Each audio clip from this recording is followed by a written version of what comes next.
Excellent. Well, I am going to call our today's February 23rd, and I'm calling to order our City Council work session. Councilmember Shimoni, would you mind leading us in the Pledge of Allegiance? My pleasure, everybody. Please rise.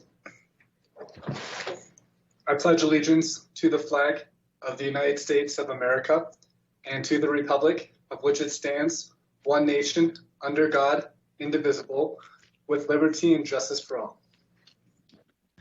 Thank you, Councilmember. And I'd like to read the mission statement today. The mission of the City of Flagstaff is to protect and enhance the quality of life for all.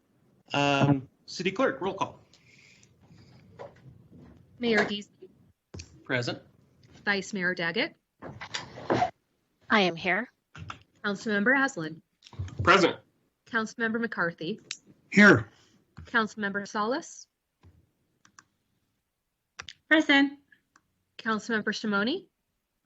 Present. Councilmember Sweet. Present.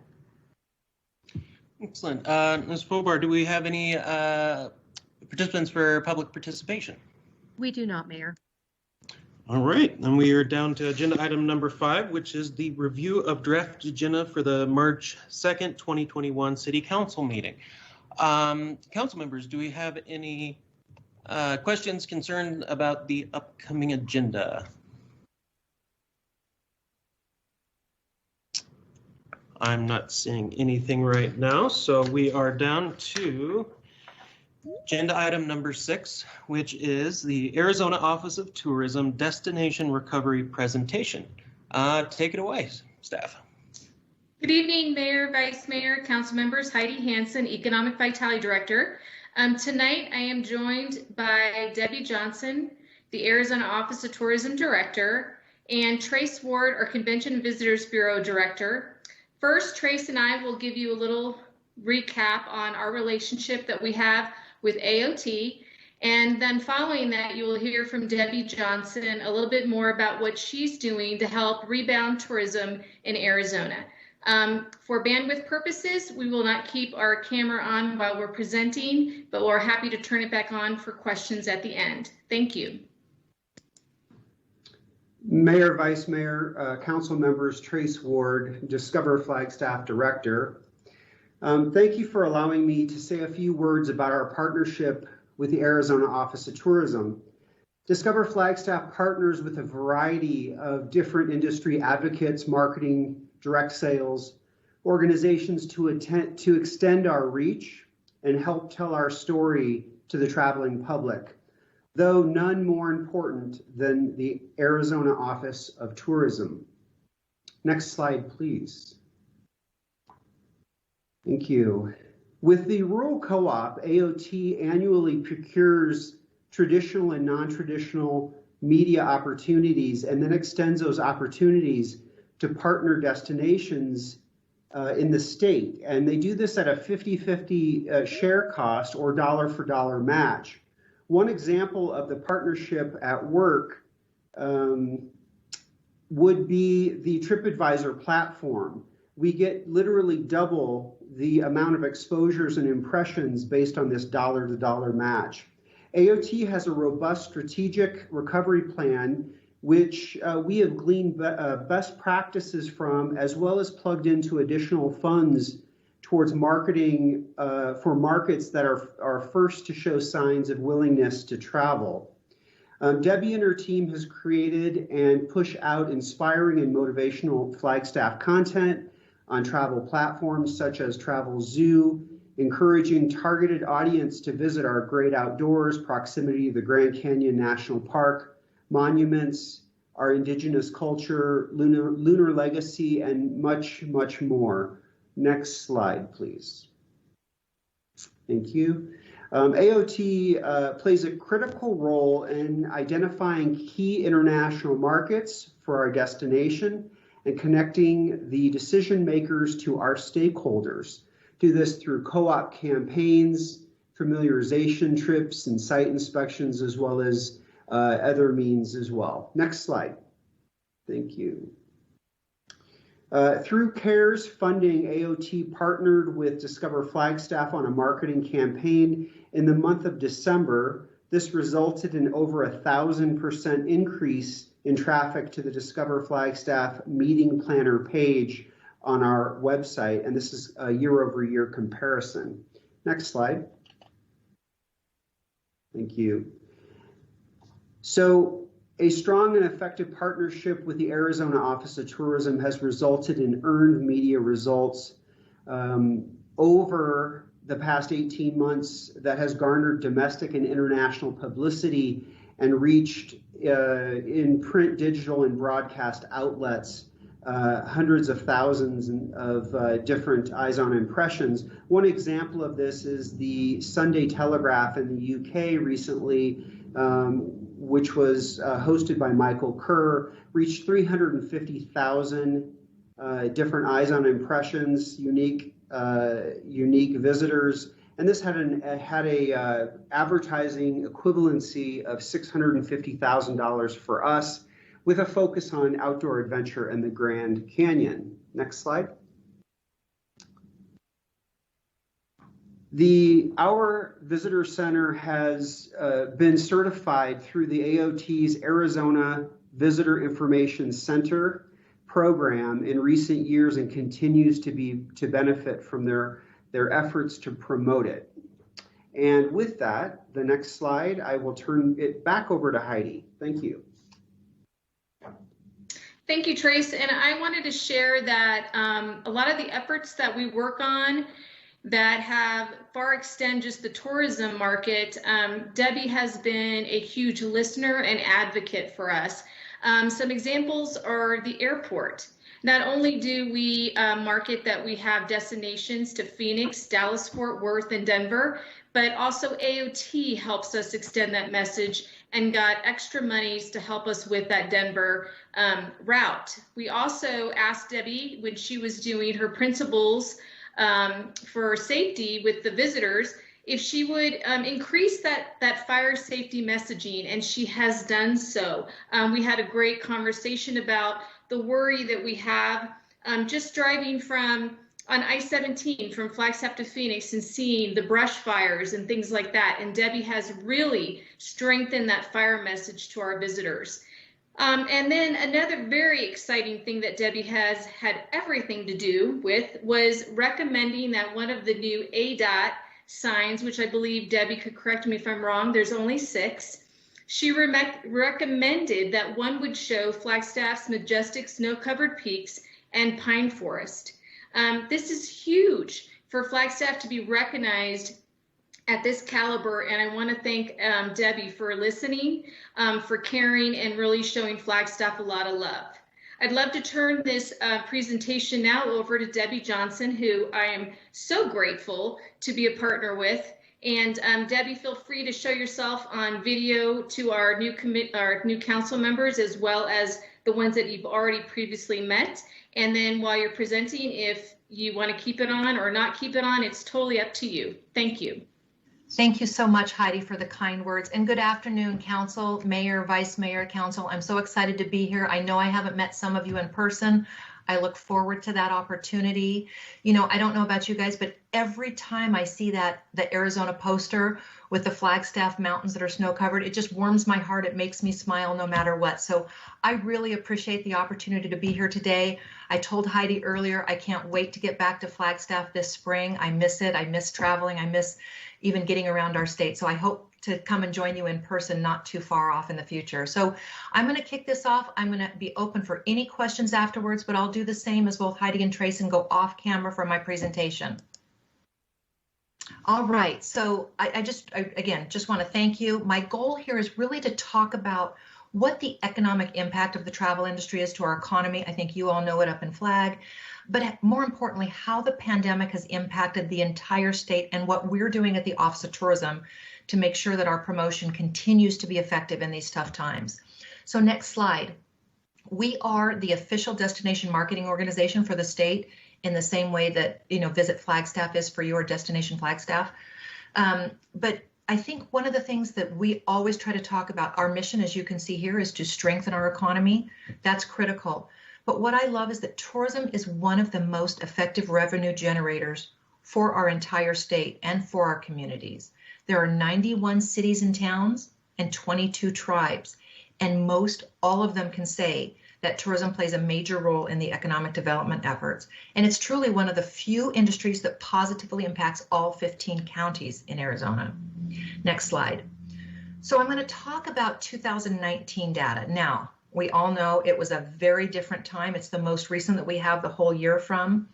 But I think it's important for us to understand what we want to get back to. We know it's going to take a while because these were record-breaking numbers, but this is a goal for us all in this industry. Discover Flagstaff, I know, has the same goals that we do, is to get back here as quickly as we can.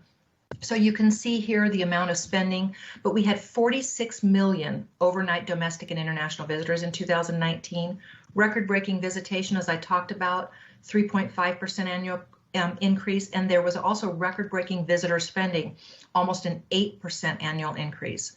We have almost 200,000 people directly employed in the industry and over 300,000 across the state with that indirect exposure. One of the numbers I love the most is of the tax revenue that this industry generates. And it pays for things that we as residents use, such as education, health services, and public safety. But we gave more than $1 billion in tax revenue to our state's general fund in 2019, which is almost 10% of the state's revenue. That's a pretty extraordinary number. So I know that, you know, it's tough to look at these numbers sometimes because it reflects a different time when traveling was unchallenged, when some of the issues that we're not facing now were, you know, in our view. But now we know that we're going to have to change how we do things because the pandemic has and will continue to severely impact what we do as a tourism industry. So next slide. These are numbers that we're going to talk about that are based on 2020, and they go through December of 2020. So it's about 9 months of the pandemic. You can see that kind of peak in March, which is normal for us in 19, and then, you know, that kind of February, and then boy, we hit. And we know that we saw an international decline, and that's why you see it earlier in February and March than what we experienced domestically. So especially in northern Arizona, we saw a lot of our international visitation take a pretty steep dive earlier than we saw here in the United States. Year over year travel spending is down $12 billion, which is a 46% decrease. Our employment is down 38%, and our generated tax revenue is down $33 million, which so far is a 43% loss. So you see that we've leveled out a little bit, but some of this is just some seasonal trends. So we're very anxious to see how we do now getting back up into season again. Next slide, please. So this is our look at our domestic visitation up to Q3. We saw a modest increase in Q3, as you can see, but we are nowhere near our average visitation numbers. 2010 was the last time we saw visitation around 7.5 million, so which is really amazing when you think about it. So far we've had 22 million visitors in 2020, and in 2019 we had 31 million at that time with a total of 46 million. And it's important to note that while visitation has seen a slight increase, our spending unfortunately has stayed low. New slide. And unfortunately, I know the impact that international visitation has to northern Arizona, but we don't have a lot of insight into when we anticipate this change, but you can see, you know, this drastic difference. We do know some good news, and that is that passenger volume from Phoenix Sky Harbor is slowly inching up, and we do have some select international flights that are expected to resume this spring, which is Heathrow to Phoenix and Frankfurt to Phoenix. So that's really good news for all of us. Next slide. So that's a brief rundown of where we sat, what we look at like now, so 2019 and 2020 to date. We do have all of this information available on our industry website, which is tourism.az.gov. As I mentioned, we won't have a complete picture of 2020 until June of 21, but we already know that it won't look anything like our 2019 numbers. So now I'm going to talk a little bit about what we're doing now to inspire travel to Arizona. Some of our programs are going to look familiar to you, as Flagstaff has been a very active partner with us for many, many years. But when the pandemic hit, we took a good hard look at what we were doing. and really shaved back everything and didn't start back even with social media messaging until we could start promoting visitor guidelines and safe and responsible travel. So next slide. Let's talk about where we sit right now. First and foremost, the first thing we did, as I think Heidi mentioned, we did a tourism strategic recovery plan. And this is not for the Office of Tourism, this is for the state's tourism industry. And it's all about accelerating the recovery of travel and tourism over a 12 to 18-month period. We all know where we're sitting with the pandemic from a tourism standpoint, but this really has been a roadmap for us to guide us through stabilization, which I think we're getting pretty darn close to, recovery, and then rebuilding. And we know that it's going to take a lot of time to get there and a very different way of thinking. So I think it's up for all of us, again, as an industry, as communities, to work together.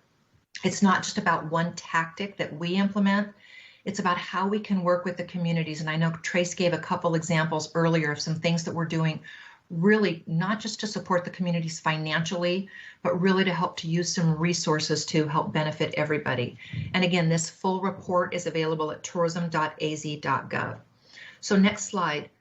The first campaign that we did was focused on Rediscover Arizona, which I love no matter what time we're in. But I think for those people who really we've heard from, they wanted to get out, they wanted to travel again, but we knew it was going to look different. It was going to look like, as you can see, the outdoors, getting outside, being safe, and using this beautiful imagery, these places that we have in Arizona, and maximizing their awareness.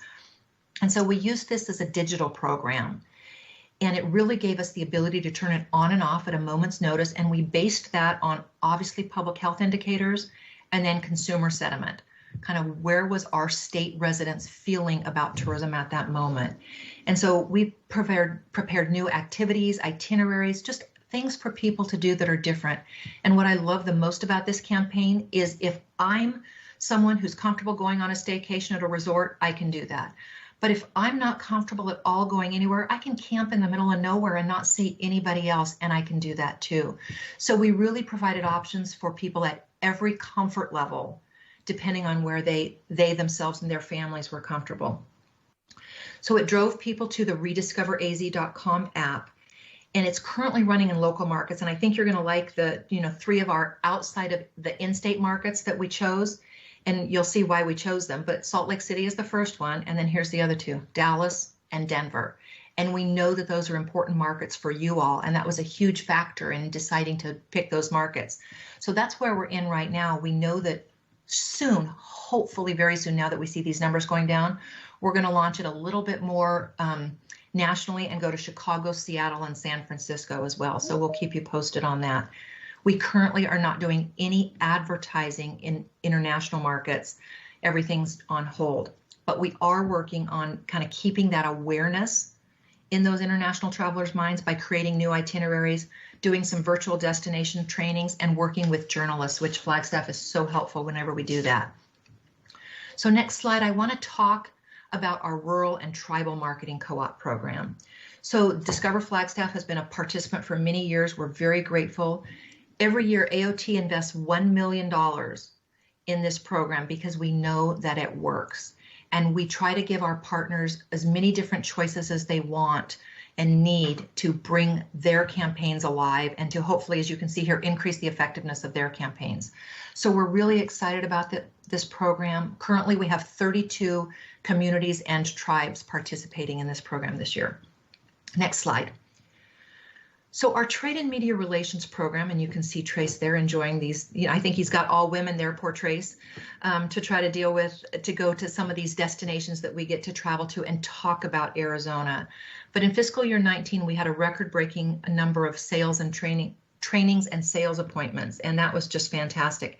And it's all about educating our travel trade representatives and having them become our salespeople. It's really a fantastic program. Next slide. Our trade and media program is really the same thing, but it's about working with international travel writers, editors, photojournalists, and also domestic writers to talk about Arizona in a unique way. And this really, we all know that you and I can go tell people about Arizona, but when it's coming from that valid third-party source, it just gives it credibility. Discover Flagstaff has always been really fantastic about helping us welcome journalists too, again, in a different time, but we look forward to getting back there because we know that these writers, when they experience Arizona for themselves, they can write so much better about all the offerings that we have in our state. So that's a huge part of what we do. And in 2019, we hosted 44 journalists and generated 1,200 articles. So pretty exciting there. Next slide, please. Real quick, Trace mentioned this, our Arizona Visitor Centers. As you can see, we've got 54 centers right now. We are growing that always, but it's just a way to cross-promote Arizona.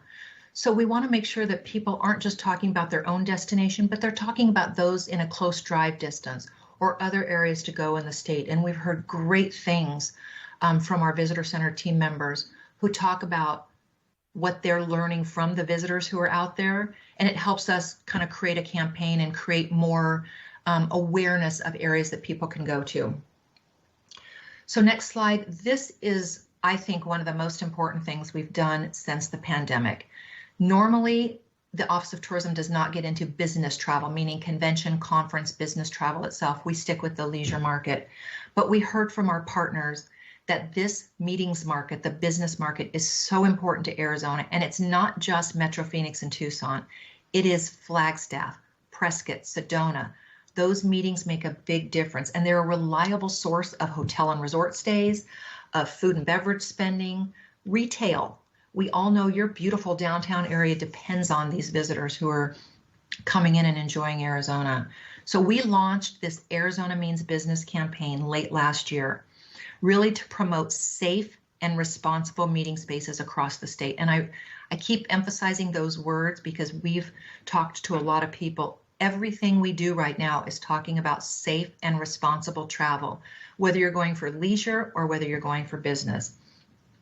And so we're excited to partner with our DMOs. This is a program that we are going to continue into the rest of this calendar year and the next fiscal year as well. So we're seeing great success. We're hearing great response from the people in the meeting planning industry about giving them a consolidated way to learn about how Arizona is doing this and how they can come here safely.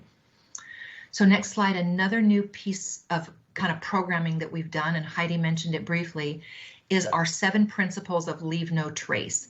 So it's talking about how to enjoy Arizona safely. We want to make sure that these lands, especially all of our iconic, beautiful Northern Arizona lands, but certainly all around the state, are here for years to come. So we've got 7 principles that we worked with the Leave No Trace Center for Outdoor Ethics.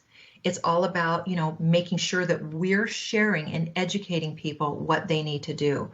We learned something that was really fascinating to me is that so much of what we were seeing early on in the pandemic with some of the trash, with overvisitation, overuse, was because people didn't know. And that actually surprised me. I thought people were just being disrespectful. But we really need to take it upon ourselves to encourage people to form these lasting connections by educating them on how to take care of it. Interestingly enough, the only poster that has not just a second version, but a third version is our Be Careful with Fire poster. Because the Be Careful with Fire, after talking to Heidi and others, is so important. So we've got 3 different messages, and it's not just, your campfire, which is probably one of our most popular, but it's about the freeways and not throwing out cigarettes or dragging chains and being cautious that way because we know that's important. And it's about being out in, the true forest and about things, not just a campfire, but other things that people can do to make sure that they're being safe with fire. So we took that all into account and have created 3 posters for number 5. We are also partnering with 4 other state agencies, including state parks, state lands, game and fish, and the Department of Transportation, and they're going to start sharing these messages. We just launched last week a toolkit that's available to our partners so they can have brochures, posters. We're going to pay for all the printing, and they can order as many as they need to help share these messages with our visitors and our residents about responsible recreation. So next slide.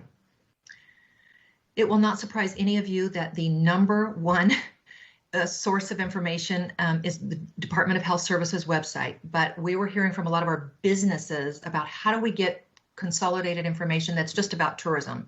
So we put this on our own tourism.az.gov business site, and it's about educating business operators, employees, even our residents about those guidelines that are in place, the most up-to-date guidelines. They can go find them in one place. And if you see anything that's different, that's changing, there's a couple different spots, we're going to encourage people to look at, but really important information to make sure that we're sharing with our businesses so they know what they need to do to keep their employees and our visitors safe. Next slide, please.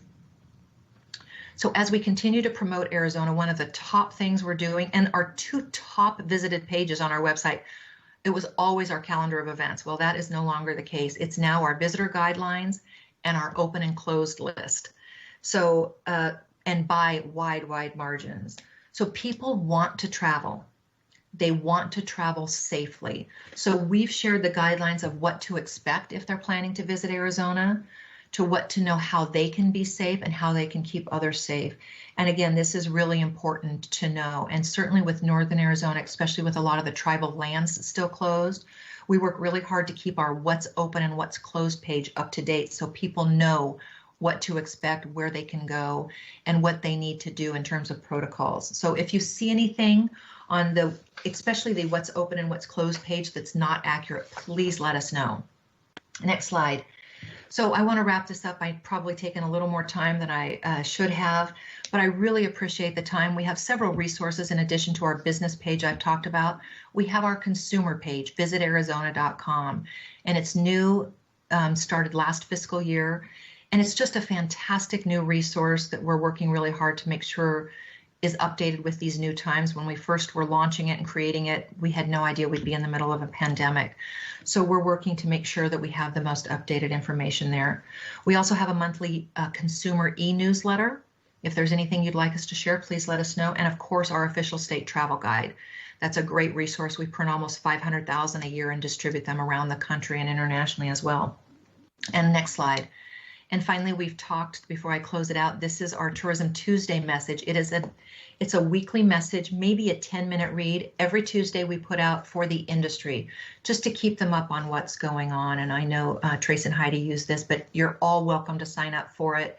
Really simple. And we also, anytime we have updated information on guidelines or new things, we make sure we update that. So you might see a Tourism Monday or a Tourism Friday if there's something breaking that we need to share. And then, of course, our tourism.az.gov, great resource for anything you need. Our marketing plan, our strategic plan, on all of our research is all located there. So with that, I'm happy to answer any questions.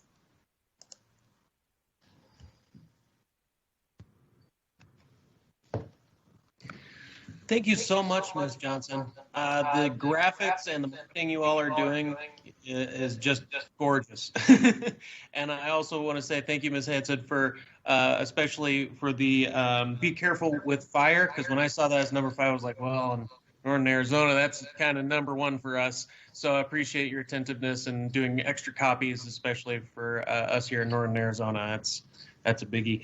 I was wondering, when looking at the prior graphs, there was a bump in October for tourism, both in both years, and I was just curious why we see that in October.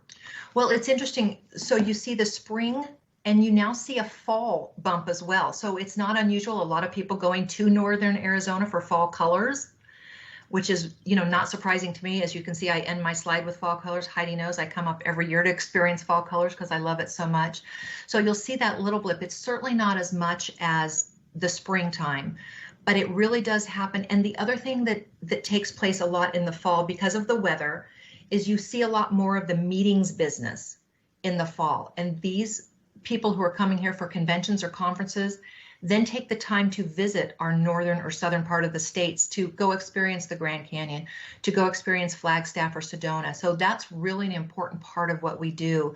So it's really based on a seasonal issue. Right. Well, thank you. Yeah, thank you for clarifying on that. Councilmember Sweet has a comment question.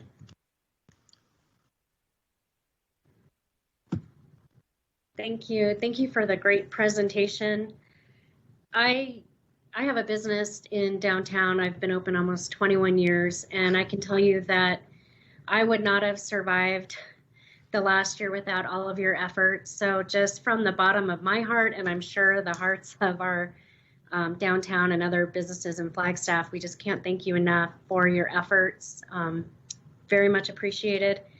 And I do love that you focused on the safe and responsible travel. I know for me, it was hard to kind of model the behavior that we wanted to see from our guests coming to Flagstaff. And I just loved that campaign, just reiterating what we need to see. I'm wondering on the 7 principles of leave no trace.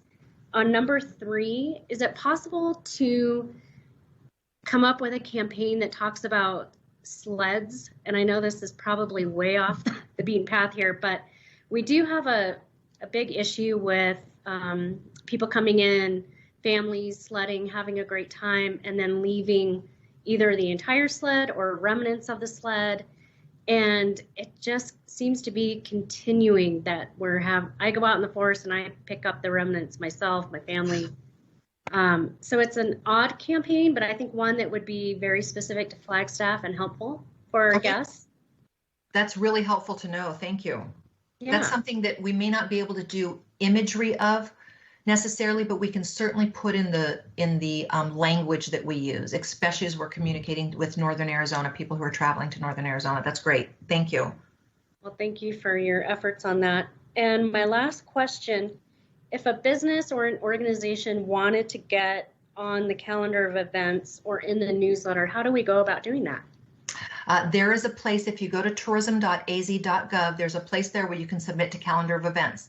And you kind of log in. It's a brand new system, so I don't know it as well as I should because I've never gone in, of course. But you can go in and you can log it in. It goes to our team, and then we accept it, and it appears. And generally, they'll need an image to go with it. Any of the pertinent information, including a website that people can go to. And I should have mentioned, and thank you, Councilwoman, that's one of the most important things we're doing right now is we're reminding people to check it wherever you're going, whether it's Flagstaff, whether it's Northern Arizona, the Grand Canyon, check your destinations, check their websites, because we try to keep everything updated, but we know that the businesses themselves have the most updated information. That's a great point. Well, thank you again for all of the information and all of your hard work. We're here because of you, so thank you. Well, thank you so much. I have to tell you all, my last business trip, mind you, I obviously in tourism, I travel a lot, but my last business trip was last February to Flagstaff, believe it or not. I know. Thank you. Director Hansen, do you have a comment? Mayor, Councilmember Sweet, I just wanted to add to the sled request. We actually put out our winter snow play map, and on the back of it, we actually have some principles as well. And one of them talks about them cleaning up after themselves, including litter and sleds and things like that. And then we actually do other print and digital marketing around that sled removal. And then Trace also hosts with sustainability sled pickup. So we do a lot of that. And I think Trace just participated in one. I think Ralph Schmidt, our creative services manager, went out as well and did that, where they picked up some of those broken sleds. So where Debbie might not be able to pinpoint to that degree, we pick up and do it on our end. But what I want to add before Debbie does leave us is when I first became the Convention and Visitors Bureau director, before I promoted into this position, I worked with Debbie in another capacity, and then she became the AOT director. So we have a long history now. And I will tell you, never before were we selling Arizona as a four-season state until Debbie got into this role. And I want to thank her for letting me drive her absolutely crazy over the years, because we are now selling Arizona like we should as a four-season state. And we're basically getting people here to not just experience the 78-degree sun, but we're asking them to come up here and enjoy our snow. So again, I want to thank Debbie for that continued effort of listening and collaborating and actually making things happen. So thank you. Well, Heidi, thank you for saying that, but I have to say it wouldn't have happened without Heidi, because she took the time to educate me, to inform me, and we even did a 4 seasons guide. For the first time, we took our travel guide and we did 4 covers, basically seasonality, and one of them was this beautiful picture, of course, of the San Francisco peaks with snow on them, but with fall colors. It's just extraordinary. It's one of my favorite pictures, but we did that in part because we understood we weren't doing what we needed to do. So I really appreciate that. So council, please know that you have people looking out for you and for your destination, and we want to make sure that we're doing what you need as well. We're not just here from a state perspective. We're here to help our communities. Thank you so much, Ms. Johnson. Councilmember Shimoni has a question. I apologize, Councilmember. I didn't see that one before Councilmember Sweet. So no worries. That's strike two. No, I'm just kidding. Thank you, Mayor. Hi, Debbie. Hi, Heidi and Trace. Thank you all for the update. And Heidi, thank you so much for your service to Flagstaff at the state level. We really appreciate it. And I like that, you know, as a slogan potentially we'll have to figure out how to integrate this, Heidi, but it wouldn't have happened without Heidi. I think we need to write that down. That's such a good.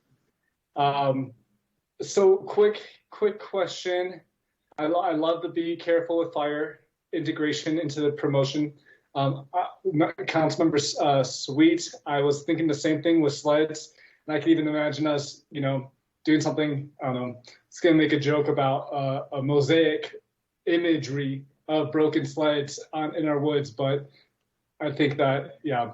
Anyways, it's a joke, but yeah, any help on that front would be appreciated, and it sounds like we're doing some good work. And my real question is around the Flagstaff local campaign, Heidi, and sustainability, and tying that to climate goals and climate net neutrality goals of our community. And so, Debbie, my question is, where can we better integrate what we are asking of our tourists in terms of, you know, integrating them into the community's goals around net neutrality and you know, leaving your vehicle at home and shopping local and et cetera, et cetera. Heidi, do you have any thoughts on that, or is there anything that we're already doing on that front? Mayor, Councilmember Shimoni, just so you know, Trace Ward, when he became CVB director, he got the team right on to ecotourism.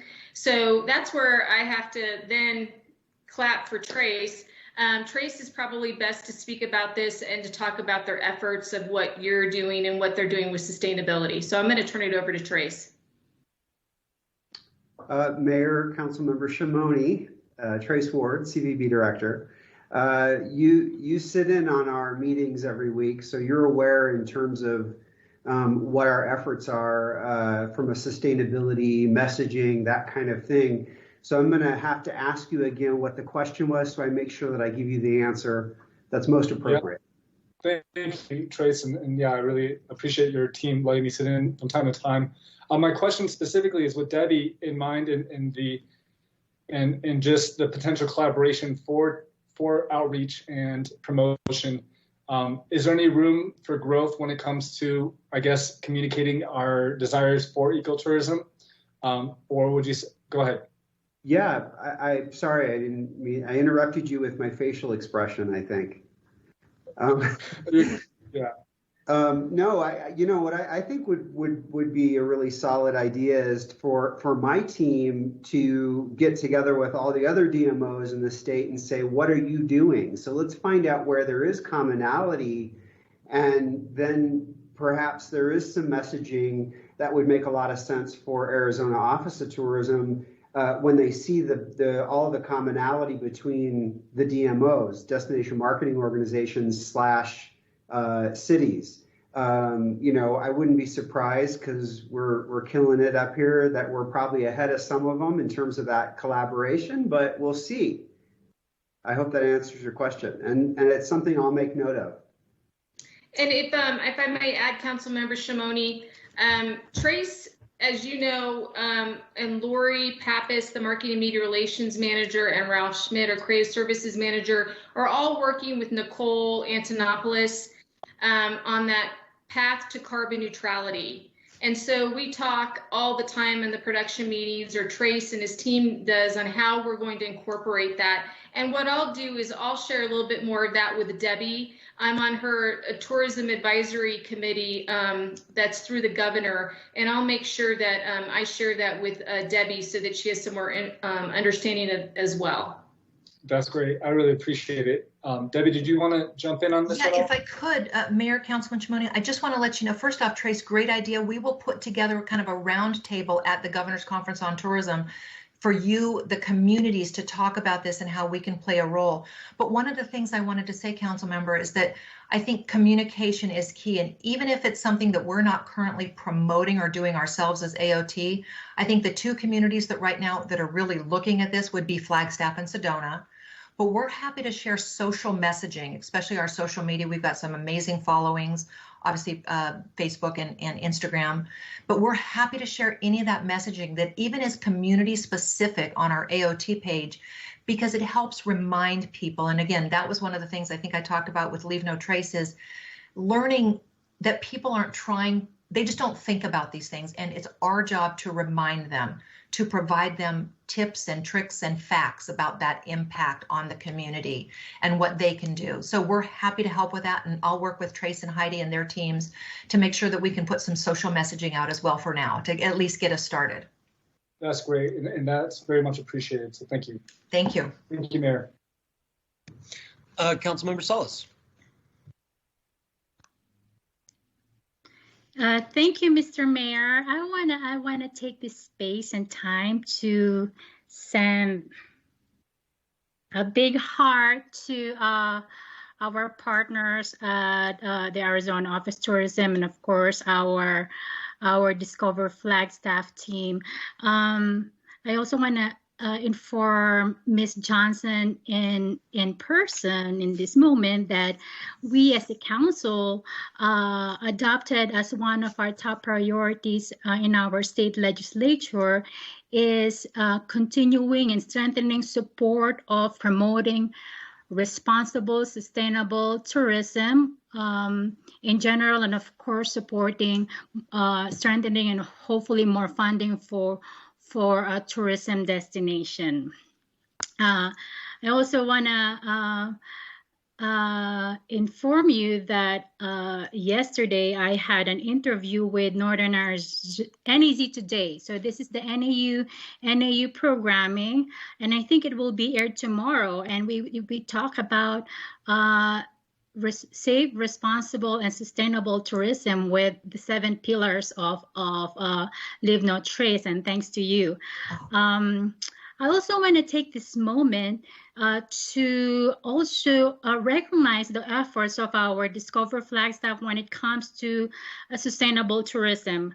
A couple of years ago, our Discover Flagstaff team and stakeholders, partners in the region had launched the Pledge for the Wild initiative. So this was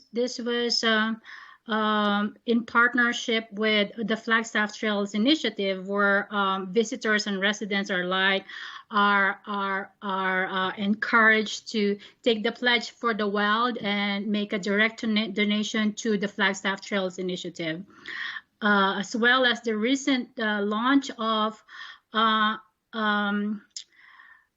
course, Leaving No Trace and Trash or Trash. I believe there's still some biodegradable plastic bags that visitors and residents can pick up from the visitor center to take with them and use it to pick up trash wherever they can, especially when they're exploring and enjoying our trails and natural areas and open spaces. So thanks again.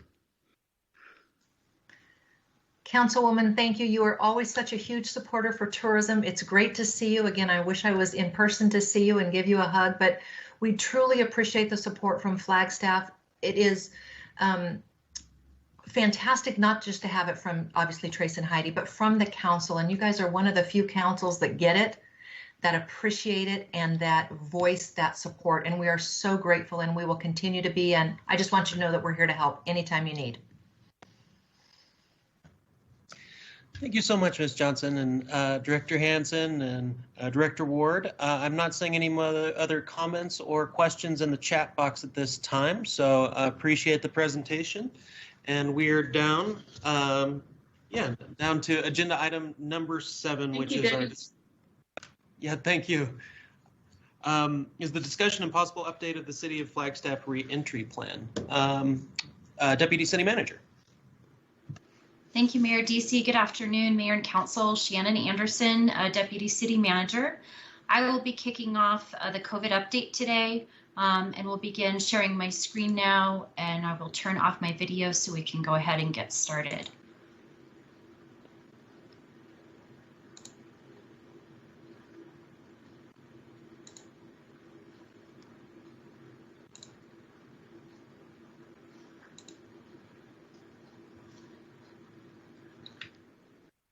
So today's agenda will begin with a re-entry plan discussion on field, special event, and temporary use permits. I will be joined shortly by Parks and Recreation Director Rebecca Sayers, FUSD Superintendent Michael Pinza, and Planning Director Tiffany Antal. Following this discussion, we will have an update on the library drive-through event by Library Deputy Director Richard Tutwiller. There's also data and Indigenous Nation updates included in the presentation, and Rose Tohi, the Coordinator of Indigenous Initiatives, and I are here to answer any questions you might have about that data or update, and to discuss any of those specific points as you may wish.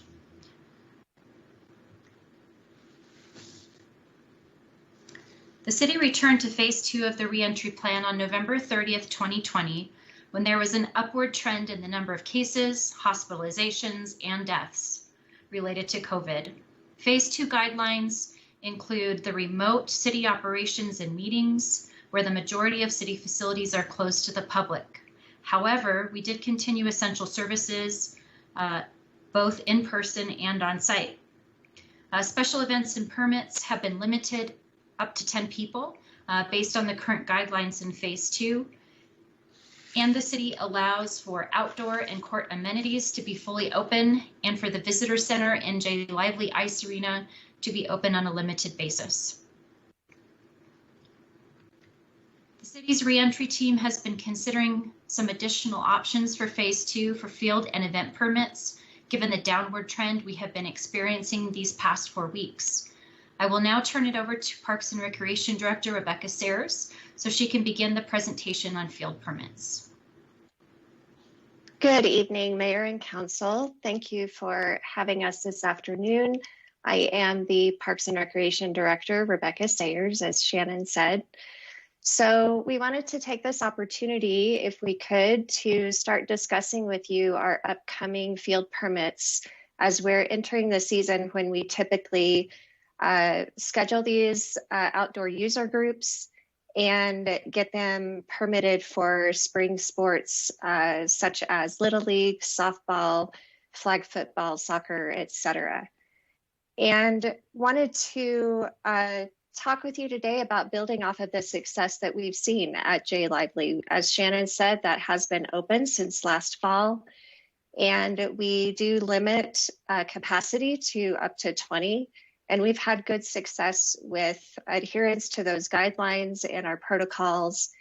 And we also opened our fields last fall before we went back to phase 2. And we had good success with adherence to the return to play guidelines that were submitted by our fall sports user groups. So we wanted to start this conversation with you today. But first, I'd like to turn it over to Superintendent Pinza to talk about Flagstaff Unified School District, their return to play, how they've been able to do so safely. They would typically be on our fields a little bit before April 1st because their spring sports start earlier than that. So we wanted to have him have the opportunity to talk with you about their safety protocols. So if Mike is here, I will turn it over to him. Thank you, Mayor Deasy and members of the City Council, and Shannon for the invitation to address the committee today. I'll be brief, but hope to share the success, both individually and our team success we've had, and also success with safety we've had with implementing our athletic programs throughout our fall season and our winter season, which is still going, and we're in our final weeks. And we are preparing for our spring season, which practices would begin March 1st and competitions begin March 12th. And that's actually a action item on our governing board agenda tonight related to the spring season. We've learned some things along the way. We've had, like I said, individual and team success. We've had a lot of appreciative feedback from parents, and some of the spectators feel some sense of normalcy when they're able to attend these type of events. For our spring season, that would include baseball, softball, beach volleyball, tennis, and track and field. They're all athletic activities performed outdoors. As was mentioned, FUSD uses some city fields on a limited basis for Flagstaff High School softball and baseball, primarily JV and freshman events. And we, throughout the fall, the winter, and spring, have followed any modifications for each individual sport that are recommended by the Arizona Interscholastic Association, or AIA. Some of those modifications might include, for winter and the spring sports, include the athletes wearing masks during the competitions and practice. There might be special modifications related to equipment, also recommendations for distancing athletes, like, during a practice, or even while they may be on the sidelines and not participating in the competition.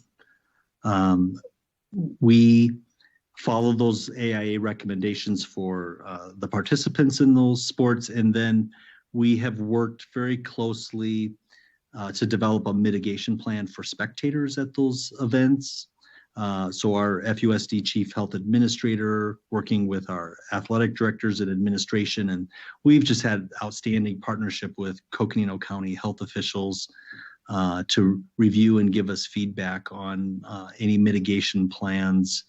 But for our winter and spring sports, we've limited the number of spectators. It's limited to 2 parent or guardian spectators per athlete. And that has been in alignment with AIA's recommendation for the spring. They're really opening that up because of the outdoor events and leaving it up to the individual district. And that's our recommendation that I'm asking my governing board to consider tonight, is maintaining that limit of 2 spectators per athlete. Our team just feels like we can be more successful in ensuring the safety and the mitigation strategies and monitoring during the competitions by having that limited spectators as part of our plan. Spectators are required to wear masks. We have them sign in and do temperature checks, and we have the sign-in sheet, so we're able to investigate if there were a report of a positive case of COVID-19. We can go through our investigative process to recommend those people to monitor for symptoms or isolate or quarantine as needed. And then the other part of the mitigation plan is just really how we spread out spectators using the facilities we have to make sure there's the adequate spacing between, different household groups might sit together, but then spacing between members of different households. I think that is kind of our history and where we're at and where we're headed for spring sports. FUSD has had some limited rentals of like youth sports. In the spring, it typically would be like for practices, of teams for using the Sonawa softball field. And just so for any of our rental of our gyms, because of the weather, sometimes they may have a rental for gym space for practice. We require a mitigation plan that's approved, obviously liability insurance, and then we have been charging additional cleaning fees to make sure that we're able to recover any additional costs that the district has to maintaining any cleaning and disinfecting of those spaces. So with that, I'll turn it back over or address questions.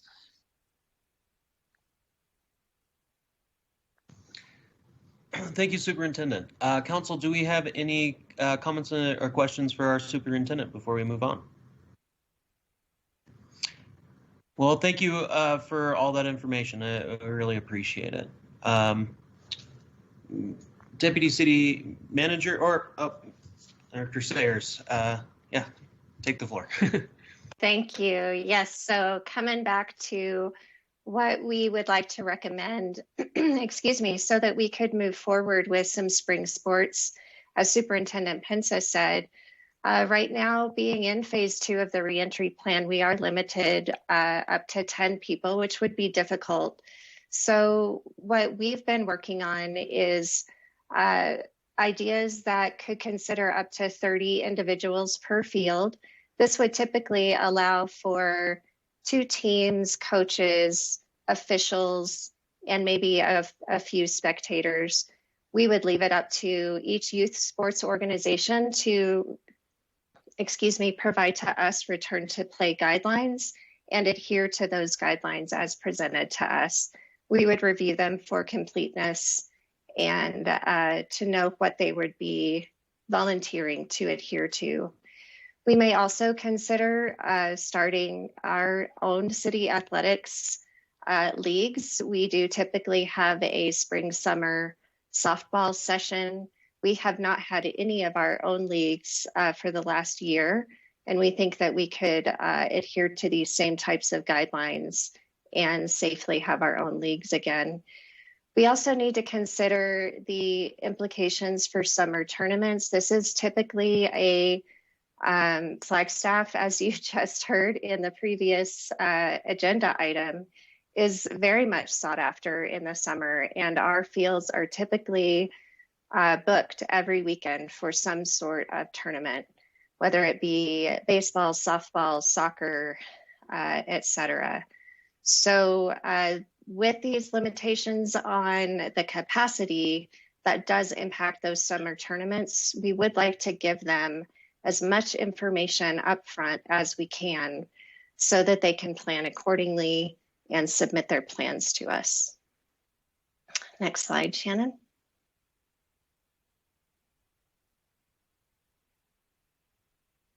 So along with outdoor field user permits, we'd also like to consider similar opportunities for outdoor special events. Again, limiting events up to 30 while we're in phase 2 of the city's reentry plan. Similar to sports, they would provide us with, that event partner would provide us with their COVID guidelines and how they would adhere to those guidelines. And at this point, I'd like to turn it over to Planning Director Tiffany Antal to talk about temporary use permits. Thank you so much, Rebecca. Tiffany Antal. So in June of last year, we presented to council several options for handling temporary use permits since they weren't specifically covered in the city's reentry plan. So back in June, we adopted what you see here in this table for temporary use permits. And again, temporary use permits are specifically for events occurring on private property. These events can be as wide-ranging to include concerts, carnivals, farmers and flea markets, food vendors, merchandise vendors, as well as some indoor special events. So you can see by this table that it is much different from the reentry plan to date, that it sets its allowances based on the level of transmission within the community. So under the current guideline, we are currently in a substantial rate of transmission, which means we are not permitting events at this time. And in the minimal to moderate, which is where we spent the vast majority of the summer up until sort of the late fall, we were permitting events up to 50 people with physical distancing and with COVID guidelines and adherence as well. So you can see that the events would go up when we're in the none to minimal range, and then we would return when we're at no longer at a level of transmission. And with that, I'd love to hand the presentation back to Shannon.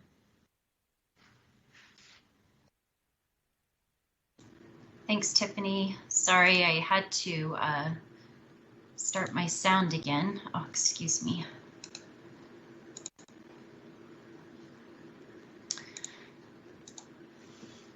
So given the background, the reentry team would like to recommend the following options for City Council's further consideration and direction to update phase 2 of the reentry plan to include the field permits up to 30 individuals per field with the return to play guidelines and adherence, that we permit tier 1 of the athletic site specific plan in phase 2, that outdoor special events be including up to 30 individuals instead of the current up to 10 individuals with COVID guidelines and adherence, that we have temporary use permits during the substantial level of community transmission, match what we're doing for our outdoor special events. And lastly, to update the level of transmission for temporary use permits to phases in the city's reentry plan rather than the levels of community transmission. So what that would look like is on the left, you see the current temporary use permitting that's based on community transmission level. You'll see the levels of transmission here, and then what number of people are allowed to attend that event. What we are proposing is that we attach the temporary use permit to the phase within the reentry plan. So in this particular case, we're proposing that phase 2 allow for events up to 30 people with those COVID guidelines. And then again, in phase 3, it would be events up to 50 with the discretion of City Council to look at events up to 250, again, with adherence to CDC guidelines. We believe that this might be easier for folks to understand based on where the city is in our reentry plan, as well as more consistent guidelines between the temporary use permit as well as the special event permit that we have for city property. So Mayor DC, if it's possible, we would like to go back to these recommended options and receive council direction on these recommended options for phase 2. If we could do that prior to moving on to the updates that we have available for you today. Absolutely, thank you. Councilmember Shimoni. Thank you, Mayor, and thank you so much, Ms. Sayers and Mr. Pensa. Thanks for being with us, and good to see you, and Ms. Antol and our Deputy City Manager Anderson. Thank you all so much for your update on this and your work with this topic. A couple questions and then some comments. Superintendent Pensa, I'm just curious, have you heard anything about playing with a mask on? How is that going? I see photos in the Daily Sun of players wearing a mask, and I think it's great, but I just wonder how that works for the athlete themselves. Yeah, I think, it presents challenges, and especially in some of the sports where there's a lot more physical contact, it presents challenges with keeping the mask on. I know just if I'm talking and wearing my mask, some of the challenges I might have. So I think the players are adapting to that. It was a recommendation from AIA and their sports medicine team. And what I found is our athletes, our parents, our coaches, they have a strong desire to participate in these activities, and they're very willing to adhere to the safety procedures that are recommended and put in place. And so I think people are really adapting and doing the best they can with those. Okay, and then you mentioned temperature taking at games or events. Tested as well? We do temperature checks for the adult spectators that are coming to the as a spectator to any events, and also that sign-in procedure, and then it gives us a chance to check in with them and review the requirement to wear a mask, and give any direction for how to spread out while they're viewing the event. Would it make sense to test the coaches? We don't have like many of the professional or collegiate sports testing programs specifically for athletes and coaches. FUSD does have testing available right now. If someone was exhibiting symptoms while on one of our campuses, we have a Binax Now rapid test that we are using. And then we're just now really starting at the staff level for more surveillance, saliva-based testing, but we don't have right now established testing program specifically for athletes and coaches. Okay. And then last question for you is with a 30-player cap, is that limiting any specific sport? I think as far as using city facilities, it's primarily for baseball and softball at our JV and freshman levels for Flagstaff High School. So I would have to check, but I think that amount would pretty much cover the players on the field, coaches and officials for those two sports. Okay. That sounds good. I just want to make sure that we're not, leaving any sports behind with that 30-member cap. And if staff has any comments to that, I'd be open to hear that. Thank you, Mr. Pensa. And so here are my comments to the agenda of which we're looking at tonight. I think that permitting sports up to 30 individuals is totally appropriate moving forward.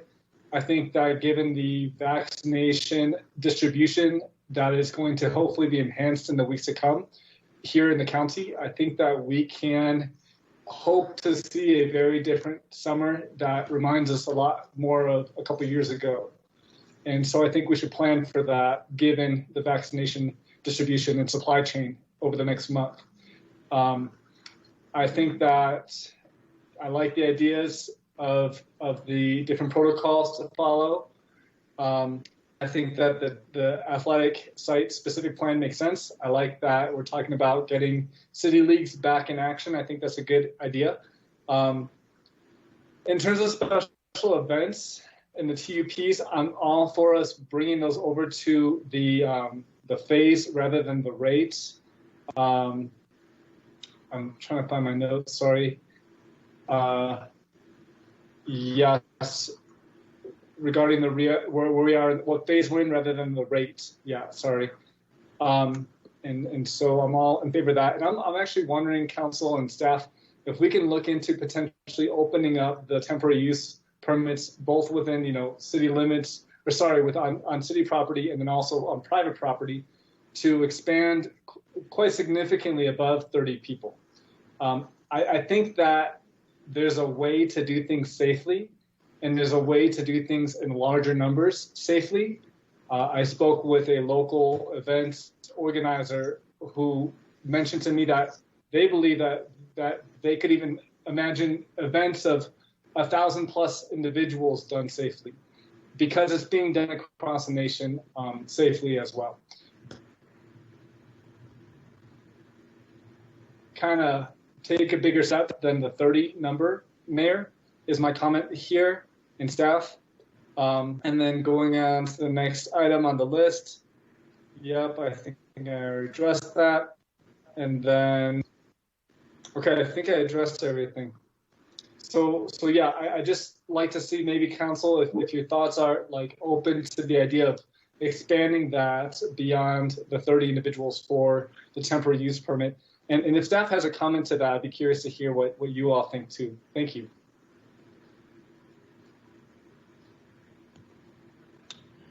Thank you, Councilmember. City staff, do you have any? Ms. Sayers. Hi, thank you, Mayor.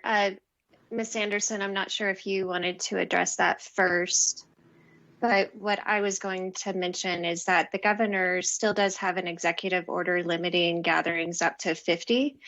They have recently established some guidelines that municipalities can follow to allow events of more than that, with some requirements on the city that including enforcement of adherence to COVID protocol, which at least for Parks and Recreation staff would be pretty limiting at this time.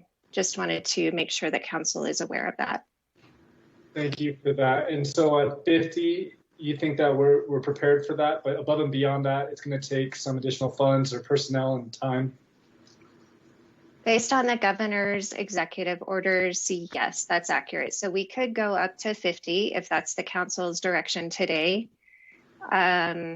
the state does allow for that, but going higher than that requires additional requirements as set forth by the Department of Health and Human Services. Okay, so my recommendation, Mayor and Council, would be that we go to 50 and that we explore what expanding that might look like at the local level. Thank you. Thank you, Councilmember. Councilmember Aslan.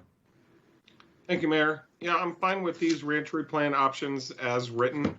I don't think we should go above 30 individuals at this time.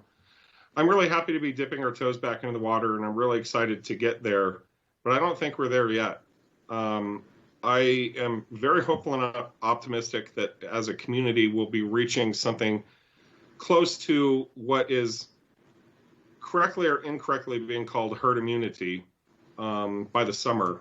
But I think we need to actually achieve that goal before we get too deep into this. So anticipating that things are moving in the right direction, I definitely think that we should be phasing, but let's not get too ambitious yet. Let's continue to wait and see what's going on. You know, and I think I'm really excited for for Flagstaff's athletes. Of all ages. I think this is a really neat new sort of paradigm we're entering, and it's very exciting. I still have concerns about spectators, and I think that this plan as presented by our staff sort of does a good job of threading that needle a little bit. I'll leave my thoughts there for now. Thank you, Councilmember. Vice Mayor Daggett.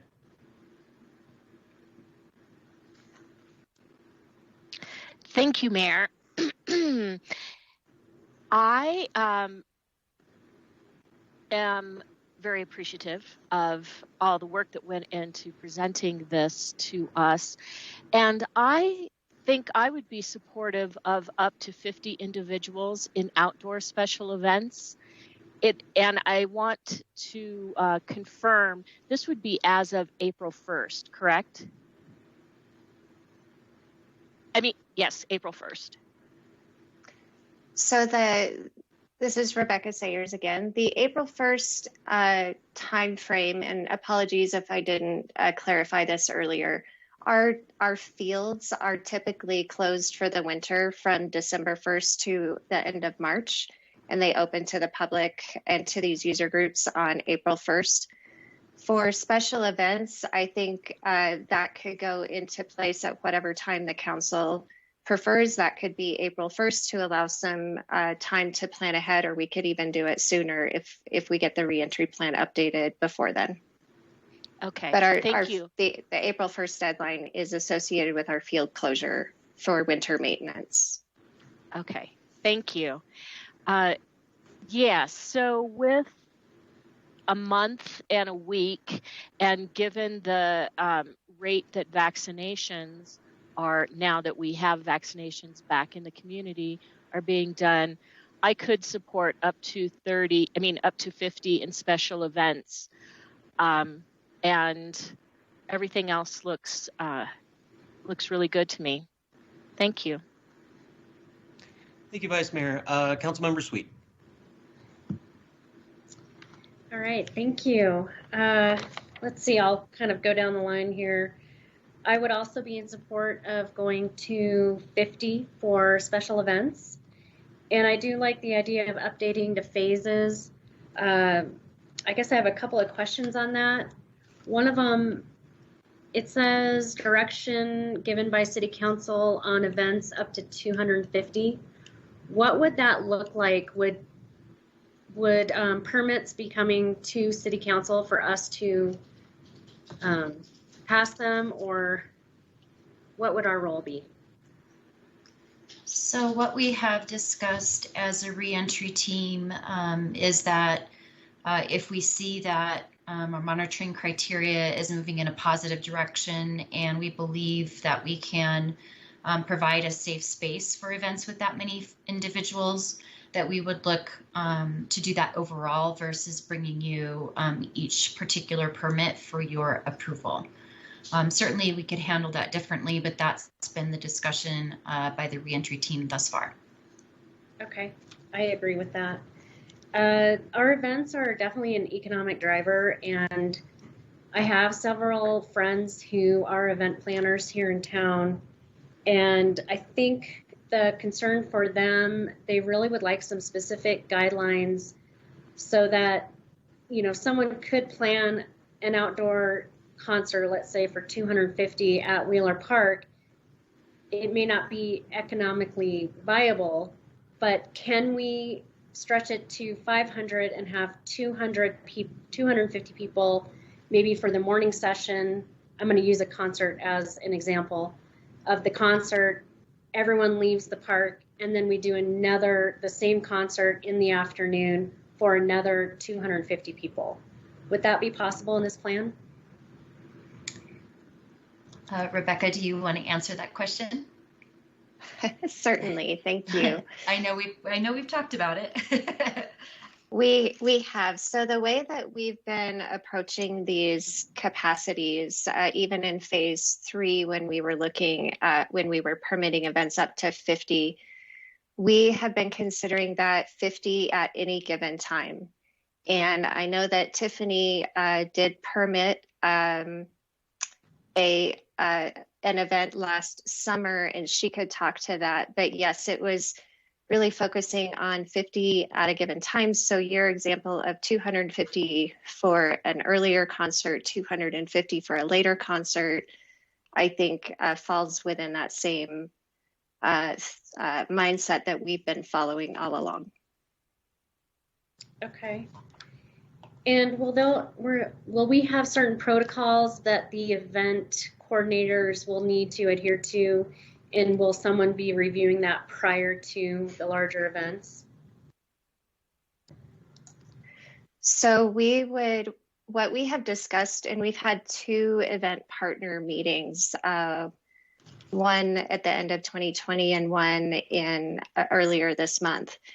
And what we've suggested to them is, rather than us tell them how to do their business, they know that better than we do. We would, just like we're talking about the return to play guidelines, we would ask that they provide us their plan, that we would review.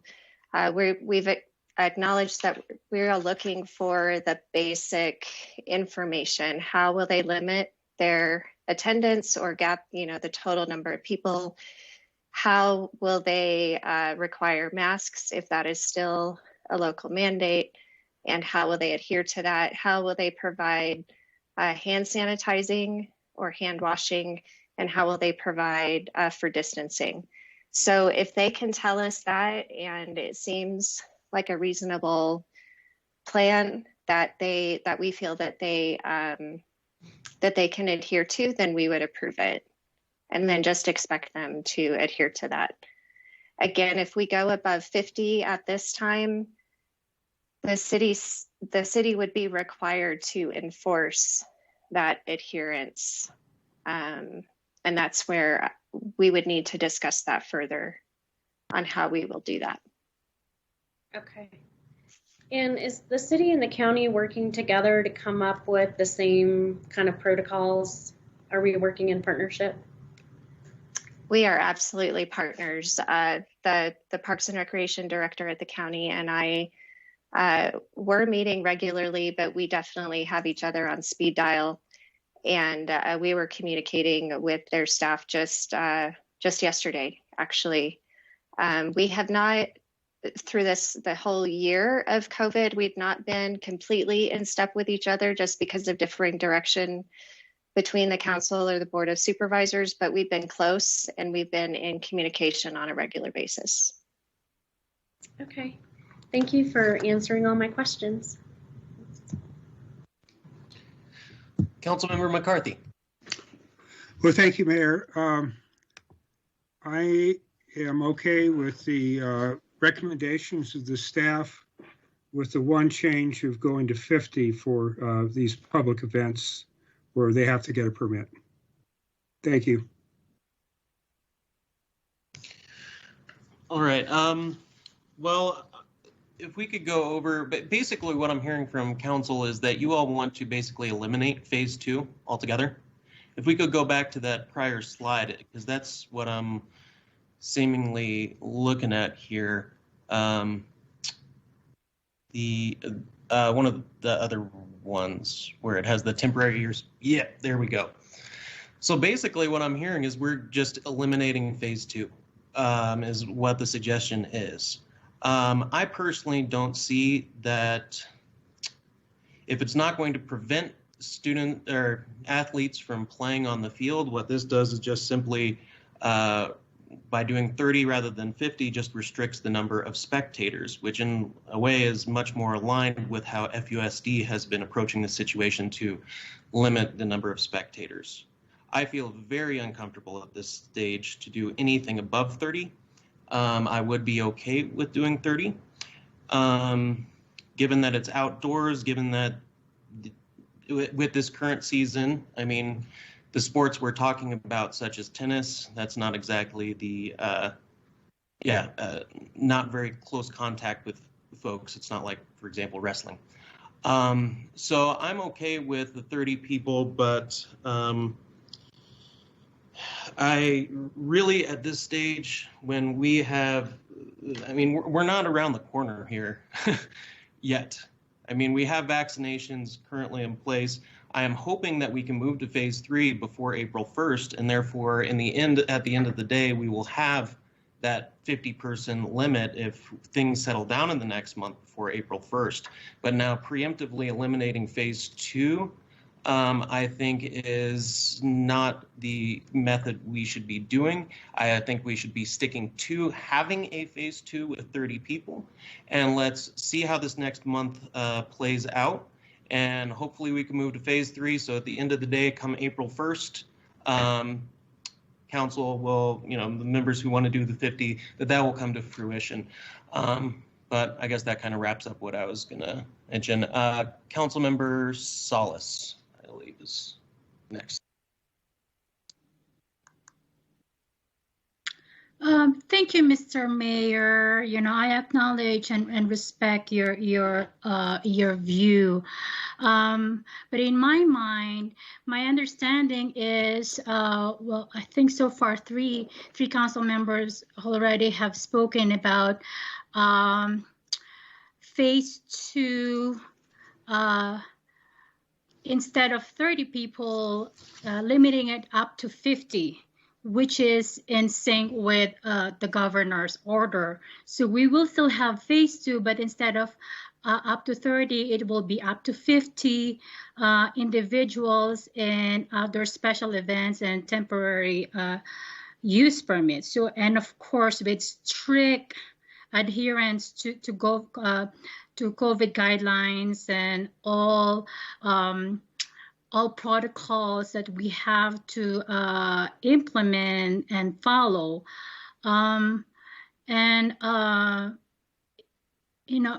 Gatherings are happening. I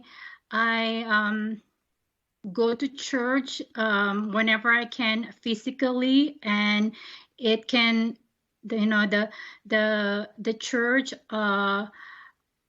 can accommodate more than 50, but of course there's physical distancing, masking all the time, no handshaking, stay, if there's specific areas for groups of 5, for family of 5, or for individuals. So it's really strictly,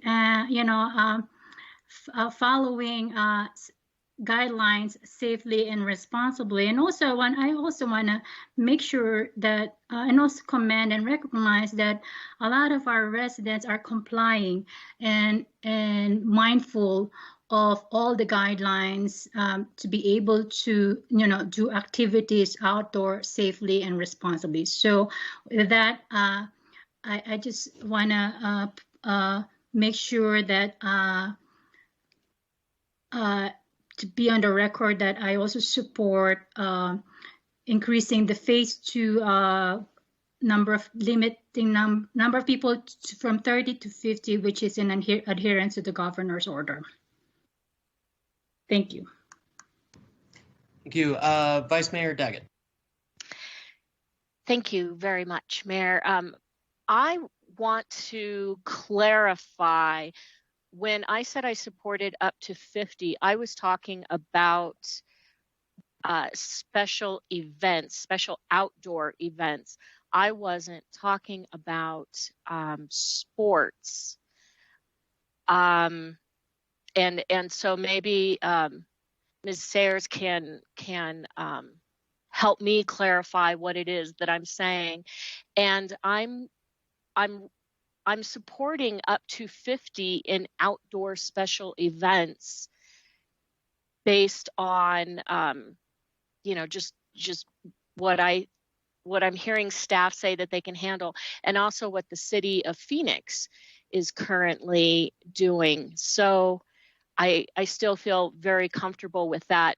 My bigger concern about sporting events would be more having people in the stands, having too many people too close together in the stands. So that's why I was differentiating between outdoor special events and our return to play guidelines.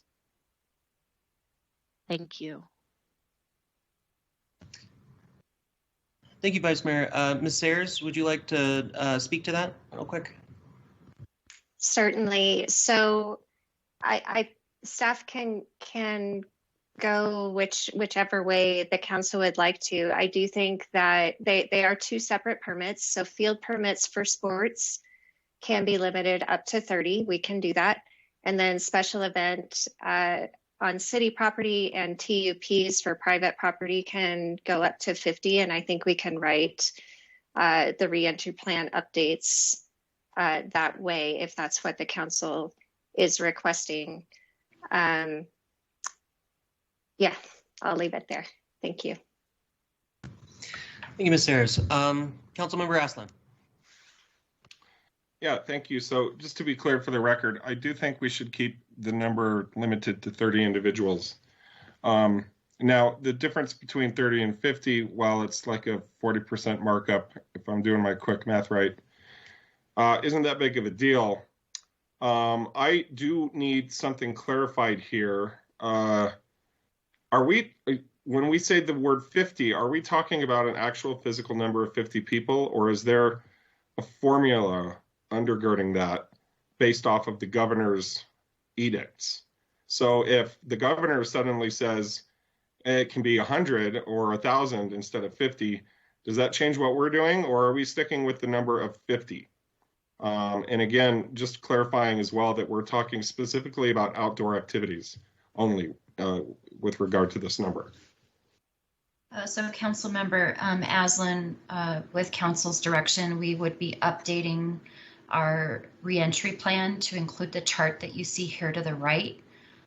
So again, it would be stating events with up to 50 people. That's what we would put here in the phase 2. So the difference that you would see between phase 2 and phase 3 would be in phase 3 that council has the discretion to also increase up to the 250 people. And are those numbers based off of a formula from the governor's office, or are they actual numbers that we're going to stick to? They are actual numbers that we would stick to in our reentry plan until such time we come back to council and receive different direction. Even if the governor comes out tomorrow and says these numbers are out the window? Correct. We don't. Our reentry plan does not link to the governor's executive orders. We just try to follow what those executive orders Well, I'm curious if other council members can clarify their statement on that as well, because from what I heard from Councilmember Shimoni, he was okay with keeping it at 50 because that was legally mandated. But my guess is that he'd be fine with that number being a lot higher. And if the governor is going to raise the number, I want to know if what the number is that we're dealing with. And I guess that's a council decision. So I would love some more clarity from everybody on where they're coming from. Yeah, thank you, Councilmember Aslan. City Manager, did you have a comment on this before I turn it to the other council members? Thank you, Mr. Mayor. Yes, my comment is a little bit on point with the current discussion.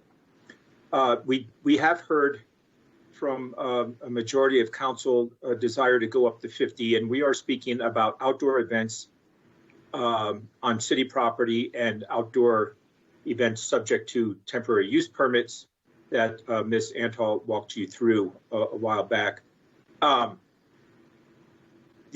So that would change for phase 2. And then the more recent question by Councilmember Aslan is what happens if the governor ups the allowance? The quick answer to that is we are going to adhere to our reentry plan.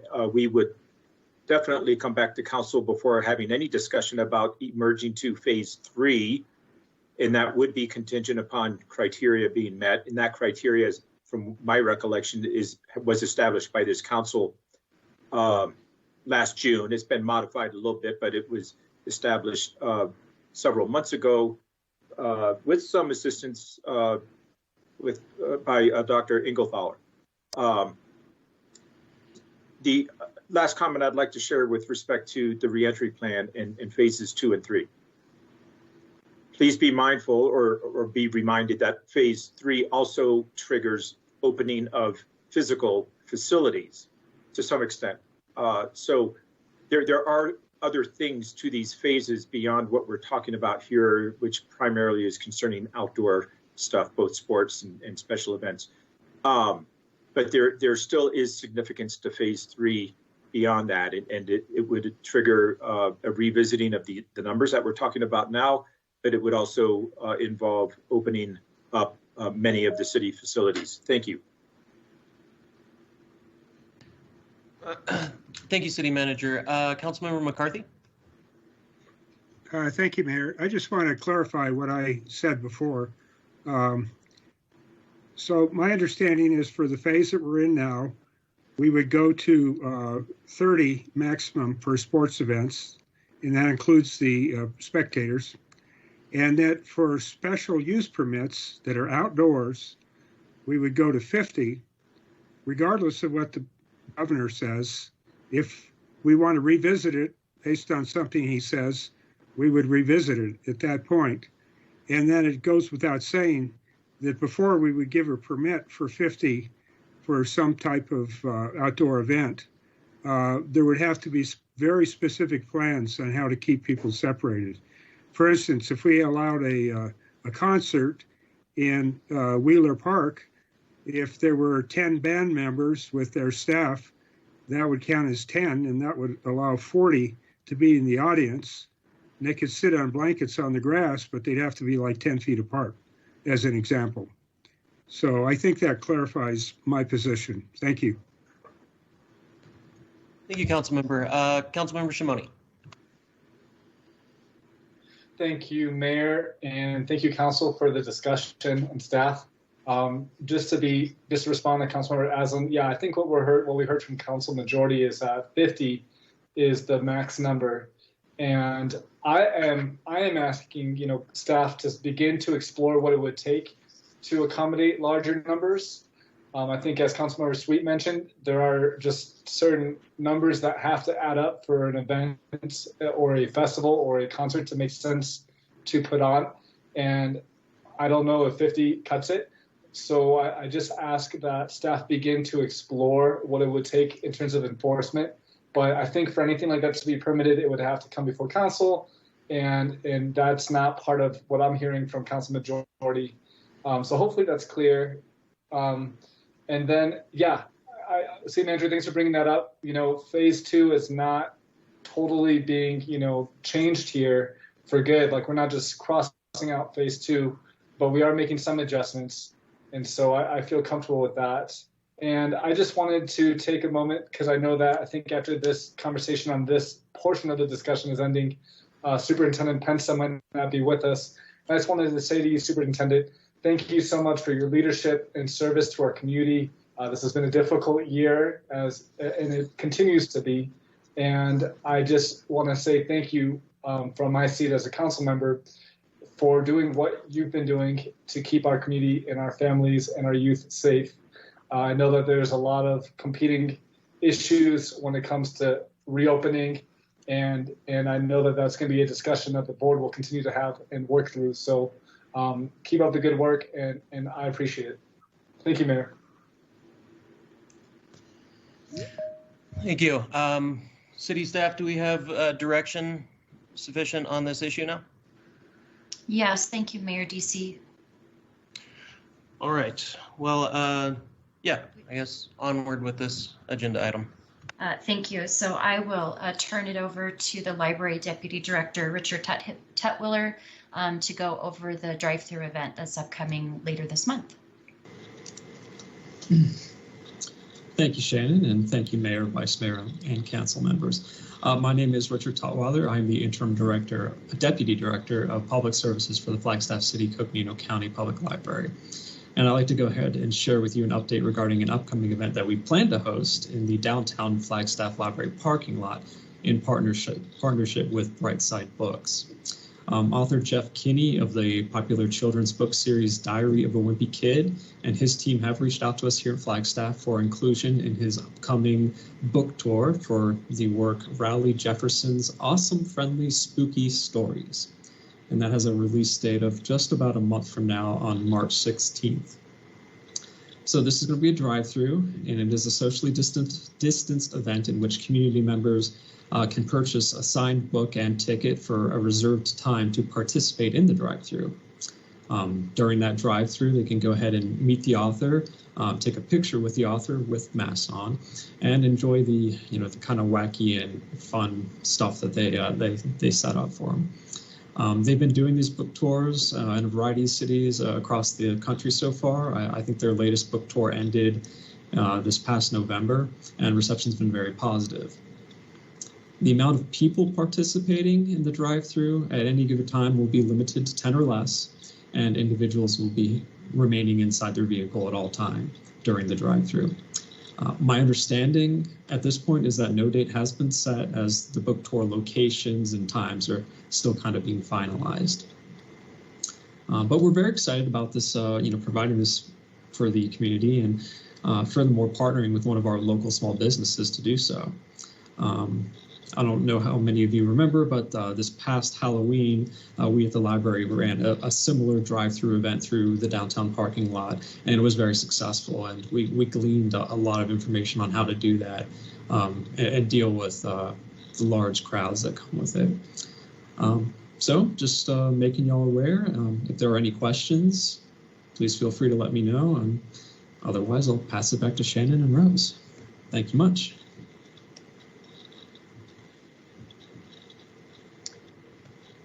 Yeah. My apologies. Councilmember Shimoni has a question. Thank you, Mayor. Thank you, Mr. Tutwiller, for being with us and your efforts here. Very excited about this event. Sounds like a great partnership and a great event with Brightside, which I think is celebrating their. I don't want to missay it, but I want to say do you know? They're definitely celebrating an anniversary. I myself am not sure. Okay. 4 years. Okay, there it is. Celebrating 4 years. So congratulations to them. But I just had a quick question. Is there talk and potential to do the book tour as well on the east side? I believe just the downtown location at this moment.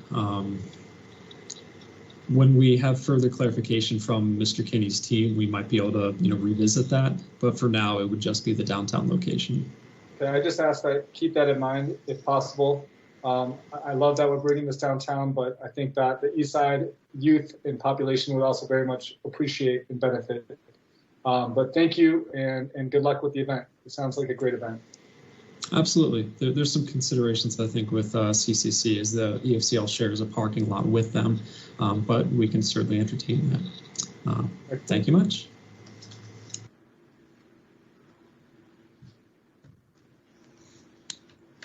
All right, Deputy City Manager. So we do have the typical data updates in the Indigenous Nations update provided by Rose Tohi. We did hear from a few council members that may be reviewing this data each time we're before you. might not be necessary. And so we thought we would introduce it. If you have any questions, we certainly can talk through those, or if there's any data that you want to discuss further, both Rose and I are available for you.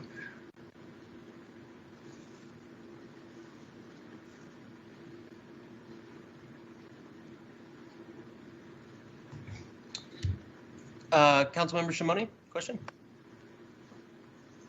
Thank you, Mayor. I'm going to be quick. Deputy City Manager, I don't have any questions about the data, but Council and staff, I'm wondering if we should begin talking about what a hybrid in-person meeting looks like for the City Council.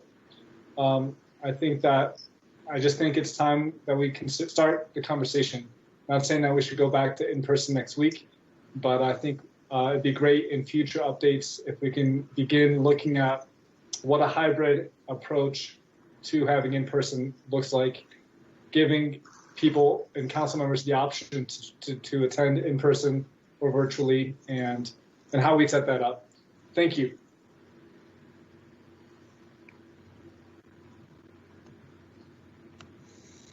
Thank you, Councilmember Shimoni. I just would like to point out that, well, I know these conversations we definitely need to be getting on with and discussing. I just want to point out, Council and the general public, we're not out of the woods yet. If you notice, not last week, we had as many cases in Flagstaff that week as we did in November when Council decided to go from phase 3 to phase 2 and shut down, our facilities and so forth. So yes, these are good conversations that I look forward to having, but just my general message is that we're not out of the woods here, folks. So let's make sure we're mindful about that. Regardless, I don't see any other comments or questions from council, so we can move forward. Thank you, Mayor Deasy.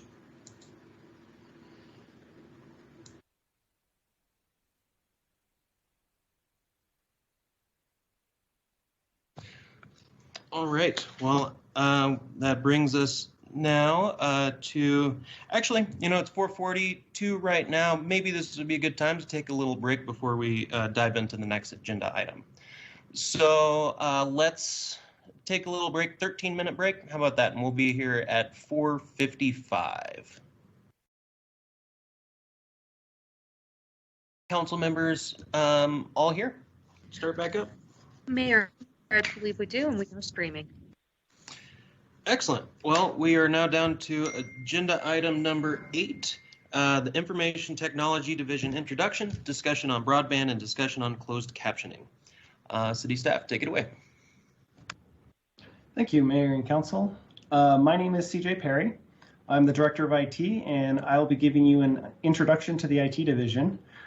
First, before I turn off my camera for the presentation, I'm going to tell you a little bit about myself. While my family moved around a bit, I'm a third-generation Flagstaff resident. My family moved back to Flagstaff from Honduras in 1993, and I've been here ever since. I've been in IT for about 20 years, except for a couple years break while I was owning and operating a tour company of the Grand Canyon. And I've been a city employee for about 10 years. I also have a wife and 3 beautiful kids. So that's a little bit about me. But more importantly than myself, I'm here to give you an overview of the IT division for the city of Flagstaff. With me today is Paul Santana, our help desk manager. He's helping run the presentation slides. Paul, would you like to tell a little bit about yourself? Thank you, CJ. Good afternoon, Mayor, Vice Mayor, and Council. Paul Santana, IT manager over the help desk. I moved to Flagstaff about 10 years ago. I've been with the city for the past 6 years. Came to the city with several years of project management and customer service experience. And over the years, I've been fortunate enough to have moved through a few positions into my current role, which is overseeing the help desk team as the IT manager. I've been IT manager here for the past 3 years. I'm happy to be here tonight assisting CJ with the IT presentation, and I'm looking forward to help answer any questions you may have. I'm going to be turning my camera off as well, running the presentation, but we should be good. Thank you. Thanks, Paul. And Paul's experience in customer service has been an invaluable asset to the IT team, so shout out to him. So I'm gonna go ahead and turn off my camera and we'll kind of get started. So first off, let's go over kind of a brief agenda of what we're gonna be talking about. First up, let's see, yeah, next slide, there we go. First is a brief overview of the IT division kind of as a whole. Next, we're going to be talking about our technology team, which is a group of employees from across the organization to help IT prioritize technology needs for the organization. After that, we have a very specific update about broadband in Flagstaff. And finally, Paul will be doing an update on our efforts to provide closed caption for the City Council streaming, and that will be with the City Clerk's office as well. Now, I will pause between each of these sections to allow for some, City Council questions or comments. So let's go ahead and jump right into it.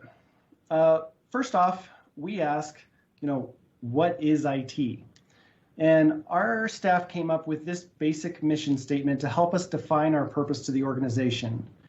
It reads, our purpose is to provide you the secure tools to make your job easier tomorrow than it is today, or than it was today. So that's like really the core of what we do and how our staff treat what they do each and every day. How can we help staff do their jobs easier and better? So how do we do that operationally? On the next slide, you'll see that on the right, we have kind of the whole city org chart. This was commissioned by City Manager Clifton to really express to council and the community that, while we have a structure and we have hierarchy, we understand that we strive to be as flat of an organization as possible. We recognize that each division or section or even program has immense value in serving our community and stands alone in its own right, regardless of the official structure. So in that spirit, the IT org chart is similar. Each of my team members are amazing and experts at what they do. While I might be the one doing this presentation to council, I'm happy to be surrounded by the smartest and hardest working staff at the city. Structurally, we have 5 different areas. We have our help desk, which consists of a manager and 3 technical employees. They fix your individual computers and provide support and training to staff. We have our operations team, which also consists of a manager and 3 technical employees. They keep the core infrastructure up and running.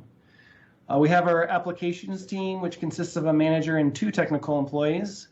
They provide the software and the efficiencies to make staff better at doing what they do. They have an exceptionally hard challenge as they're one of our smallest groups, actually. Next up is our GIS team, which consists of a manager and 3 technical employees. They help organize all of our data that can kind of be displayed on a map.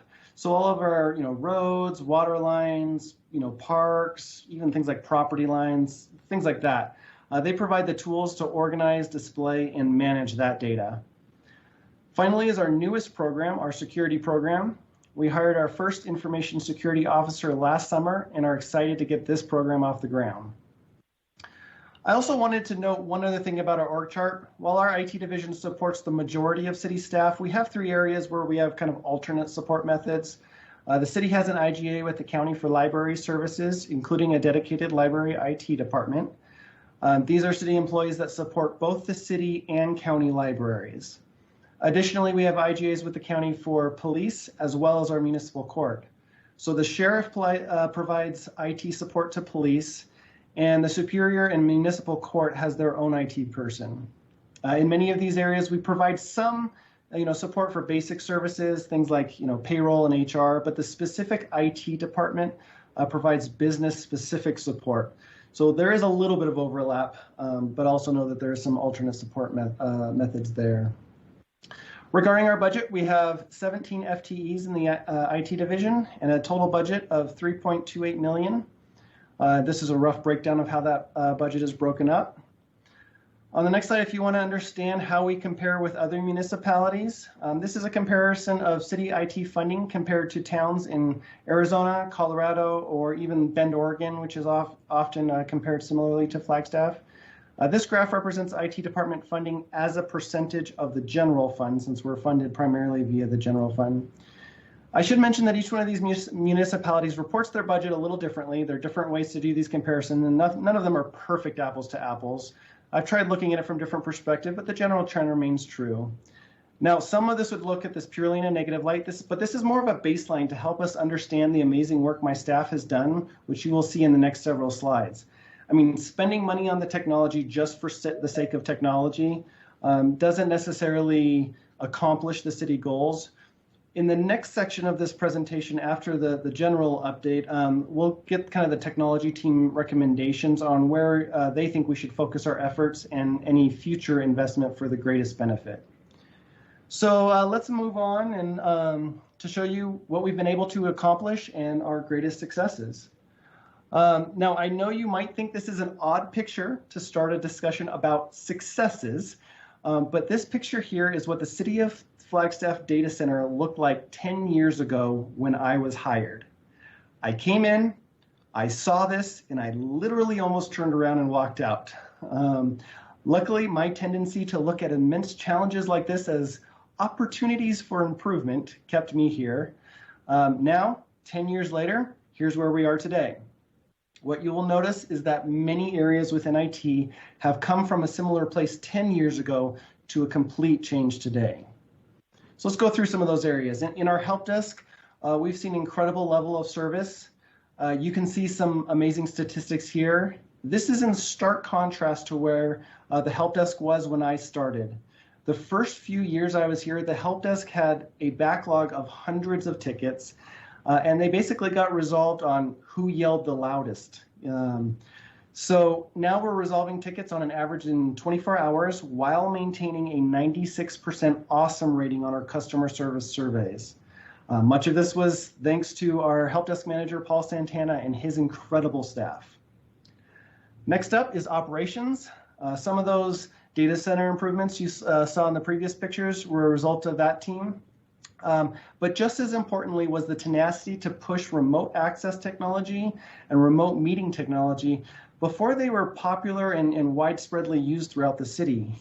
We began using a lot of these technologies as a desire to support our climate action and adaptation plan and allow more people to work from home or attend meetings without having to drive to City Hall multiple times per week or even per day sometimes.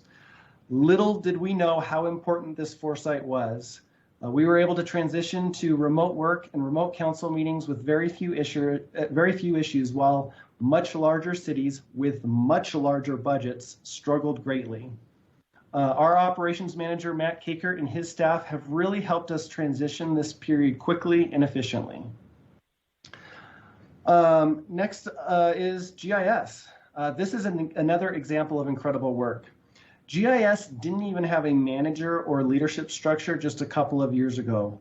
Retention was low as we lost multiple employees to other agencies that paid significantly more. But in the last couple of years, our GIS manager, Rob Spear, has led this team to create things like this park snow operations dashboard. Rather than them, guessing or trying to remember as to where they had shoveled, now they can track their progress via this custom GIS application that the team built.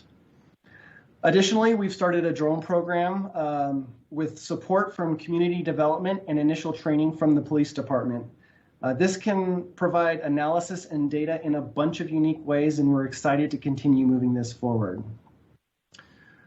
Next up is our applications team, and as I mentioned, they're one of our smallest teams, and they were even smaller just a few years ago. We have over 40 applications within the city and only 3 staff to manage all of it, while also trying to push us forward into the 21st century. This team just started to hit its stride as our application manager, Wayne Anderson, has been steadily pushing for more efficient ways of doing business. For instance, you might be wondering why there's a room full of filing cabinets on the screen. This used to be a nice, quiet break room area for employees with a couch for relaxing during breaks or lunch. It got taken over because there was nowhere else to place the paperwork HR needed each day. We just celebrated finally digitizing all of these papers into a document management system. So just think, while many organizations are looking how to take their existing data and provide slick dashboards and custom reporting, we're right now just simply trying to get off of paper. So while we have a long way to go, this incredible team has been working very hard to get us there, and I'm really proud of them. And finally, but probably most importantly, is our security program. We hired our new information security officer, Brian Dennis Gown, this last summer. While previously we addressed security more collectively as a team, we didn't have anyone with real specific security experience. So this provides us an opportunity to take our security concerns seriously. As you can see from this screen, it's more important now than ever. This is just a small list of security breaches or attacks in the past few years. One of the recent ones happened a few weeks ago in which a Tampa water department was hacked in an attempt to poison citizens by overloading their chemical treatment system. This was carried out all during the Super Bowl. Now, I'm happy to let council know that this security position was half funded by our own water services, and that's where we've put a significant portion of our efforts the past few years. So hopefully we're not put into a similar and dangerous situation. But know that these attacks are on the rise. I should also note that if council ever has any questions in regards to our cybersecurity, I will not be able to answer them in this public forum due to the risk to the city, but any such conversations can occur in executive session should council request that. Finally, at a high level, I wanted to show off one last success. IT has no project managers, nor do we have a central project management office within the city. To that, IT often has to self-manage major multi-year projects with no formal project management training or anything like that. Over the last year, our IT managers have put a tremendous amount of effort into organizing our projects and apply better project management methodologies and frameworks. While we're still growing and learning in this area, this dashboard just shows the efforts that we've put into project success, as well as our incredible workload. This dashboard is also available to the entire organization as we strive for transparency and communication, so anyone can see the status of their project at any time. I really kind of feel like we've developed more of a startup type culture where we remain lean and nimble in the ways that we support our staff. It's a culture not often seen in the public sector, and I'm very proud of the work that my staff has done to push us forward. Now, this is just, an overview of the division and where we are today. I know it might seem like we're behind the curve in regards to, some technologies and efficiencies. And while that's definitely some of the case, I want to express to council that IT has come a long way and is continuing to make huge strides forward. City Manager Clifton recently reorganized IT into a division and has made it very clear to me the importance technology has in his plans to push the city forward. I think there was a comment made a couple weeks ago at the budget retreat that IT has been neglected for some time. And while I would agree with that statement, based on my 10 years here at the city, I also must say that this leadership we have at the city today recognizes the importance that technology plays in making the city better and more efficient. We've received a lot of support, both from an operational perspective and budgetary perspective in recent years, and I'm extremely grateful for the leadership we have here at the city. I'm really excited on what the future holds and how we as a division can help our staff be better at what they do in the future. So next up on the list, we're going to talk a little bit about the technology team recommendations on kind of where we should go from here. But first, I just wanted to provide an opportunity if there's any questions from council.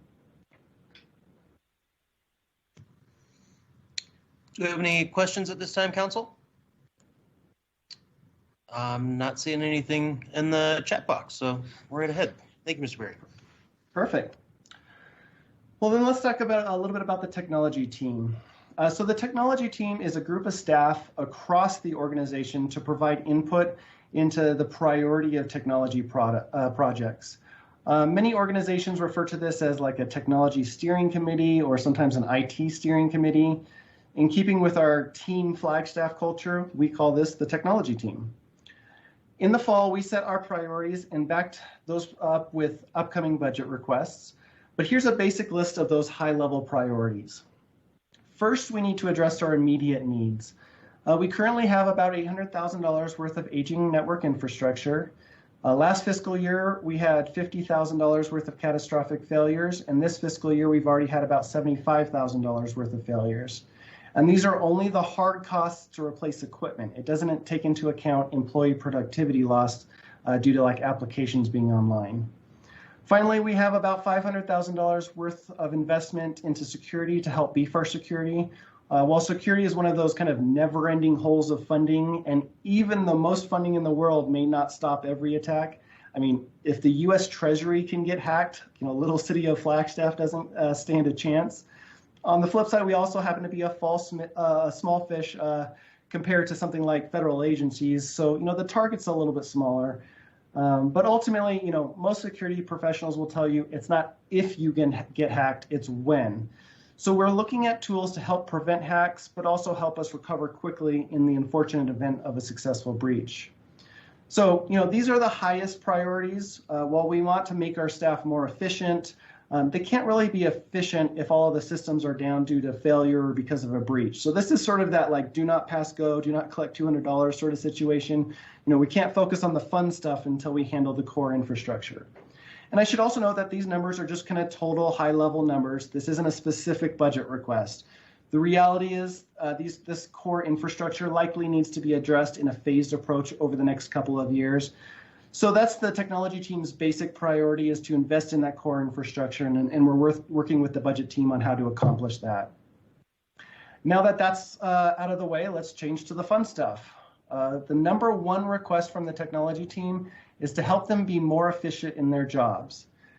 Many of the comments in our meetings were around not having the appropriate software or tools to do the job efficiently. One of our most critical software applications was built by a platform released in 1988. So needless to say, it's not the most efficient system. And we also continue to have an incredible amount of manual paper processes. I have to say this, Team Flagstaff is some of the hardest working people I've ever met. The amount of minutiae they have to sometimes go through just to do their job is immense due to some of these antiquated systems, yet they come and they work extra hard to serve this community. I also must say we're making extra, great progress in this area. As you've noticed previously, we started digitizing a lot of our paper forms and processes. Additionally, Council approved a budget team recommendation to move some of our payroll processes into a new software package called Kronos. This was one of the technology team's highest priorities, and we estimate that this will save between 80 and 120 staff hours every pay period. So we're making great strides.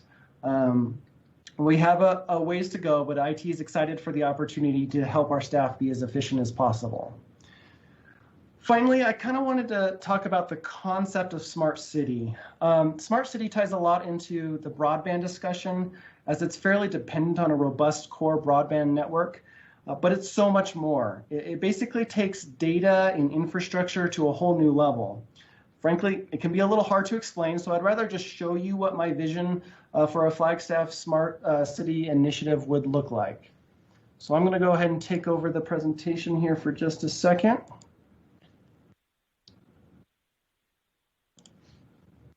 All right. So this is an example of a smartphone app. I think the smartphone ecosystem is probably the most appropriate, as it is more accessible to low-income families. They may not have a laptop, but the majority of people have, or at least have, access to a smartphone. I know Councilmember Shimoni has brought up apps on multiple occasions, so you might enjoy this. So this is just kind of a demo. There's no real live data behind this, but it's just kind of to show you a little bit about what this would look like. So in this case, we would log into this. And this is just an opportunity for me to remind everyone to use long, complex passwords. So again, this would be kind of an example app of what we could envision for the city. It could start by providing some, just basic information that a citizen might want, such as the weather. We could look at upcoming weather as well. But as we kind of move into this a little bit forward, let's look at some of these different areas. If we click on this My Usage button here, what we notice is kind of the primary way that just about everyone in the city interacts, or every resident in the city interacts with the city as an agency, is with your water and trash bill. I mean, we all need water and we all need our trash taken away. So at its basic level, to start adoption of something like this, we would start with that is, pay your bill right through the app, or set up auto pay right through the app. And we have various ways today of doing that, but this would just kind of create this friendly way of doing that. But then when we start to look beyond that, some of the interesting things around smart city initiatives is utilizing infrastructure and different sensors in order to provide information both to the community and back to the city. So this is an interesting thing that's gaining some momentum, is the idea of sensors inside trash cans, basically just to see how full that trash can is. It's more useful on the commercial side than it is on the residential side, but we could look at it from both angles. When you look at it from the commercial side, the nice thing about it is right now what we do is we kind of drive around to all of our commercial bins and empty them. They might be empty, they might be overflowing onto the street, but we're just on a set schedule to pick them up. When you add sensors to them, you only have to necessarily set up a route at the first thing in the morning to just pick up the ones that are getting close to being full. We'll say, 75% full. So we can kind of optimize a lot of our routes, do less carbon emissions because we spend less time on the road, less maintenance on a lot of our vehicles. But even when we kind of look beyond that, if we did look into the residential, you can utilize things like this as actual nudges with our climate action and adaptation plan. Looking at, here's what my usage is, based on some of these sensors. There's also sensors we can put on the trucks themselves as far as weight goes when it's lifted in and provide data back to the community. So this is kind of like a little nudge saying, hey, look, you get an award as a trash saver. Congratulations, you've used 30% less trash than similar homes in Flagstaff last month. Thanks for helping us reduce waste. Keep up the good work. It's a little bit of that nudge saying, good job. Let's keep trying to reduce our carbon footprint there. Or we talk about our water usage. Here's another example of a similar type of concept where we have a graph. Here's our consumption versus the Flagstaff average. And in this case, we're using more than 15% more than similar homes. It might be just that nudge to be like, oh, I didn't realize that. Maybe I should try to reduce my water consumption. Utilizing the existing sensors that we use today to monitor how much water is being used at people's homes. But this really gives the individual a little more information on how they're utilizing these services. Additionally, we've got bulk trash. I know for me, I don't think about bulk trash until I need it. And at that point, then I'm kind of looking up the map that we have online and trying to figure out, okay, where is my house in relation to what zone I'm in and when we're going to come by and things like this. But if we're doing this based off of where your address is, it could literally tell you, hey, by the way, bulk trash is coming. So, be ready. Additionally, we can look at other sensors. If we go back and we go to the environmental section, we can look at CO2 sensors throughout the city, see how we're doing from an air quality perspective compared to other cities or national averages. We can look at our landfill usage to see how we're as a community doing. Please keep in mind, these are all just fake numbers that I've thrown in here for demo purposes, not real numbers. We can look at dark sky initiatives, see how much light is leaking out in the evenings and how we're doing from a dark sky perspective. Is it getting worse over time or are we doing okay? I mean, even simple things like pointing out where the vehicle charging stations are on a map and giving you directions to those are all things that are possible. When we look at other ways that people interact with the city, you look at the permitting process, being able to submit a permit right from this app or even from a website where you can upload all of your documents and you can really kind of see where you are in the process. Plus, it'd be able to give alerts back to the community as to, hey, by the way, this part we need a little more documentation. Can you resubmit this? So just making it easy for the community to interact with the city. The other thing you think about that happens on a regular basis is what happens during a snowstorm. We get a major snowstorm and kind of want to know, is it safe to go outside? Well, first off, with an app like this, you can get an alert. Warning, there's a snow alert. Be careful. We've got snow conditions. You can check on those conditions, and then we can use city infrastructure to provide information back to the community as to what those conditions are.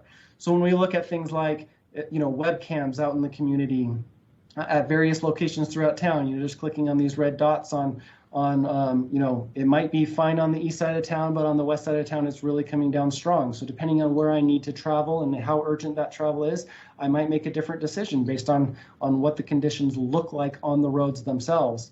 Additionally, there's opportunities for sensors and things like tracking where the plows are or where they've recently plowed.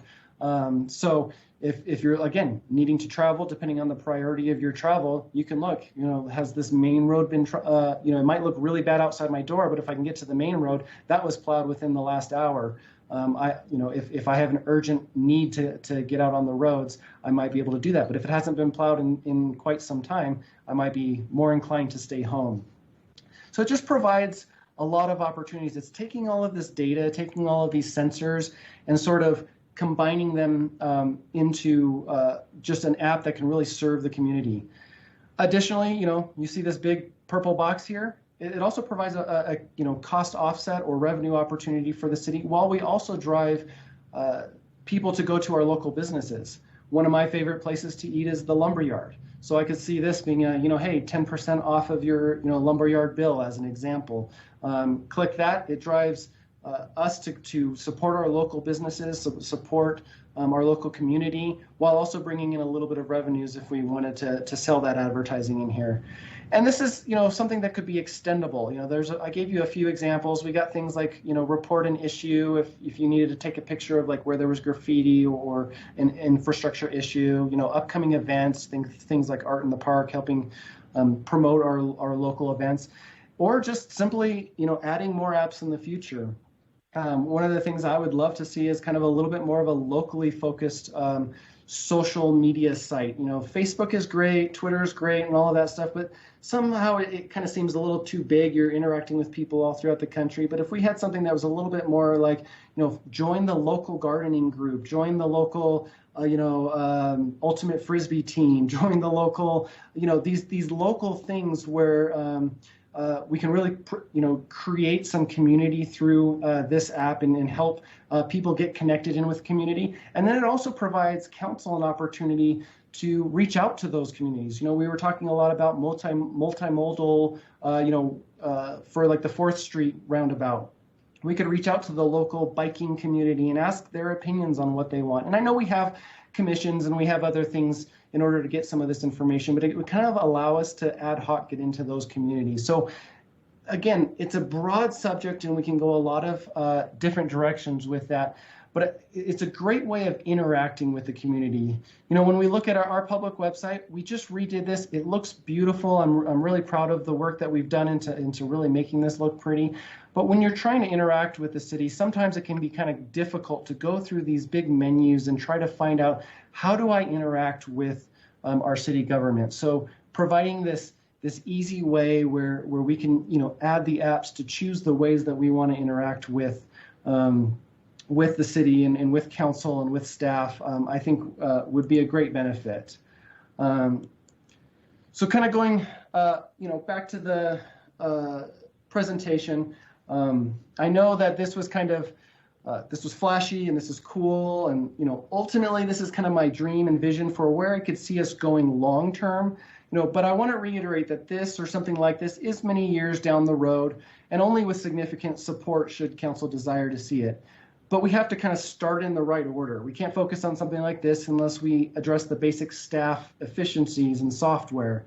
And we can't focus on staff efficiencies until we focus on our core infrastructure. So the technology team acknowledged that this is a really exciting idea, but ultimately it's out of reach in the short term with all of the other work that needs to be done. So their primary recommendation in this area is to focus on starting very small, with a focus on like our fiber build out and some of the underlying data infrastructure, while we really prioritize staff time on these more immediate needs. What this does show, however, is that we're looking long term. We have immediate needs, but we're also trying to look 5 or more years down the road. Things might look very different than this, in 5 years. 5 years in technology years often feels like 100 years in human years, and that it's very difficult to know where technology might take a sharp turn between now and then. But one of the things City Manager Clifton wanted the technology team to do is keep an eye out on the horizon and see how we can utilize technology to better serve our community in the long run. So this is just kind of simply an attempt to capture what that might look like and just provide a demo to council of kind of what some of these longer term visions look like. So next up, we have a very exciting discussion on broadband and fiber, but I wanted to pause if there's any questions or comments about any of the technology team recommendations or anything you've seen here. Council, do we have any questions or comments? All right, well, I'll just say that I'm hoping that others are nerding out as much as I am during this presentation, because this stuff is awesome. So without further ado, on to broadband so we can geek out some more. Well, Mr. Mayor, if I may, I put a GIF of Neil deGrasse Tyson having his mind blown on the chat. So just wanted to describe that for the general public. I think everything that you just went through is friggin' amazing. I'm really blown away, very excited about the possibilities, and just generally incredibly grateful to have you and Paul and the rest of the team working for the city of Flagstaff. That was a real win. And since I'm on here, I wanted to mention, CJ, that I was a Peace Corps volunteer in Honduras for 3 years. I don't know if you would remember that or if we've discussed that before, but we should have some chats about your memories of Honduras back in the day. Anyway, I'll let you get back to it right now. Thank you, and I appreciate those comments. And I gotta say, I gotta give a lot of credit to City Manager Clifton. He's really got an eye on keeping an eye on the future, and that's what we're trying to capture here. So we're working through it and excited to see progress. All right, so now on to broadband. So this is just basically a specific update on kind of broadband in Flagstaff as a whole. COVID has really brought to light a lot of things about broadband. In particular, it really highlighted some of the inequities and how a lack of broadband really amplifies those inequities. Broadband seems to be particularly sparse among low income and even a lot of minority populations. Additionally, telemedicine is something that we've talked about a lot during the pandemic as an alternative to help people get care at a lower cost, and for those who don't live near medical facilities. The people who have the greatest need for telemedicine services, low income and extremely rural, are the same people who have the least access to the broadband needed to make telemedicine successful. So a lot of what we see is that people who need broadband the most to better their lives are the same people that have the least access to it, either due to the cost or simply availability. So, we see that lack of broadband really amplifies inequities across a population. And there's some interesting data on this. A study in France really brought some great data on this on the next slide. The study showed that between 2009 and 2013, broadband adoption alone contributed towards 34% of income growth and 80% of reductions in income inequality. So that was an interesting study. In addition to basic inequities, there are some direct correlations between broadband speeds and economic growth for entire sectors or communities. COVID has only heightened that as well. As many of us deal with the isolation the pandemic forced upon us, many people took up new hobbies or took this as an opportunity to learn new skills. I know in my own house, just a little personal fun thing, I started learning about hydroponic gardening. My family has enjoyed freshly grown spinach and romaine salads harvested directly from my living room during snowstorms. I've never seen my kids actually excited to eat vegetables. So that's how I dealt with being stuck at home so much. And as I don't really have much of a green thumb, I relied significantly on the internet and, in particular, YouTube videos to help teach me how to do this. But even prior to the COVID, I'll give you another personal example, is that I had an unfortunate eye accident that put me in the hospital and I had months of recovery. This caused me to drop out of college almost 20 years ago. And as I eventually became the sole provider in my house with a wife and 3 little ones, it was really difficult to go back to school and finish. Eventually, I knew I needed to finish my degree in order to progress in my career. But as we depended on my income, my only option was an amazing new online program through NAU.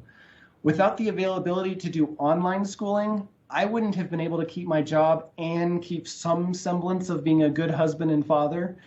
Now, think of like that single mom trying to provide ends meet to her children. Her only real opportunity is online classes. But the lack of availability or prohibitively high costs often make this unattainable. So what we see is that broadband has a direct ability to increase income opportunities for many families. A few weeks ago, Sarah Dar did a great presentation about the state of housing in Flagstaff. In that presentation, she showed a graph of the costs of housing in relation to the rise in income in Flagstaff. And we saw that housing was rising way greater than income. Now, I'm not an expert on housing. I know council and staff have been working hard to help in the rising housing costs. While I'll leave that task to the experts, I want to focus a little more on the income side of that graph. What has been shown repeatedly is that access to high-speed, affordable broadband significantly improves economic opportunities, either directly, like say applying for jobs online or clients for small businesses, or more long-term in such cases as I just described by like learning new skills or alternate educational opportunities. So this can lead to economic growth for an entire community. Here's a few great examples of this. Chattanooga, Tennessee implemented a high-speed municipal fiber network. This was during the last recession when Chattanooga was, for all intents and purposes, dying.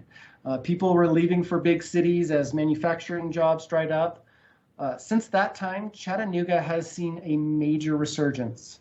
A study estimated that their fiber build-out has directly led to between 2,800 and 5,200 new jobs and generated nearly $1 billion for the community. It's an incredible success story. I also recently read an article where PC Magazine labeled Chattanooga as the best place to work from home. I'm happy to forward that article to council later, but this is simply due to their high availability of fiber when the private sector failed to fill the gap. Yet another success story can be best described by this map from the FCC. What you see here is the availability of 1 gigabit fiber to a majority in that particular county. So the yellow color represents a lack of availability, while the darker green color represents nearly universal availability. While you can see lots of little pockets of dark green, I really want to draw your attention to the top middle of the map in North Dakota. That entire state is nearly all dark green. North Dakota started working on their fiber build-outs 25 years ago. They eventually became the first state in the country to have 1 gigabit fiber to every school in the state. Now, as farming, is becoming more automated and people would consider leaving North Dakota for job opportunities, they're actually building a fairly solid technology sector up there. Now, don't get me wrong, it's not competing with booming areas like Austin, Texas anytime soon, but for an extremely rural area, it's breathing new life into their economy. So now that we've looked at broadband kind of in general, let's focus a little bit more on northern Arizona. So this next map shows you the approximate locations of the major fiber routes throughout the country. As you can see, much of the country is covered, but there's just a couple of big gaps. One of the country's largest gaps is right at the Navajo Reservation and Four Corners area and puts Flagstaff inside kind of this big donut hole where there's just no fiber. This severely limits some of our economic potential. For instance, there's been several high-tech companies and even some data centers interested in Flagstaff, but they chose not to come simply due to the lack in bandwidth. What we found in Flagstaff and throughout the rural US is that the private sector simply doesn't have the incentive to solve the problem. The profits just aren't there. While there's always opportunities for partnering with the private sector, there has to be some public sector participation if we want to provide quality options to the community. Luckily, there's a lot of movement recently. Here's a few major projects coming up.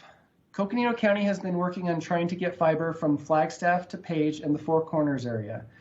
They received an Arizona Commerce Authority grant for the design work on that route and are hoping to get future grants or maybe partner with something to build those routes. I'll send some information to council later as far as their website and some more information about that project. The state, through ADOT, is currently building from Anthem to Flagstaff. I believe that project just started or is possibly starting within the next couple of weeks. I was told end of February, early March. As a time frame. There's also a proposal in the governor's budget to build from Flagstaff to the California border along I-40. And additionally, I understand there's a future desire, at least, to build from Flagstaff to the New Mexico border and kind of complete that I-40 build at some point in the future. So these bills would be huge for Flagstaff and for Arizona. On the next slide, we've got a map of kind of what this would look like. Rather than Flagstaff being kind of in this broadband desert, we would be at the center of some major routes. I also should note that I met with APS since I submitted the presentation, and they're also planning on building fiber from Phoenix to Flagstaff, and then it would kind of loop around to Winslow and down through Payson.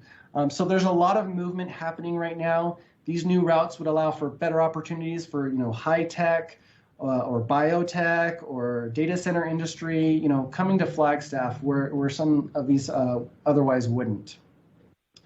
Finally, kind of going back to the news of what's going on, there are several grant opportunities upcoming.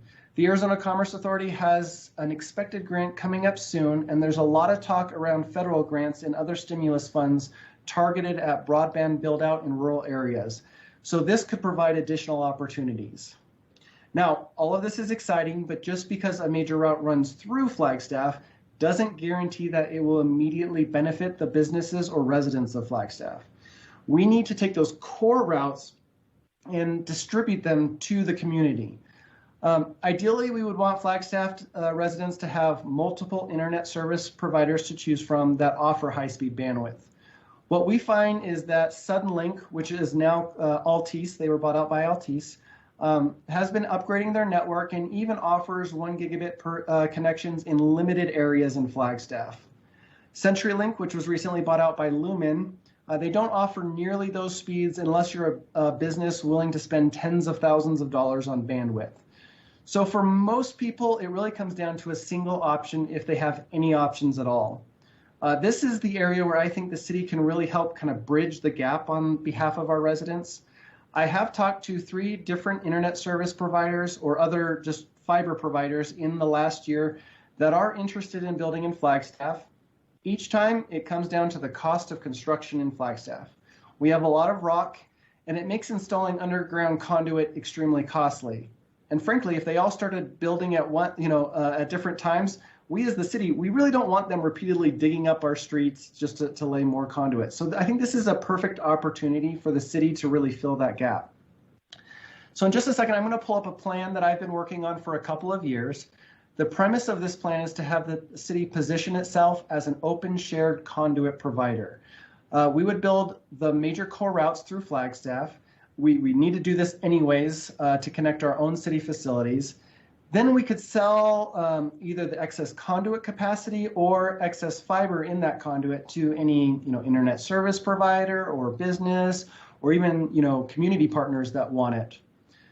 So let me go ahead and pull up that plan and we'll look at some maps and stuff on what that would look like. Give me just one quick second.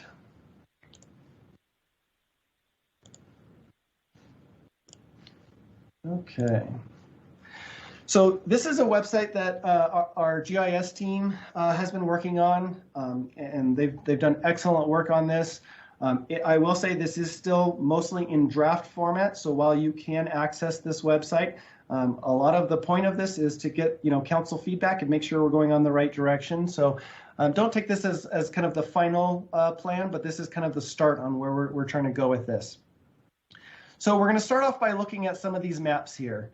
And I've already got them pulled up. So the first map we're going to look at is just looking at the city of Flagstaff and just looking at this from a purely internal perspective only. So when we start with this, we look at this from the perspective of city facilities. So each one of these stars on the screen represents a city facility. And what we did is we did some initial design work to map out what it would look like to connect all of our city facilities. Right now we're using a microwave network. Council approved the build of that microwave network. It was about $750,000 and it's coming up on needing to be significantly overhauled due to its age. Additionally, some of our sites we're using leased fiber from one of our internet service providers, and those costs tend to be around between $10,000 and $20,000 per year per site for that connectivity. So there's some pretty significant costs associated with this if we decide to move away from microwave as a primary and back over to fiber.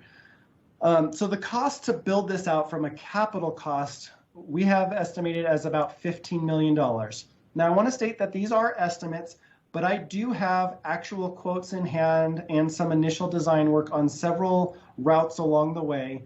I have about $2 million worth of this project that's actually quoted out by a local company. So we feel like our estimates are pretty close. Additionally, when we look at this from an infrastructure perspective, we can look at it from traffic signals. So this is just kind of an area of all of the traffic signals in Flagstaff that the city manages. Please be aware that ADOT does manage some of the traffic signal inventory in Flagstaff, so it doesn't capture every single traffic signal.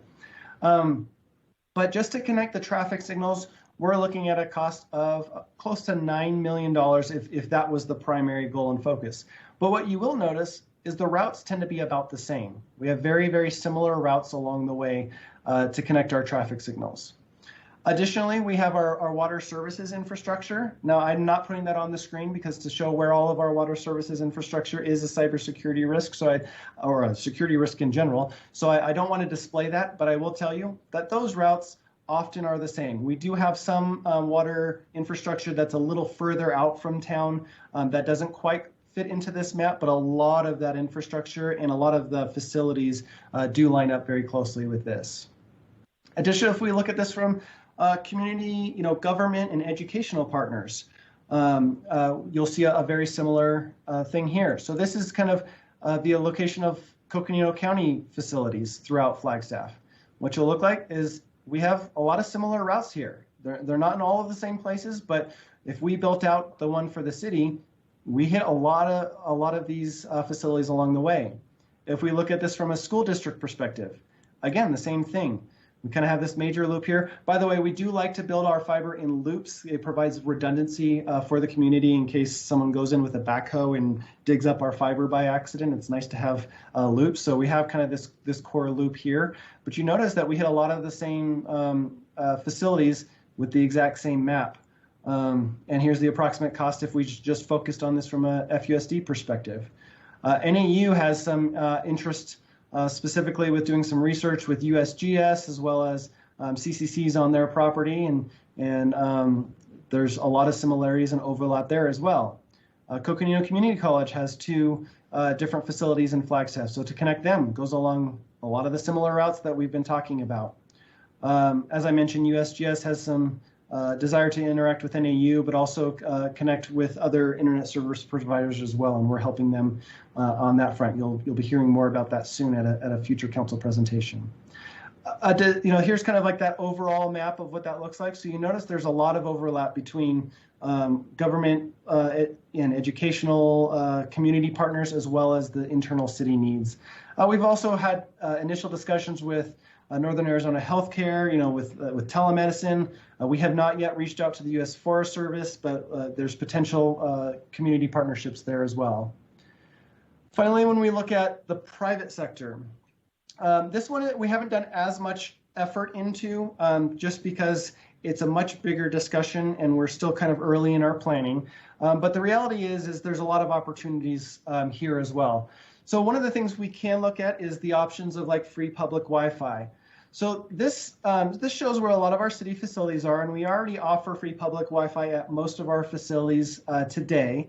But this is also looking at a little bit more of a build out for things like the parks, Bushmaster Park, Fox Glen Park, things like that, getting more in the community. Additionally, downtown is an area where there might be opportunities to free public Wi-Fi. And when I say free public Wi-Fi, it also provides an opportunity for things like, you've seen those splash screens where you kind of have to, please make sure that you're following our guidelines while you're using our Wi-Fi. And we can also do things like cost recovery, where we put advertising on that to local businesses. So you want to use our free public Wi-Fi and you're connecting to a Wi-Fi spot downtown, we'll go check out the Lumberyard, CJ's favorite restaurants, that sort of thing, at a discount or something like that, or other businesses within the area and in the downtown area or throughout our community as well. So there's even cost recovery opportunities there. When we look at it kind of from an economic development perspective, I focused here mostly on kind of our business incubator and accelerator up on Innovation Mesa. The airport, we got the business park, and we have, again, free public Wi-Fi in the airport itself. Also kind of looking at JW Powell, and we know that this is going to be some big movement for the future of the city of Flagstaff in this area. So just trying to identify that that's an important part as well. And then finally, we've got private sector. Now, I don't have anything listed on the screen. You can see it's blank right now, but if you think of going back to this main list we had here, whoops, let me pull this back up. You'll notice that these core routes, that's where a lot of our businesses are. So if they're looking for additional internet needs. They want to connect to better internet, better ISPs, things like that. We can provide a lot of that interconnectivity between the businesses and some of our local providers, or between businesses themselves. You kind of look at Gore, and they have some facilities here and some facilities there. I'm sure they've already got contracts in place for that, but we could offer competitive pricing on that as well for just connecting within the city. So there's a lot of opportunities here. We starting to go into this as far as what our plans are, but really quickly, I wanted to kind of go down to the bottom and really focus on our community broadband team. Now, this is actually now a subset of our community broadband team because it's been growing. We've been bringing in more partners and more people that are interested, and you'll hear from some of them at the very end of this presentation. But this is kind of where it all started. It was a lot of collaboration between the city of Flagstaff, Coconino County, NAU, and FUSD. And these people you see here have been influential in really kind of getting these ideas off the ground, both within Flagstaff and some of the broader connections to Phoenix, to California, New Mexico, Page. That whole area is a result of a lot of work and a lot of effort. Dr. Steve Burrell from NAU in particular was really influential in kind of getting a lot of this off the ground.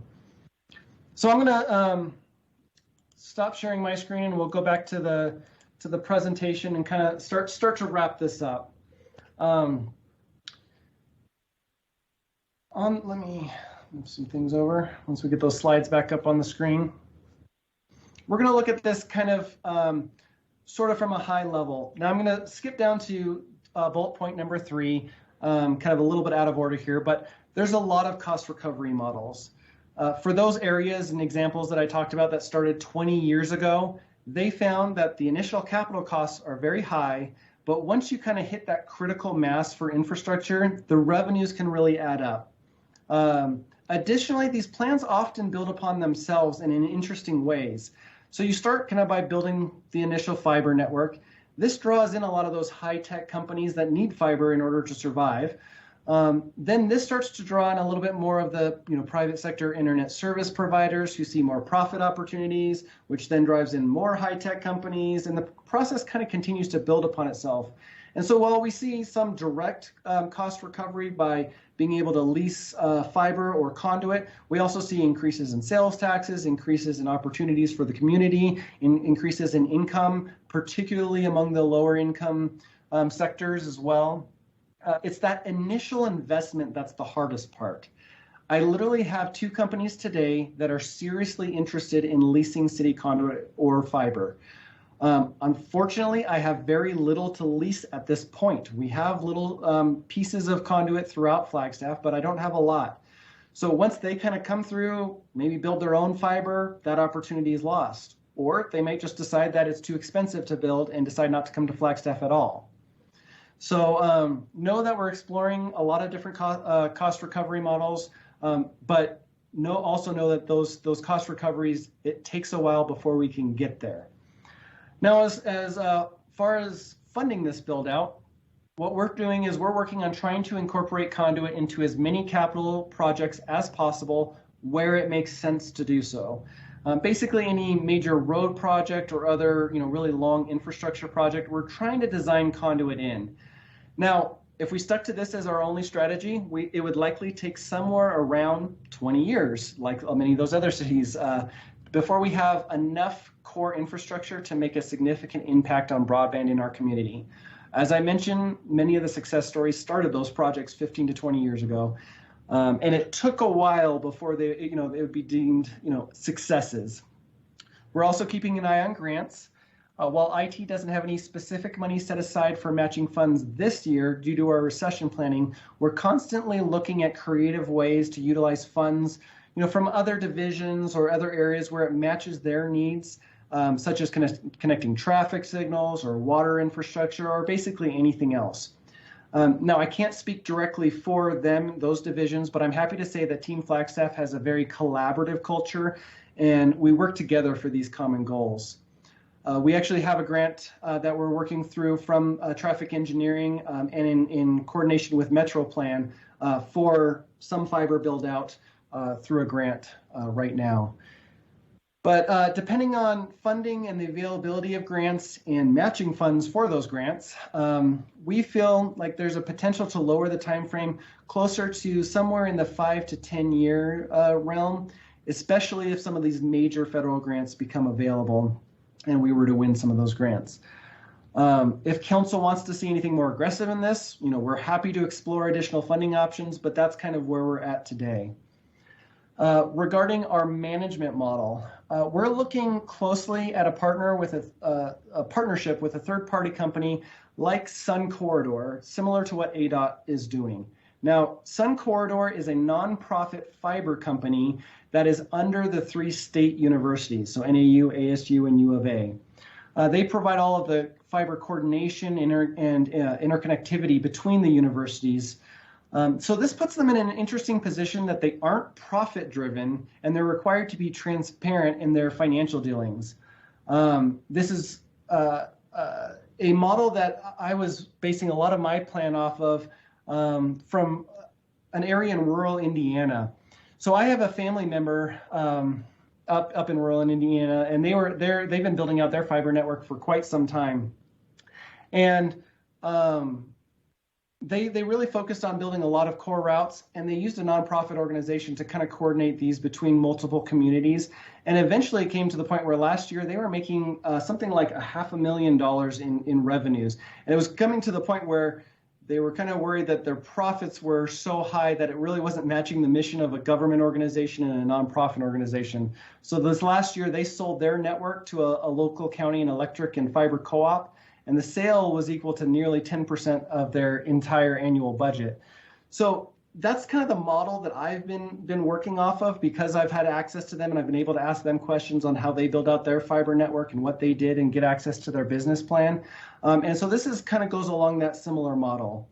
I mean, we don't have any staff in IT with specific fiber experience. So rather than hiring a bunch of staff, it gives us an opportunity to partner and rely on their expertise and their ability to negotiate lease deals on our behalf. This would also allow us to better coordinate with ADOT and any other community partners that would want to do that as well. Now, I want to say we're fairly early in our planning, so we're not really at a place to define this in too great of detail, but I just want you to know that we're exploring options in all of these areas. What we're not exploring right now is fiber to the home. That's what Chattanooga did. Is fiber to the home. Now, should council want that, we're happy to explore it, but we would likely need to hire like a consultant and really kind of develop out a plan like that. And there would be a lot more capital costs associated with that. So I'm kind of getting to the point where I need to stop talking, and I'm going to open it up for questions or comments. We'd love to hear from council. If are we on the right direction? Do you have any input? And additionally, while I'm happy to answer questions, I also have several of our community partners on the line if council would like to ask them anything.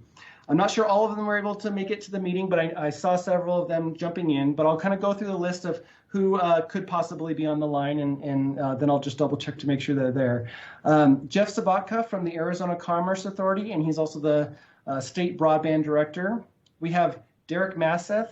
He's the executive director of Sun Corridor, that nonprofit that I was talking about that connects all the universities and is going to be partnering with ADOT. We have Dr. Stephen Burrell, the CIO for NAU. We have Helen Costello, the deputy CIO for Coconino County. I don't believe Matt Fowler, the CIO, was able to make it due to a conflict. We have Gail Jackson, the CEO for the Economic Collaboration of Northern Arizona, also known as ECONA. I believe we have David Wessel from MetroPlan. And I know Mary Knight from FUSD and Brad Burgess, the Broadband Program Administrator from ADOT, were not able to make it, but they kind of send their support. So thank you for each of you community partners who could join. If any of you would just like to speak about your respective projects or the topic of broadband in general, just please put a C in the chat, and then the mayor can call on you if you want to make comments. Otherwise, I'm going to kind of open it up back to council to allow them to ask any questions of myself or any of our community partners and go from there. Thank you, Mr. Perry. This was an amazing presentation that said everything that I was looking for so much more articulately than I have, and why I've been really pressing for this, why, from not just economic growth, but resolving inequalities, both both racial as well as economic in our community, as well as providing cost recovery, ways of really improving our infrastructure. And I guess the one part I will add on to this is that right now, computing and informatics is the second fastest growing industry in the United States, right behind healthcare. We are on a huge wave right now of basically those who are going to invest quickly will corner the market in the next 5 years. That's just the economic trend. I've spoken with my economist friends about this. We have a real opportunity to make something big happen for Flagstaff, I feel like, and resolve a lot of issues. And again, the broadband in particular is the baseline for so much of the smart city initiatives, the other things we want to, I would love to see in the long term. So I think everyone knows by now I am a strong advocate of this and would like to make sure we are dedicating resources to it into our budget discussions. I see Mr. Masseth has a comment. Yeah, if I could, I just wanted to chime in. Derek Masseth, I'm the executive director for the Sun Corridor Network. Thank you for the opportunity, Mayor and Council, to comment. We're excited to be operating and managing fiber on behalf of the Department of Transportation and the state's research and education enterprise through the universities, and bringing that to Flagstaff. And just want to echo all of PJ's comments. Happy to partner in whatever meaningful ways make sense as you explore this sometimes complex landscape. Yeah, thank you, Mr. Masseth. I appreciate y'all being here, because obviously this is going to be it takes a big team, a lot of IGAs and a lot of coordination from a lot of people, but I feel we have the drive for it at the city, county, state, and federal level right now, and let's get on board to this wave is how I feel. So thank you, Mr. Masseth. Ms. Costello?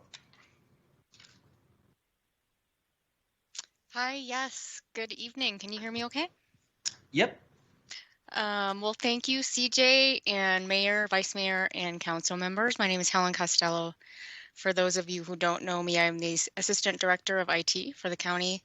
And just wanted to echo CJ's great presentation and Derek's comments that we are here to support and partner with you as we also explore opportunities. We are very passionate about bringing broadband to our communities for all of Coconino County, and are pursuing at a bit larger scale the middle mile build out from from Flagstaff to Page and to the Four Corners area. So we're very excited, very passionate. We have a mutual interest in bringing fiber to our community and our citizens. And so thank you to CJ, thank you to Steve Burrell and other partners in all that work that they're doing.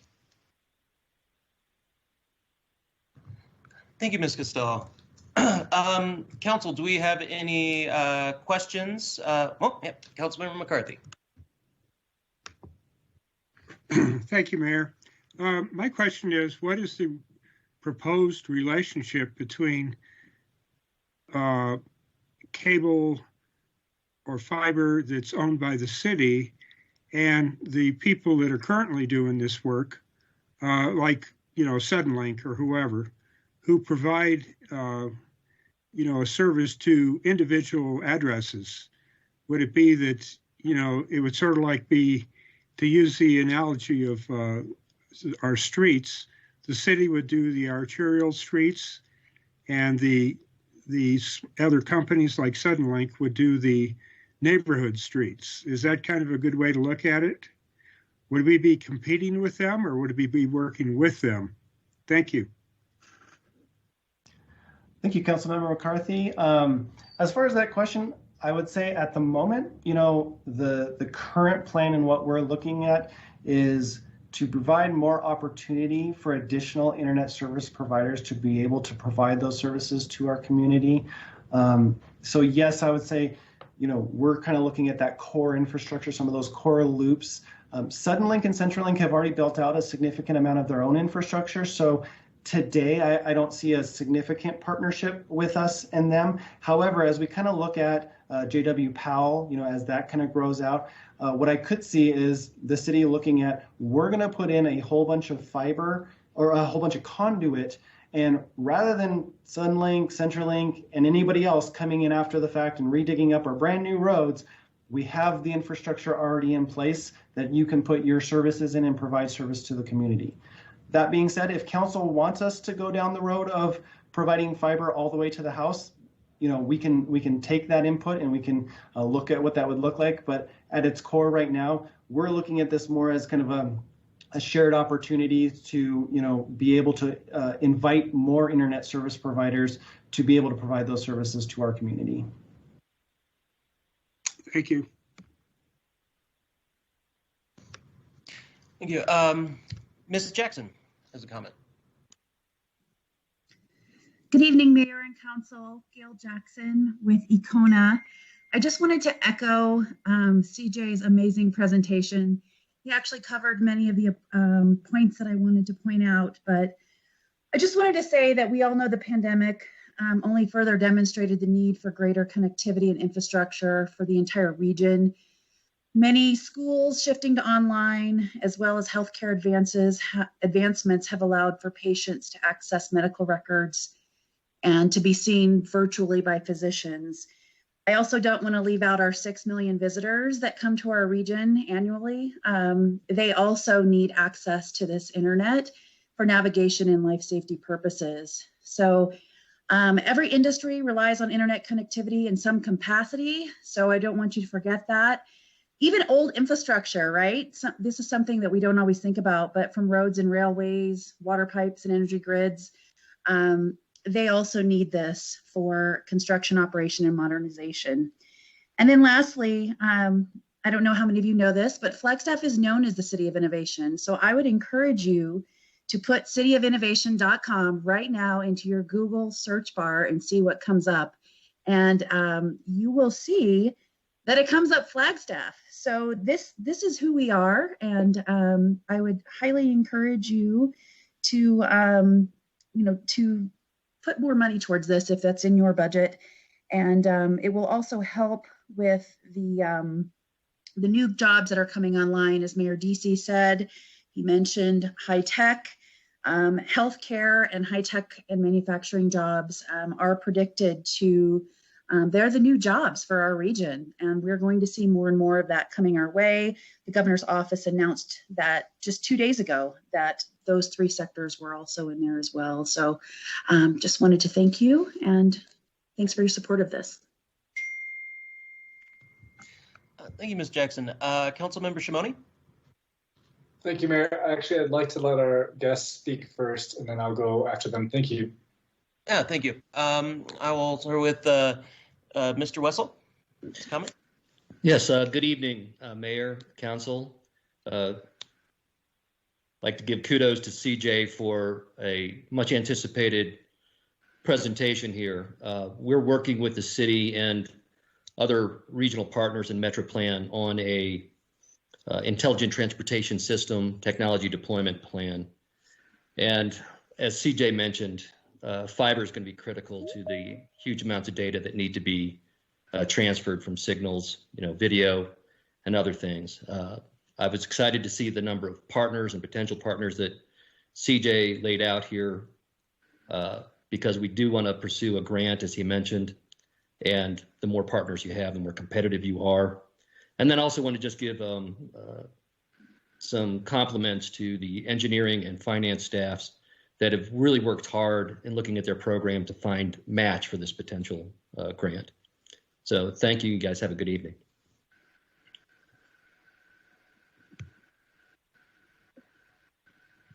Thank you. Dr. Burrell, please. Thank you, Mr. Mayor and the council. Just wanted to comment and thank CJ for such a great presentation. NAU is also a stakeholder in the community when it comes to broadband technologies, of course. And as a member of the Sun Corridor Network, we're in a unique position to continue our collaboration there. And just to shout out, Mr. Perry's been a fantastic collaborator and a great ambassador of the city and Flagstaff in the general area. So we look forward to supporting him and the council as we move this infrastructure initiative forward. Thank you. Okay, thank you, Dr. Burrell. I will circle back now to Councilmember Shimoni.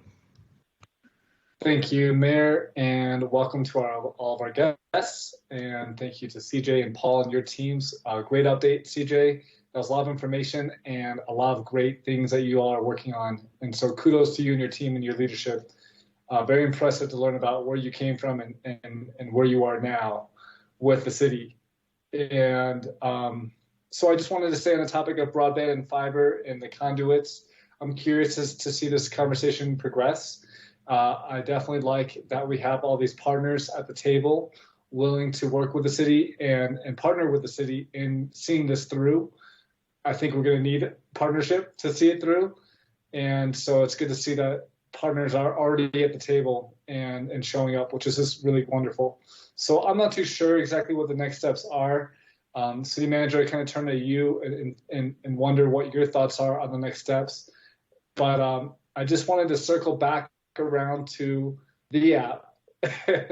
and CJ, as you know, I'm very passionate about the app. And it is one thing to hear about these types of apps at conferences, and another thing to hear about them from you, our IT director within the city, and with a customized view of our community's needs. So you got me excited. And I'm wondering approximately what the cost is to implement such an app.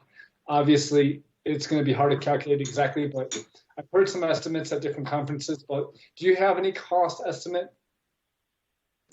So I'm going to unfortunately not answer your question directly, Councilmember Shimoni, because the reality is what we need today is we need to work on some of the back end data and infrastructure to make that app possible. So it's not even possible today because we don't have this fiber backbone, which would allow us to have the sensors and the broadband in order to even make that data available to the public.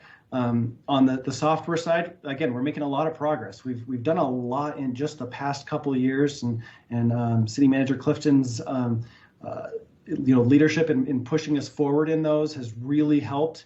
But we kind of have to, it's sort of like you have to lay the foundation first. Once we lay that foundation, the app kind of goes on top of that foundation. So I don't have a cost estimate, and frankly, we couldn't do it today even if I did have a cost estimation because we just don't have the infrastructure in place. So that's really why I want to kind of focus on some of these things.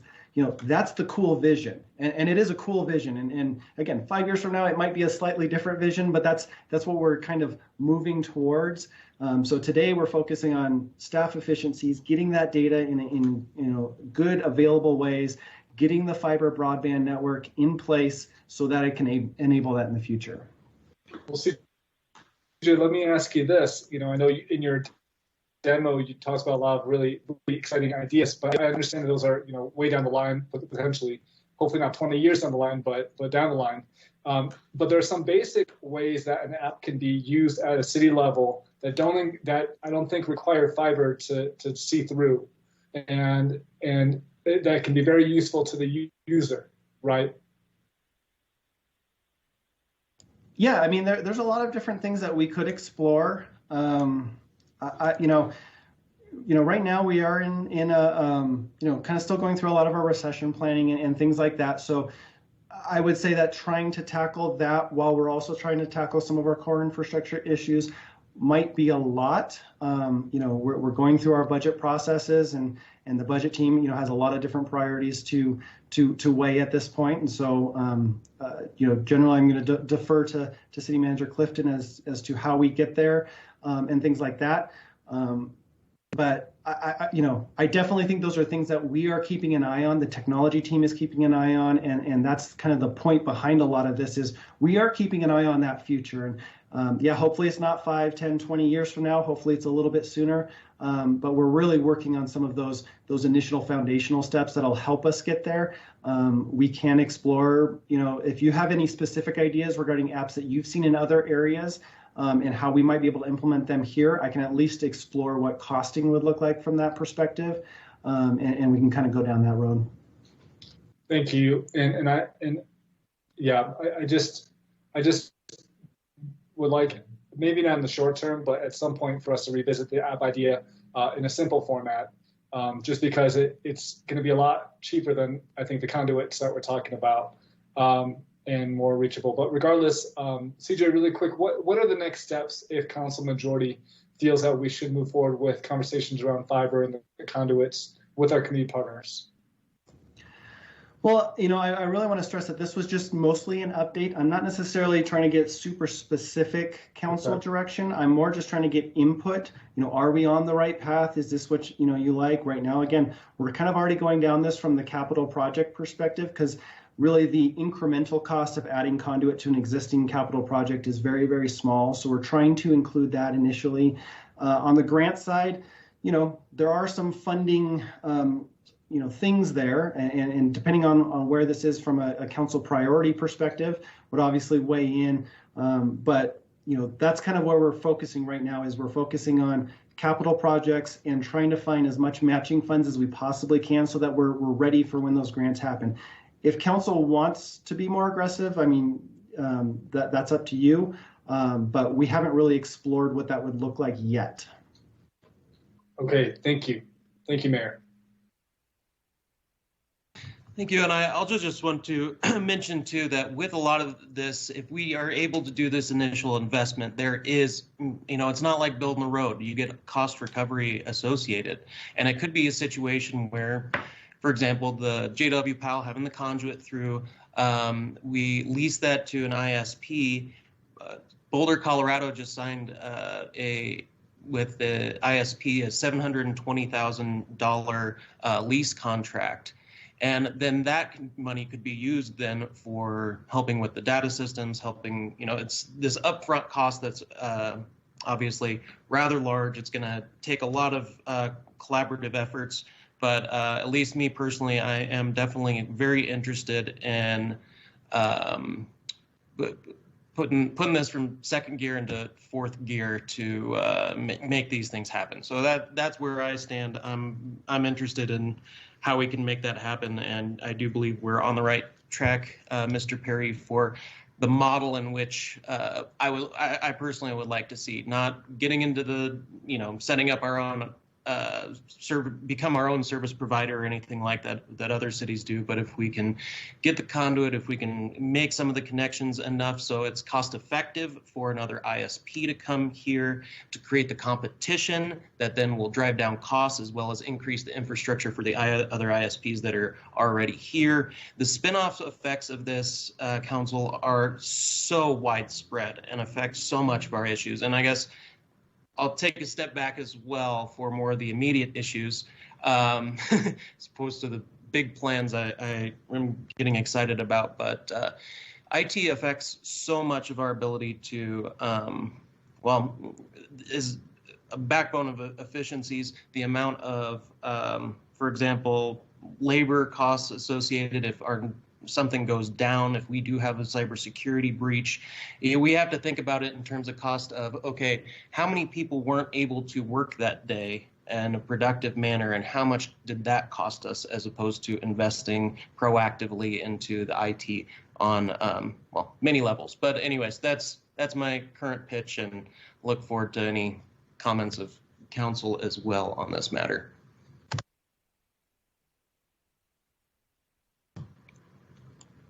All right. Well, appreciate the conversation. I'm sorry, did you have something to say, Mayor? No, go right ahead. Okay, well then I'm going to take the conversation as it sounds like we're headed in the right direction. We're going to continue down that path. Again, I want to give a big thanks to all the community partners. As you can see from how many people were on this list, this is a high priority for our community and for several of the communities all throughout Northern Arizona and even the state. So I thank you for that. So next up, we're going to transition into kind of a quick update on closed captioning. So Paul Santana, along with Stacy Salzberg of the City Clerk's Office, is going to take over. So I'll turn it over to them. Thank you very much, CJ. And once again, thank you, Mayor, Vice Mayor, and Council. I'm going to go over the closed captioning section. I promise just a bit more brief than CJ's sections. So for quite some time, we've been working with the City Clerk's Office, with Stacy Salzberg specifically, to identify areas where we can help provide greater accessibility to the community.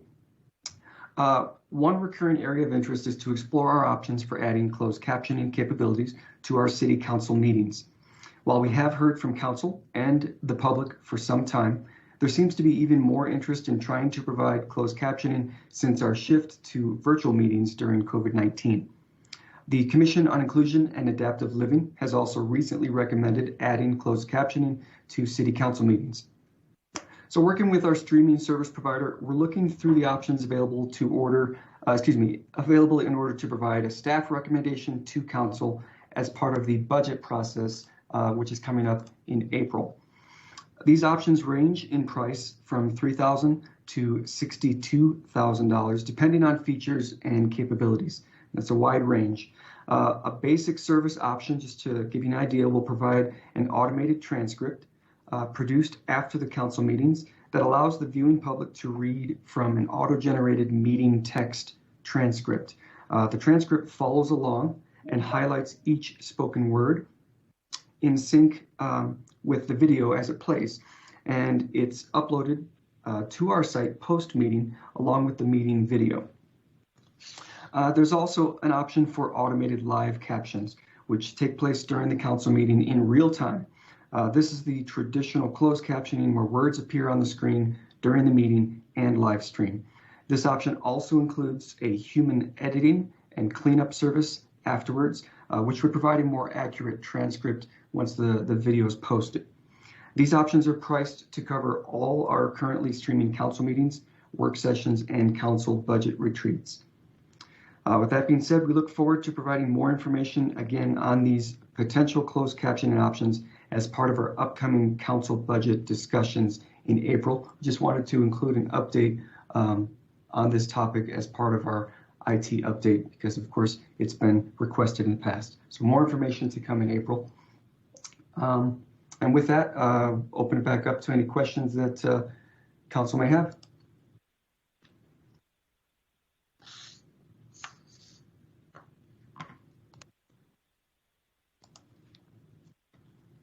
Councilmember Sweet.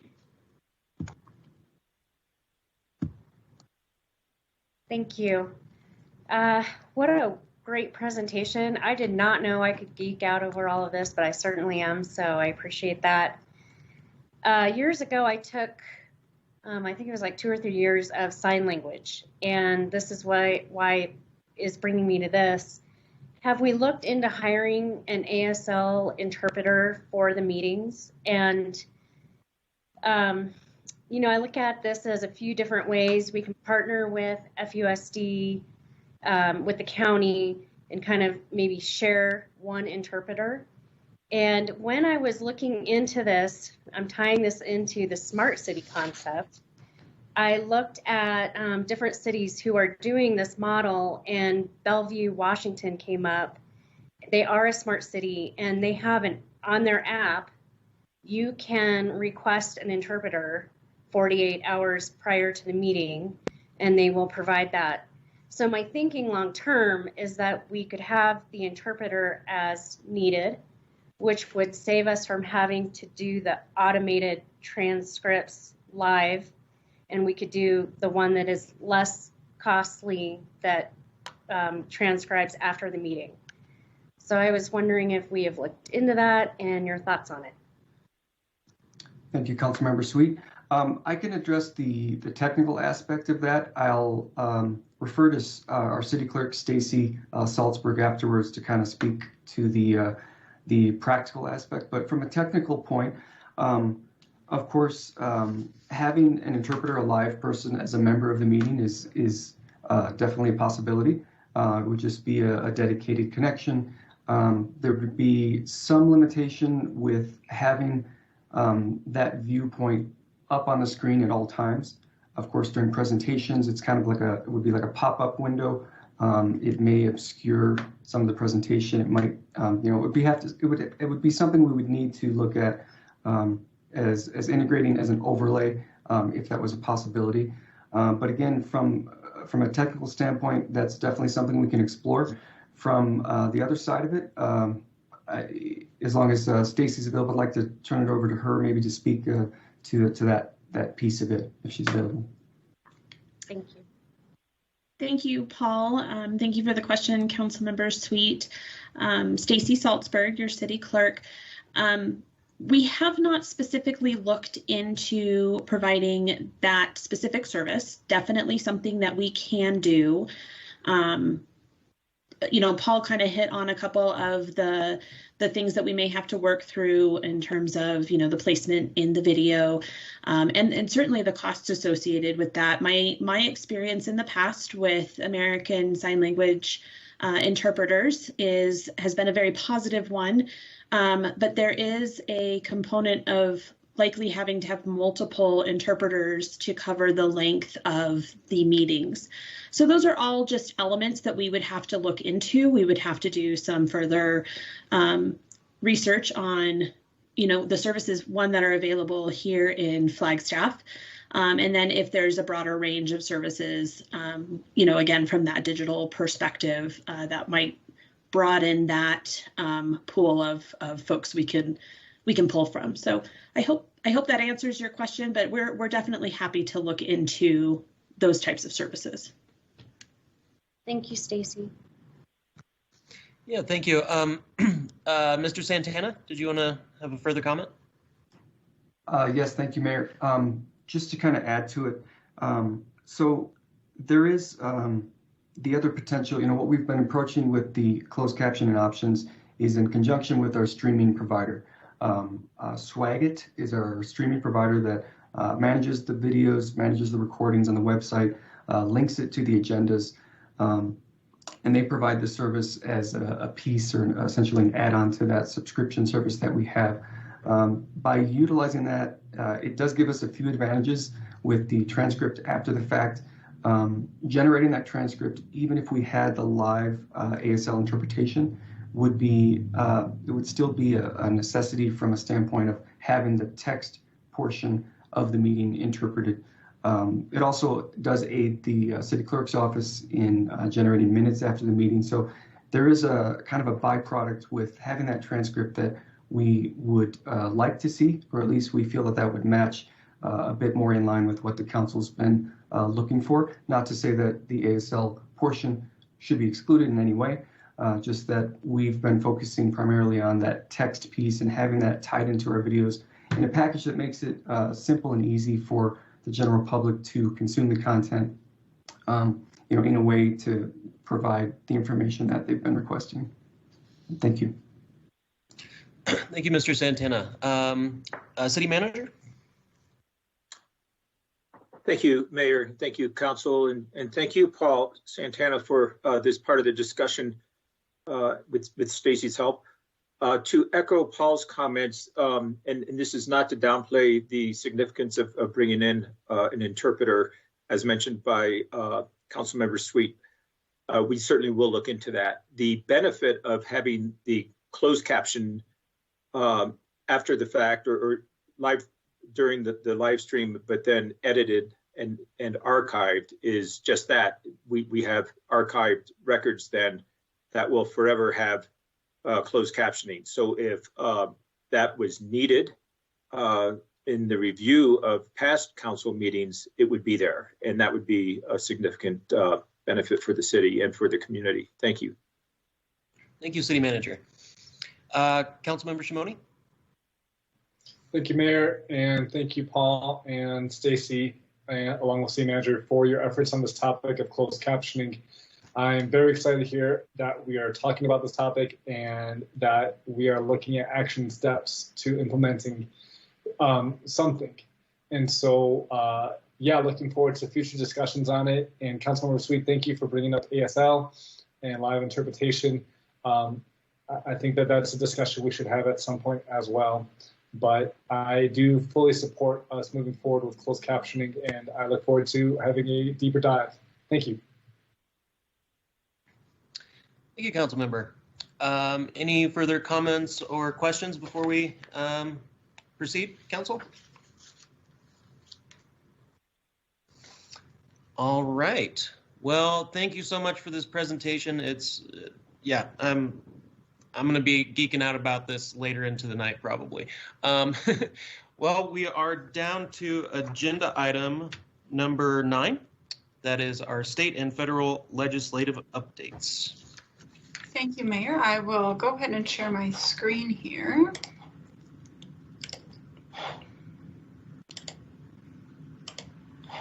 Put that in present mode. Let's see.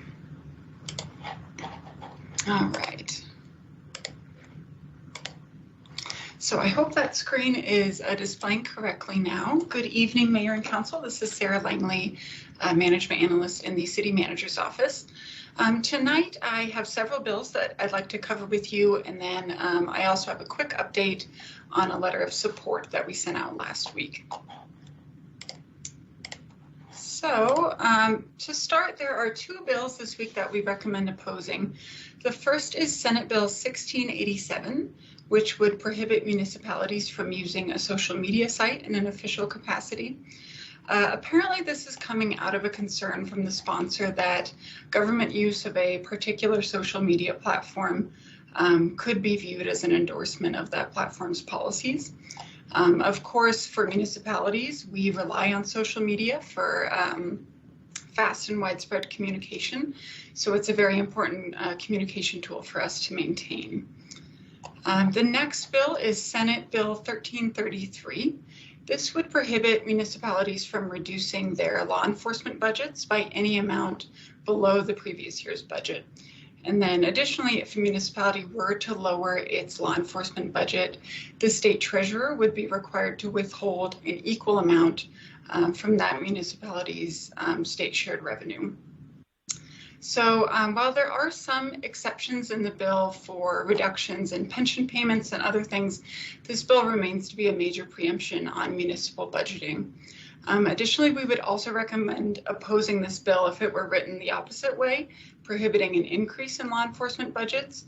So overall, our opposition recommendation is not related to law enforcement budgets one way or the other, but to the proposed violation of local control and the threat to withhold state shared revenues.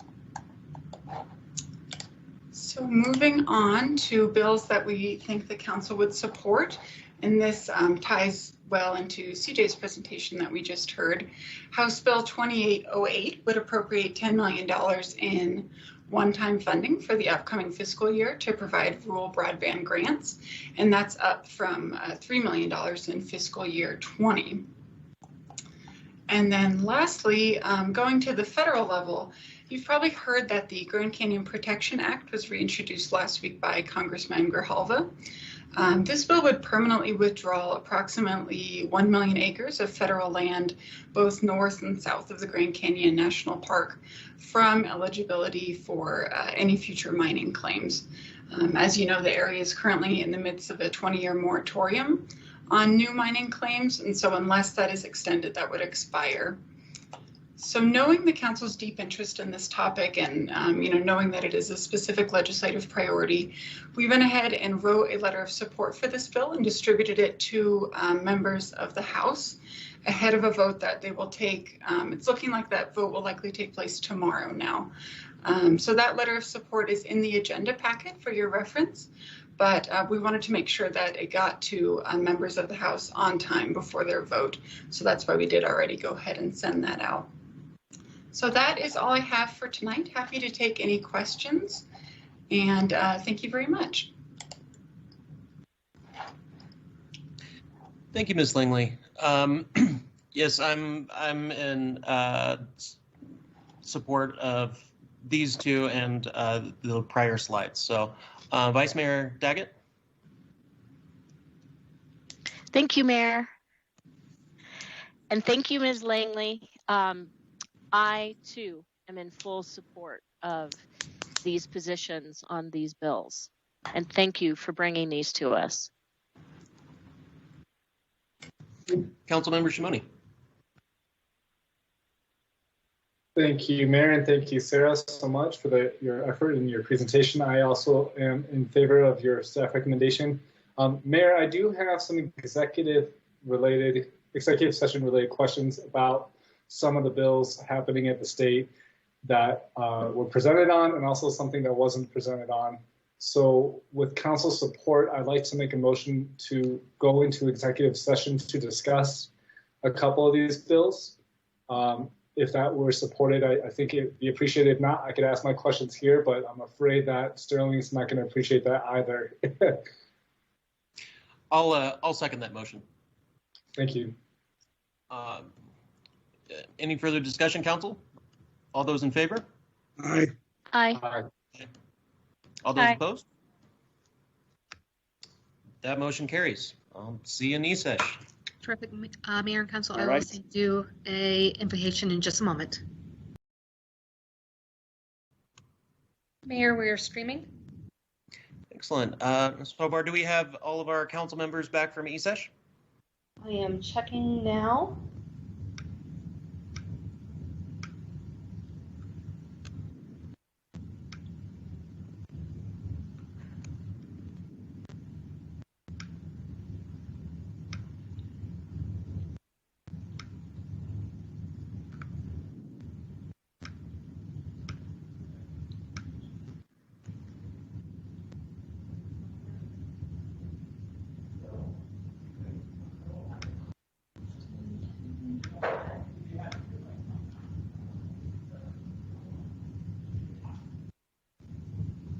And Mayor, I think we are good to go. Excellent. Councilmember McCarthy, you have a comment? I do. I'm wondering if it would be appropriate for this council to oppose the voter suppression measures that are being put forth at the legislature. And specifically, I'm talking about things like purging the voting rolls, the voter rolls, making it harder to vote by mail, etc. And I guess I'll ask Sarah Langley if we looked into any of those at all. Thank you, Councilmember McCarthy. Yeah, so a lot of those bills were not assigned to a committee or did not pass out of committee, so they are effectively dead. There are a few smaller ones that are moving forward. For example, 1358 prohibits a county recorder from conducting a voting registration drive not on government property. So that would be an example of one that is still alive at this point. But if the council would like, we can come back at a future meeting with an overview of elections bills that are still alive and take direction. I would like to see that, but I'm only one of 7. I will note that is on our state priority list, correct, regarding voter suppression. So I think we have the finger on the pulse, and it's set with our lobbyists to keep on the radar and oppose as things move forward as well. So happy to see that at the council meeting too, but just wanted to mention that that is listed on our state legislative priorities. Councilmember Shimoni, comment. Thank you, Mayor. I just wanted to add HB 2804 regarding executive sessions to our list of bills that we are opposing as a city. And with council support, of course, that would be wonderful. And I also wanted to just mention just gratitude to leadership for putting this onto our agendas. I guess at this point, it's being adopted into our rules and procedures throughout the legislative session. But as we all know, here in Arizona, we have a real battle with the state on home rule or local control often. And the state at times will try to remove our jurisdiction and abilities at the local level. So it's an ongoing battle every year. And so I do personally see value in this agenda item. And sometimes we'll have more to talk about than other weeks, and other times we won't have much to talk about at all. But I think it is a good placeholder for a conversation. Thank you, Mayor. Thank you. And Councilmember Shimoni, could you please state to the public what the HB 2804 is, so that way public knows which one we're talking about? Yes, absolutely. Thank you, Mayor. It's basically limiting our ability to have executive session meetings and looking at some of the language, and it's between our public body and our legal counsel. And so it very much limits the scope of what would allow us to go into executive session as a council body. Hopefully that's clear, and if not, I'm sure Sterling or Kevin Finsel can help add to that. Thank you. Yeah, basically it restricts our ability to get the legal advice that a lot of the time is very much needed, much of the time. So yes, I'm in agreement to oppose that myself. Councilmember Aslan has a question. Thank you, Mayor. First of all, thank you to Sarah and Greg for getting that letter of support out to Grijalva and O'Halloran and the others working on the permanent uranium mining ban. I appreciate you guys being able to do that with such expediency, full well knowing the unanimous direction that council has provided on that subject previously. I'm in support of the bills as suggested for endorsement and for opposition. But I want to pivot here for just a second. I guess this is the appropriate time to talk about this. I'm finding myself a little bit confused what we're doing with this legislative agenda item, and now it seems that we're doing it weekly. I realize we had a conversation about this a couple weeks ago, and I believe I remember expressing a couple concerns, but being fine with it moving forward. And, you know, it's altogether possible, Council, Mayor, this is just me being an old dog, not able to learn new tricks. But I remember that we decided not to put legislative agenda on each weekly schedule during the last council, because it ends up becoming a morass of lengthy conversations about all sorts of nuance and all sorts of bills at the state that are in various processes, and half of which are invariably going to die before they even get to the governor's desk. And I just want to reiterate my concern that I voiced a couple weeks ago, which is I think it's fine to review the state legislative agenda occasionally, and especially when our legislature is in session. But I'm starting to see happen what I feared I talked about a couple weeks ago, which is we're now suggesting that we're endorsing other bills that weren't listed in the packet. We're going back and forth into e-session to discuss things that aren't on the packet, and I see that this is going to take an hour to 90 minutes every single week if we continue down this road in this particular fashion. And I don't understand personally the utility of it. I don't know why the state legislature needs to hear from the city council of Flagstaff for every single bill that's going through the state legislature.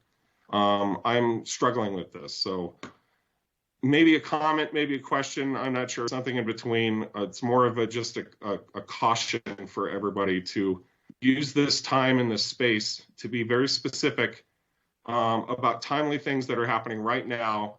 And let's not be talking about the Arizona legislature's larger bill structure for things that might be happening months out or probably won't ever happen. Thank you. Thank you, Councilmember Aslan. You do bring up a lot of good points, and I appreciate your mind for efficiency and making a good use of our time. I have also some concerns with it, but City Manager Clifton has a comment. Well, just real quickly thank you, Mayor. I think part of it is a staff concern too. I mean, this creates work for our city staff, and I want to make sure that when we're asking our staff to do stuff, it's relevant, it's timely, it's important, and it's something that we have, that we can have an impact on, and that we're not just doing this random game show exercise every week of oppose or support various state legislative flights of fancy. Thank you. Yeah, duly noted. I mean, what do we have? Over 1,300 bills was introduced at the state legislature this session, 1,300, something to that effect. So yeah, it can go very down a rabbit hole potentially. City Manager, do you have a comment?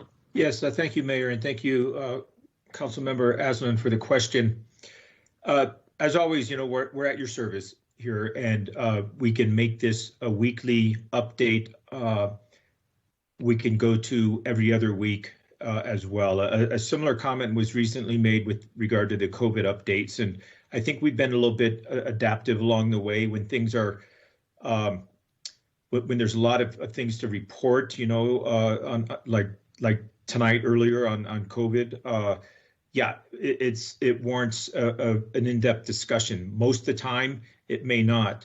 The legislative updates on our end, the staff end, you can expect them to be brief because, as the mayor noted, we're already 1,300 bills in. It'll maybe be 2,000 by the end of the session. There's no way, nor is there any purpose in reviewing the entirety of that. Many of those bills will not concern us.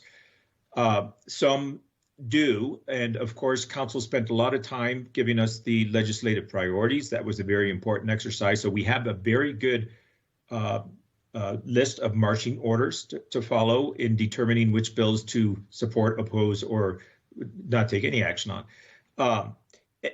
We will continue, as Sarah Langley has been doing, to select for you bills that we feel are very relevant and of high interest to council where some discussion may be warranted. I think tonight, or a few minutes ago, was a very good sampling of that, the Grand Canyon Protection Act and things of that sort. There will be from time to time bills that come to your attention that you may want us to bring forward as well. And we just heard an example of that with respect to the executive sessions. We do not want to stifle those discussions at all, but I want to give you assurance, Councilmember Aslan, that we will keep things brief on our end. And if council wants to spend some time discussing these, we will oblige.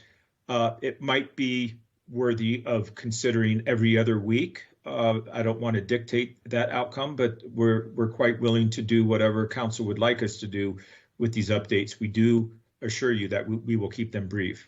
Thank you. Mr. City Manager, I want to be clear too. I am very grateful for all the work that you and your staff are doing on this. And I know that you're just responding to what we've asked of you. I think my admonition is more for our council to make sure that we're not slipping into this rabbit hole. And I think it will tend to happen. So I'm just expressing my comments are directed towards my fellow council members, not towards Sarah or you or staff or our lobbyist either. I think we should remain targeted, and we should use this tool to be able to talk about the legislative agenda on our agenda. We should use it wisely, and we should use it very efficiently, and maybe not all the time. Only when necessary. Thank you, Councilmember. Councilmember Shimoni, followed by Councilmember McCarthy. Thank you, Mayor. I'll be brief. Yeah, City Manager, I think that, in council, we could potentially do this every other week. I see value in doing it weekly, but I could also see value in doing it every other week.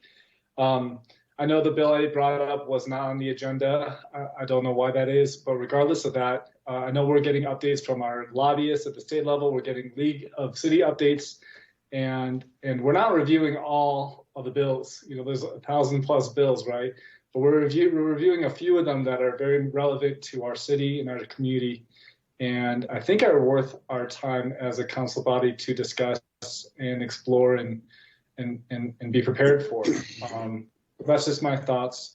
I do appreciate your intention, Councilmember Aslan, with keeping us focused, and I also echo that. Thank you.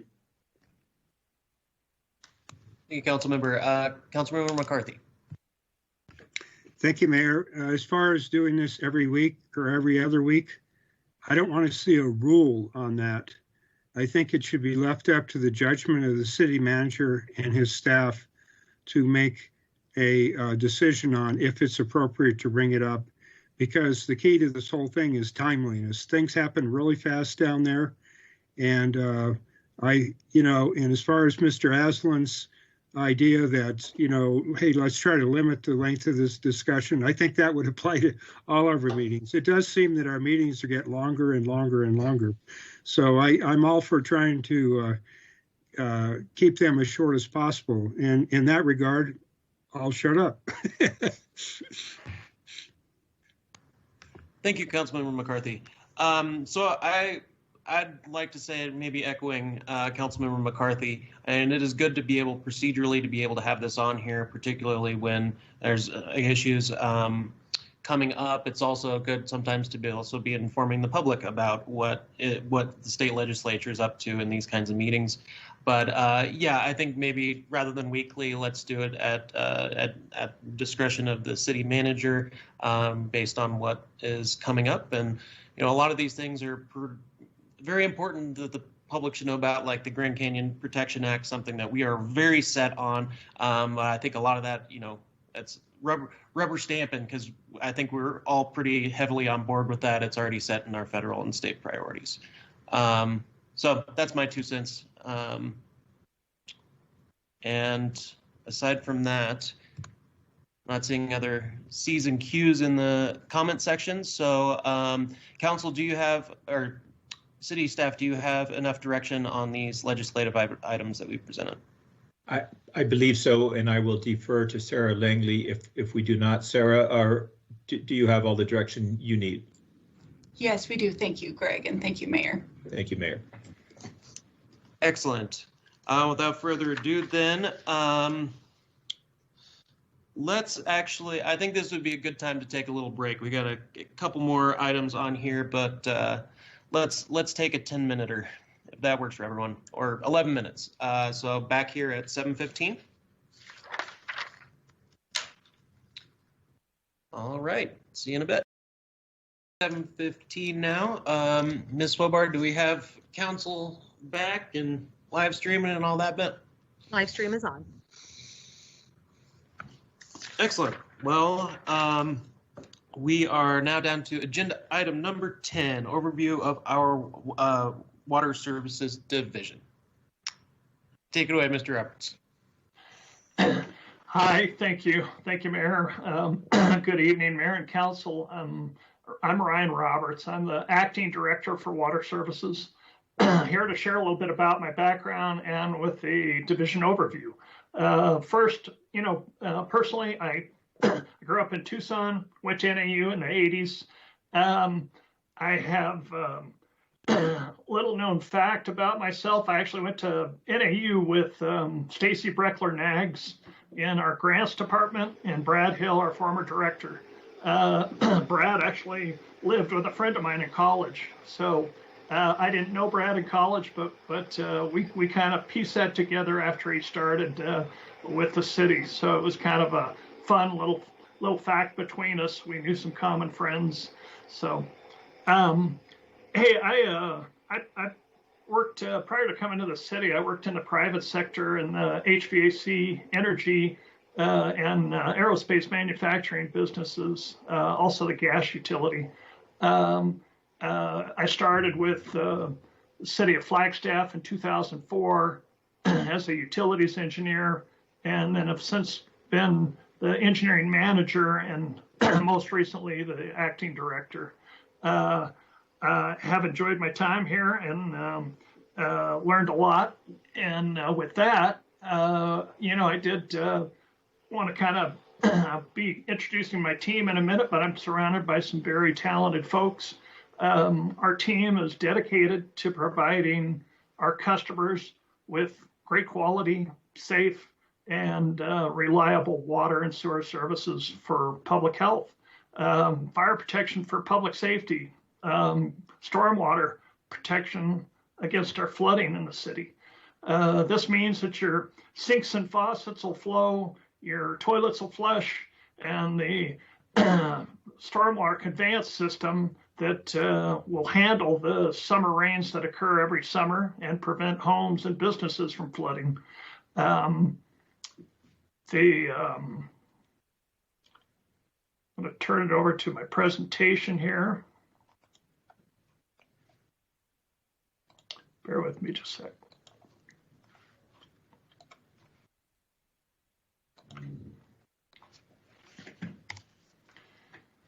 So water services moved from City Hall a few years back.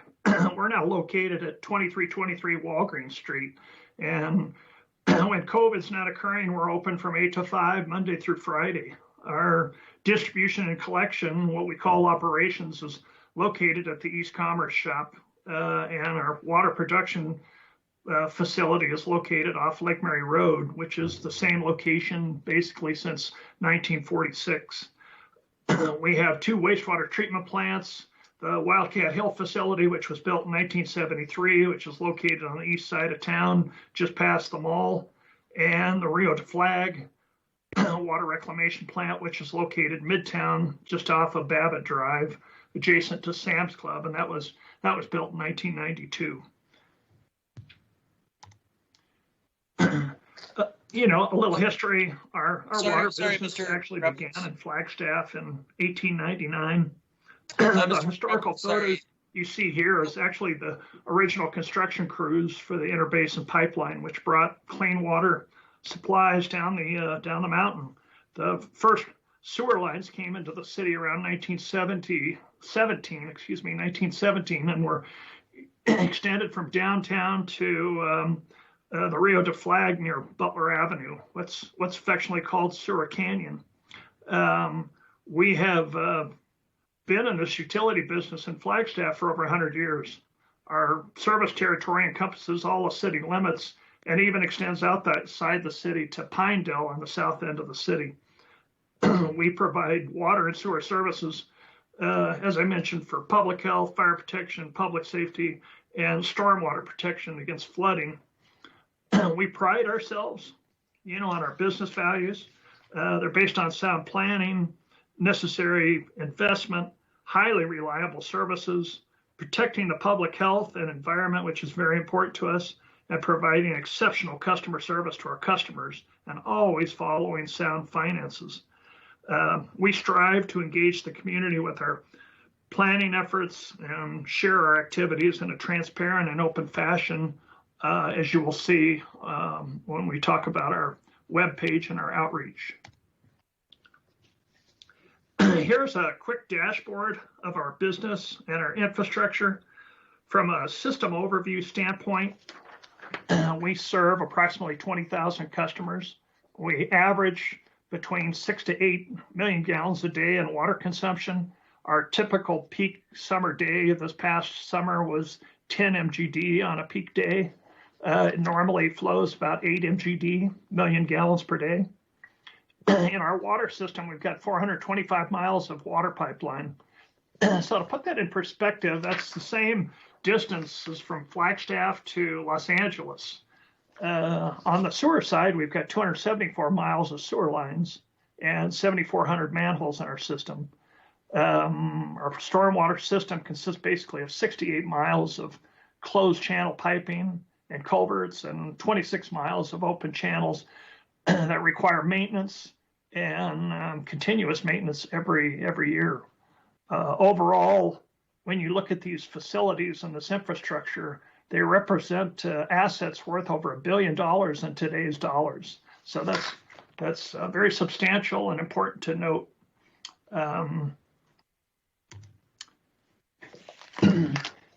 The Water Services Department has an operating and capital budget of $38 million in fiscal year 21. We have 83 professional staff members, and it's comprised of 4 enterprise funds. So the slide shows the financial pie with the breakout of our annual revenues for each enterprise fund. The annual water revenues are 20 million, as you can see. The wastewater is 12 million. Stormwater is 5 million, and reclaimed water is 1 million. It's important to note that we are an enterprise fund, and we're separate from the city budget tax revenues. We're a not-for-profit utility company, which means we don't earn a profit. We're a break-even business. As public water, and as you will come in to find out in the next few years, our rates and fees are set by city council and adopted by city code. Private utilities, which I used to work for Southwest Gas, they have their rates set by the Arizona Corporation Commission. As a utility business, we have an ongoing capital expenses that are funded through not only rates, but capacity fees. So when you hear the term capacity fees, the capacity fee represents a growth-related charge or capital project that serves our new water customers.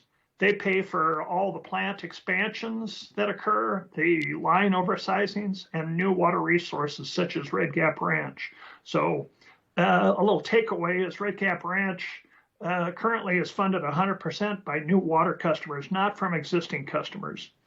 Why this is important to you, I think, as a council member, is our capital projects are not funded through the general fund. They're always 100% funded through water services rates and fees. You know, we have the lower part of the slide, we've got a strong alignment with the key community priorities as shown in the priority-based budget system that we're now adopting. It's important to note that the water services is a hub for many of the other internal and external stakeholders in the community. Internal departments like community development, economic vitality, affordable housing, fire department, parks and rec, and as CJ mentioned tonight, IT, they all rely on water services to have adequate infrastructure in the ground to support their efforts. IT and water services is working very closely to underground conduit to help extend the fiber optic network that he was discussing tonight. So I thought I would add that. The external customers that we that are key to us and to the city is the development community, the contractors. We've got businesses that rely on us. Northern Arizona University, Flagstaff Unified School District, and Coconino County are all of them are reliant on having adequate infrastructure in the ground to support their operation, their business models, and also the development plans. Looking at the group as a whole, kind of a top org chart standpoint, the Director of Water Services has 8 managers that report to the director position. They manage our overall department staff of 83 full-time employees.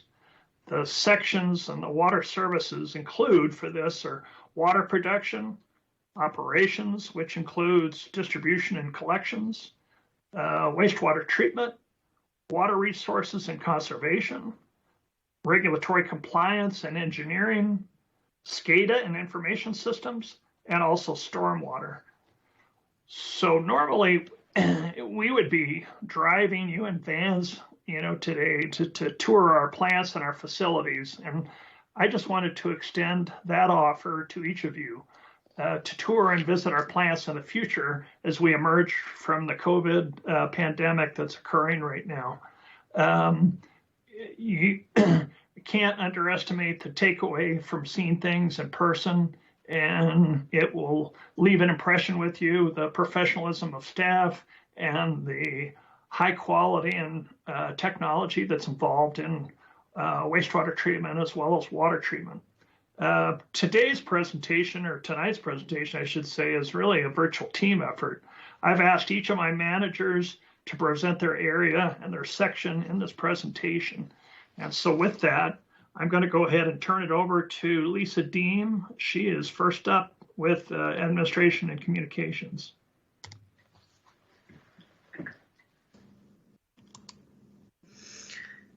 Good evening, Mayor and Council. I'd like to, my name is Lisa Deem. I'm the Management Analyst for Water Services, and I'd like to introduce you to our admin staff.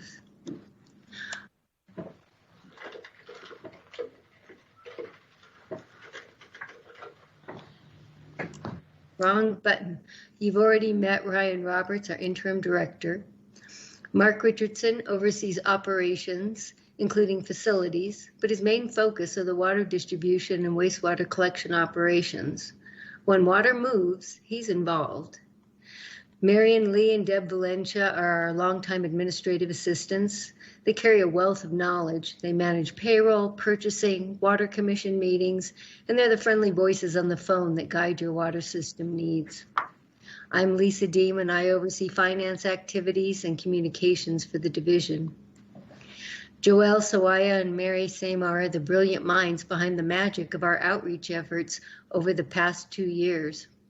They brought water services communication and outreach to a higher level. The admin budget covers the personnel and operating costs for the Wasabi building. We call it Wasabi, Water Services Admin Building.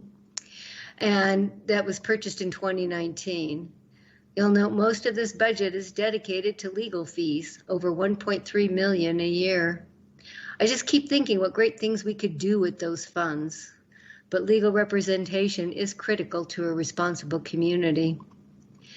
Administration has some critical tasks to perform.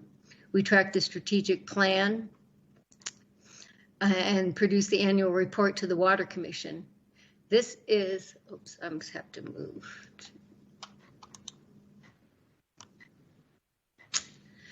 This is a comprehensive accounting of all water activities in the calendar year, and it can be found on our website.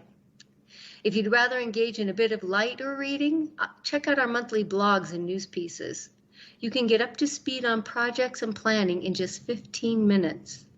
When you receive our monthly blogs and news posts, please share them with your constituency. An informed public is a supportive public. The more we engage our residents, the closer we come to creating a brand that represents reliability, quality, and environmental stewardship. So with that, I will turn it over to water production. Can everybody hear me all right? Yes. Yep, you're good. Good evening, Mayor and Council. I'm Brian Hunsinger, Water Production Manager. Been in this position for about 3 years and started in water production about 16 years ago. I have a staff of 8, an operations supervisor, Lee Williams, and a maintenance supervisor, Danny Hickey, and 6 multi-skilled workers, 4 in operations and 2 in maintenance. Next slide.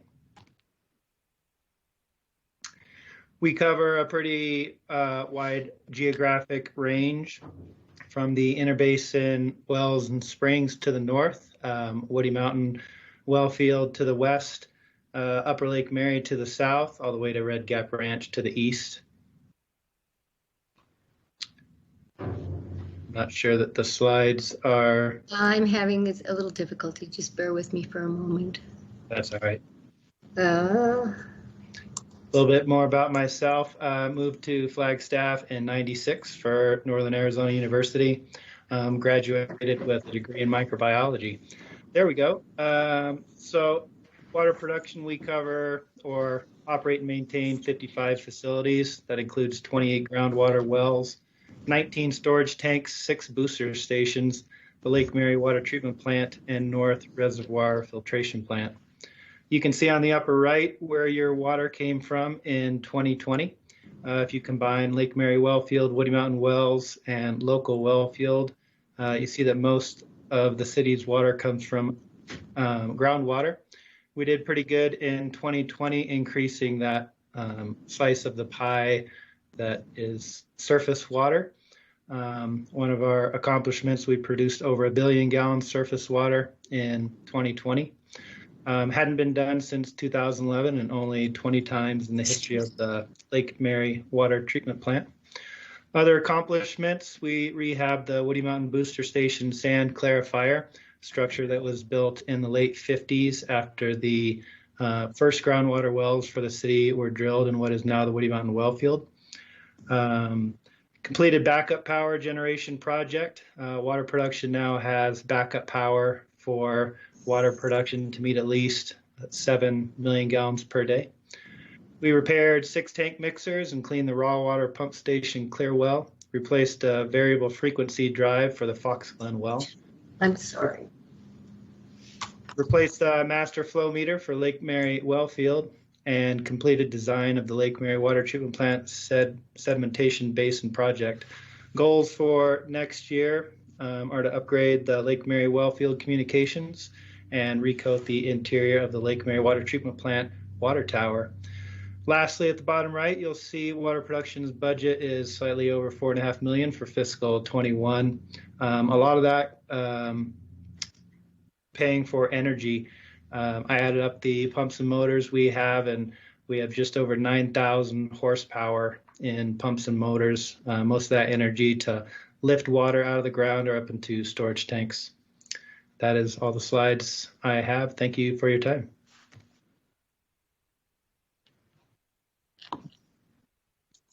And good evening, Council and Mayor. My name is Mark Richardson. I'm the Operations Manager for Water Services. Not only do I oversee the collections and distribution system, but I also coordinate a lot of other activities that go throughout the system, such as security and things like that. Under our distribution and collection system, distribution, we have Patrick O'Connor, and then our collection supervisor is Joe Almendarez, both long-term employees with the city of Flagstaff. And then the picture over on the right-hand side of your screen are the crews in our water distribution bay. Next slide, please. What we wanted to do is talk a little bit first about the water distribution system. Ryan had talked about the 438 miles of water mains. We actually now have 3,397 fire hydrants that the crews maintain and inspect annually. There are over 11,000 valves in the system. 469 are actually 16-inch and larger. So those are our critical valves. And then we have 21,250 valves or meters out in the system. In addition to the potable system, we also do the 25 miles of reclaim, 14 hydrants, and then 250 valves that they maintain. Next slide, please. So a little bit about what they do. And I figured a picture is worth 1,000 words. So these are various pictures throughout our system. We currently operate 7 service vehicles, in addition to other construction-related vehicles such as the dump trucks, backhoes, light trailers, compressors, things like that. Luckily we've got some smaller individuals that can actually fit down inside one of the meter boxes to do a change out. We work in winter conditions, round the clock, nighttime over in the corner. Small pipes, large pipes, we're out there doing it all. All of our trucks that are out in the system have cradle points, which are hotspots. So we are connected directly to our GIS system, and they have instant access into all of our mapping and what other information they will need off the system. So it's instantaneous. That's also part of our work order management system, which is critical for us. What we do on a regular basis, we have turn-ons, turn-offs for customers with leaks and or plumbing issues. All the customer has to do is call up on our 24-hour line, and we'll respond out and turn things off. That would be typically if they have a leak on the customer side of the meter, we'll come out and shut that off so they can do the repairs. We do service line leaks and repairs, mainline leaks and repairs. You can actually see one of the main lines down on San Francisco where we've got the geyser coming up in the middle of the road. We flush mains in order for PM. That's part of our preventative maintenance. If we've got low chlorine in areas, cloudy water, especially after breaks, we want to make sure things clean up, so we'll be doing some flushing. We do meter replacements on a regular basis, both internal and contracted services. So we have a company that comes in and does that to assist us in replacing older meters with newer meters. As I stated earlier, we have hydrants. We do inspections on all of the hydrants annually in order to meet our ISO requirements, which is part of the fire rating that we have, and that helps the insurance from a lot of homeowners. The valve inspection program, it's fairly new to this section. Right now, we're looking at inspecting all the valves within the city every 3 to 5 years, and it would be dependent on the criticality and the size of that valve. One member of our water distribution staff is on call 24/7 to respond to any issue and coordinate other crews in the event of a larger main break and things like that. And the person down on the corner of your screen, Corinne Smith, I'm going to put a shout out to her. She's an honorary member of our team. She is our GIS person. She coordinates a lot of our work order system and keeps our GIS system up and functioning for the crews, which they need it on a daily basis. Next slide, please. So now we're over onto the wastewater collection system. Here we have, currently we have 6 members of the crew. We've got 4 vacancies that we're looking to fill. They maintain 285 miles of sewer and then 68 miles of storm pipe, along with the 710 manholes of sewer or of stormwater, 13 miles of culverts as well. And then 7,734 manholes within the wastewater collection system. We operate 1 service truck currently, 2 what we call combo trucks, something in the background. This is the stormwater combo truck that goes out there. It has both vacuum capability and hydro flushing capability. And the 2 combo trucks are on the wastewater side, and then we have this new combo truck on the stormwater side, specifically used just for stormwater. We have a hydro truck, which is in the background. That is the newest on the wastewater side, and it has an easement rig, which is a small crawler that can get up some of the tight easements and into the backs of many properties where some of our lines actually go. Instead of having to pull the hose, we have this rig do it for us. We also have 1 CCTV inspection truck that goes out, and we actually video inspect all of our mains. And then all of our new mains, as they are going in, we take a video inspection, and that's part of our approval process with ADQ. That section also has construction-related equipment. Again, the backhoes, dump trucks, trailers, and they share those between distribution and collections.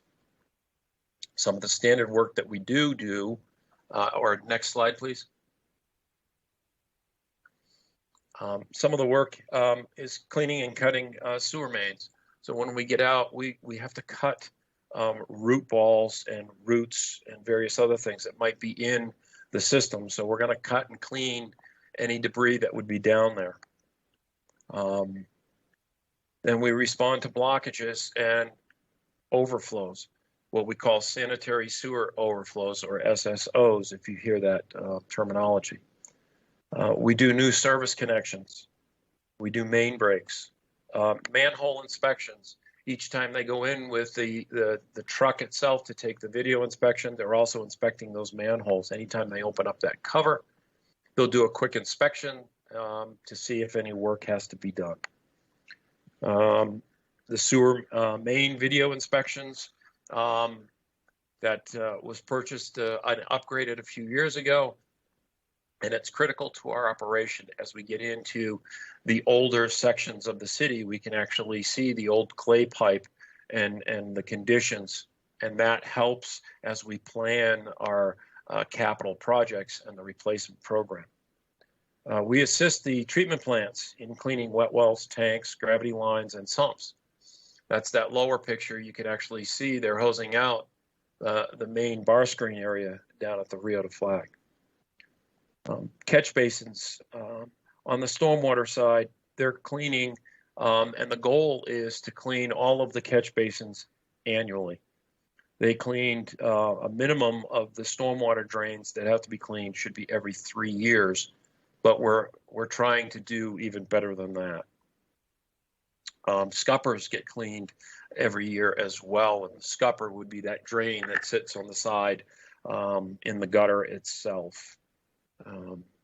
We have an on-call technician that's 24/7 that responds to any reported issues and to coordinate any additional crews if necessary. And in most cases, if we have a sewer blockage due to safety concerns, we typically have 2 people respond out on those. And that is what our wastewater collection system does. But at this time, I would also like to put a little plug out there that not all items that are flushable should be flushed down the drain. And I'm really talking about the flushable wipes, paper towels, and things like that. These do not break up in the system, and they cause a lot of blockages for us.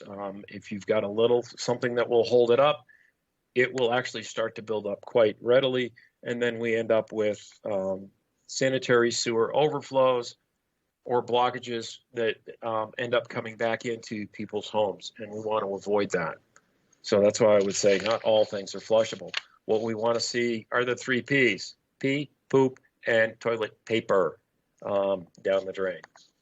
And with that, I believe that concludes the wastewater collection, and I will pass it off to our water reclamation.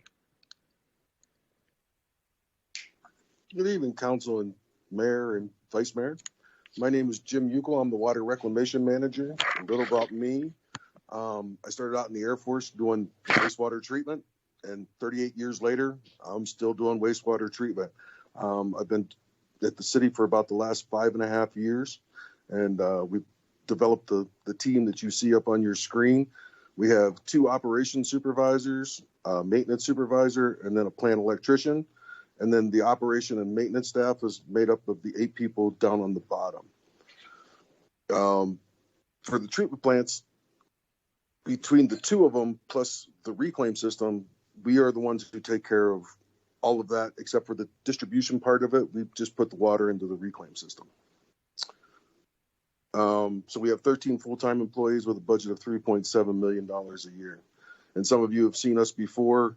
We could be on the show Dirty Jobs. I think we showed up whenever we had a digester issue and presented the council on some of the issues that we had. Next slide, please.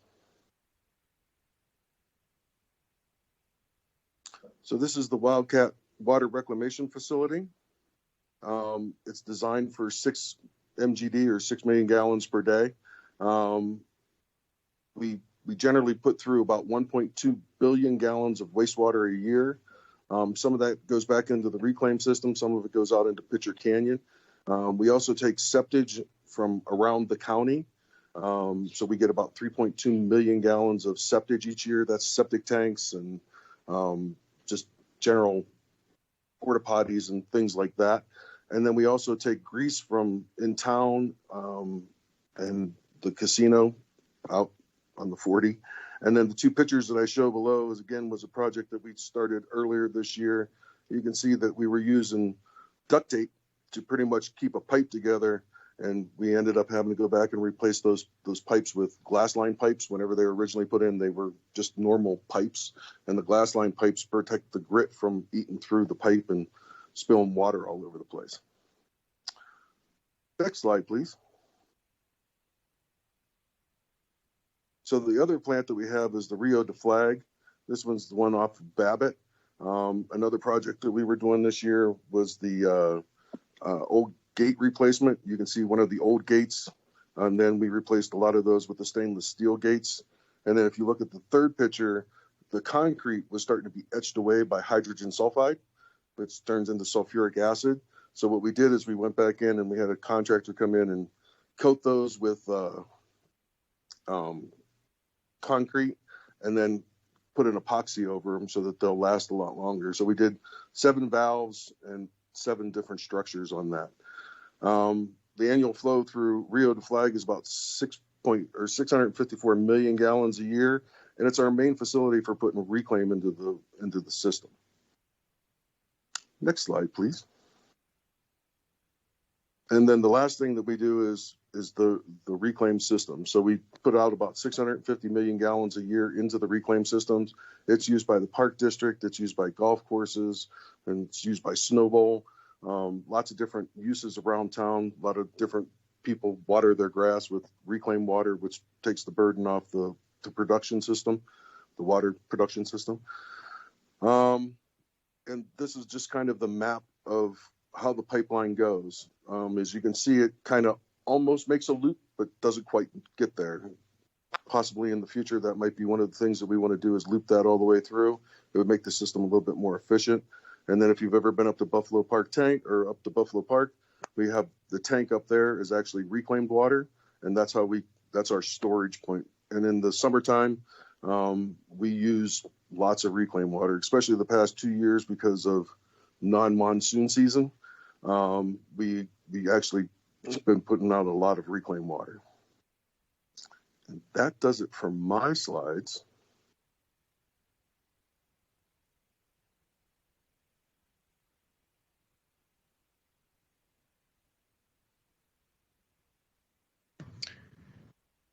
Thank you, Mr. Etchell. Who do we have presenting on the next few slides? Ryan, you're on.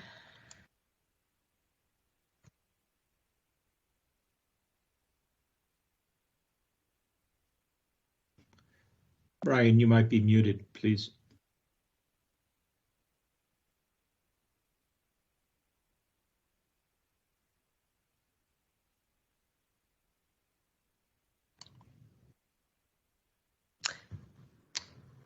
Well, I'll just jump in. Ryan has been the engineering manager for water services for, I want to say, at least 15 years. He oversees all of the capital work that's done. Most of his budget has to do with his, oh, he just took over on his presentation. And Lisa, I think I got my audio turned back on. Okay, thank you. Sorry. You bet.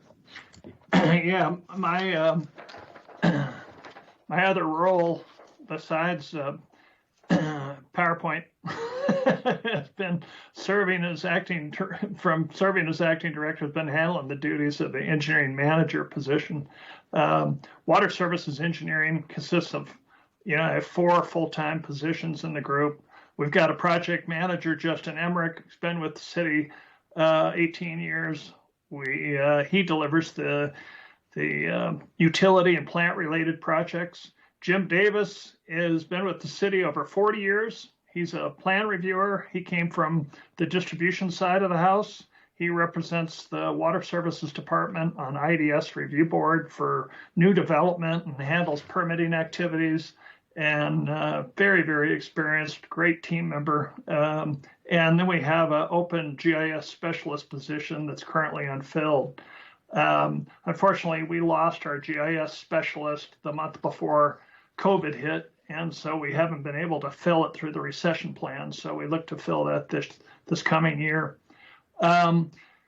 This position is important because it prepares atlas maps for our crews and it keeps our GIS system updated with current utility line improvements. Our budget in the engineering section is approximately $570,000, of which 30% is outside contractual services for engineering firms and fees.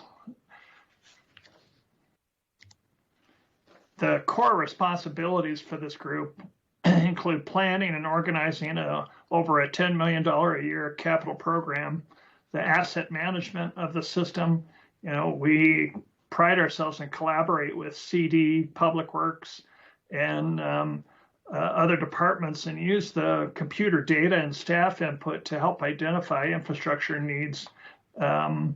This is really critical in identifying those projects. We have a great maintenance history on line breaks and great staff input when we're sitting down to sort through and prioritizing projects. Our project manager, as I mentioned, delivers utility-related capital projects. Currently is working on the McAllister Pump House.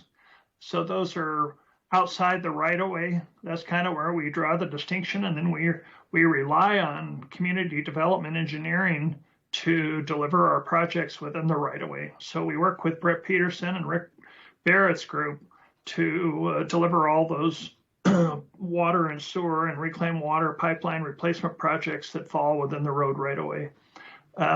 This section also administers ADQ permits for both water and sewer permits. Our staff and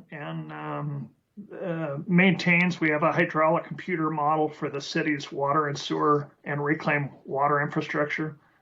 We use these tools to evaluate the needs and also any new development that's coming in. We try to anticipate the needs of future growth in conjunction with the regional plan. Just a side note, for all new developments that are over 10 single-family homes, IDS and code requires them to have a water and sewer impact analysis conducted.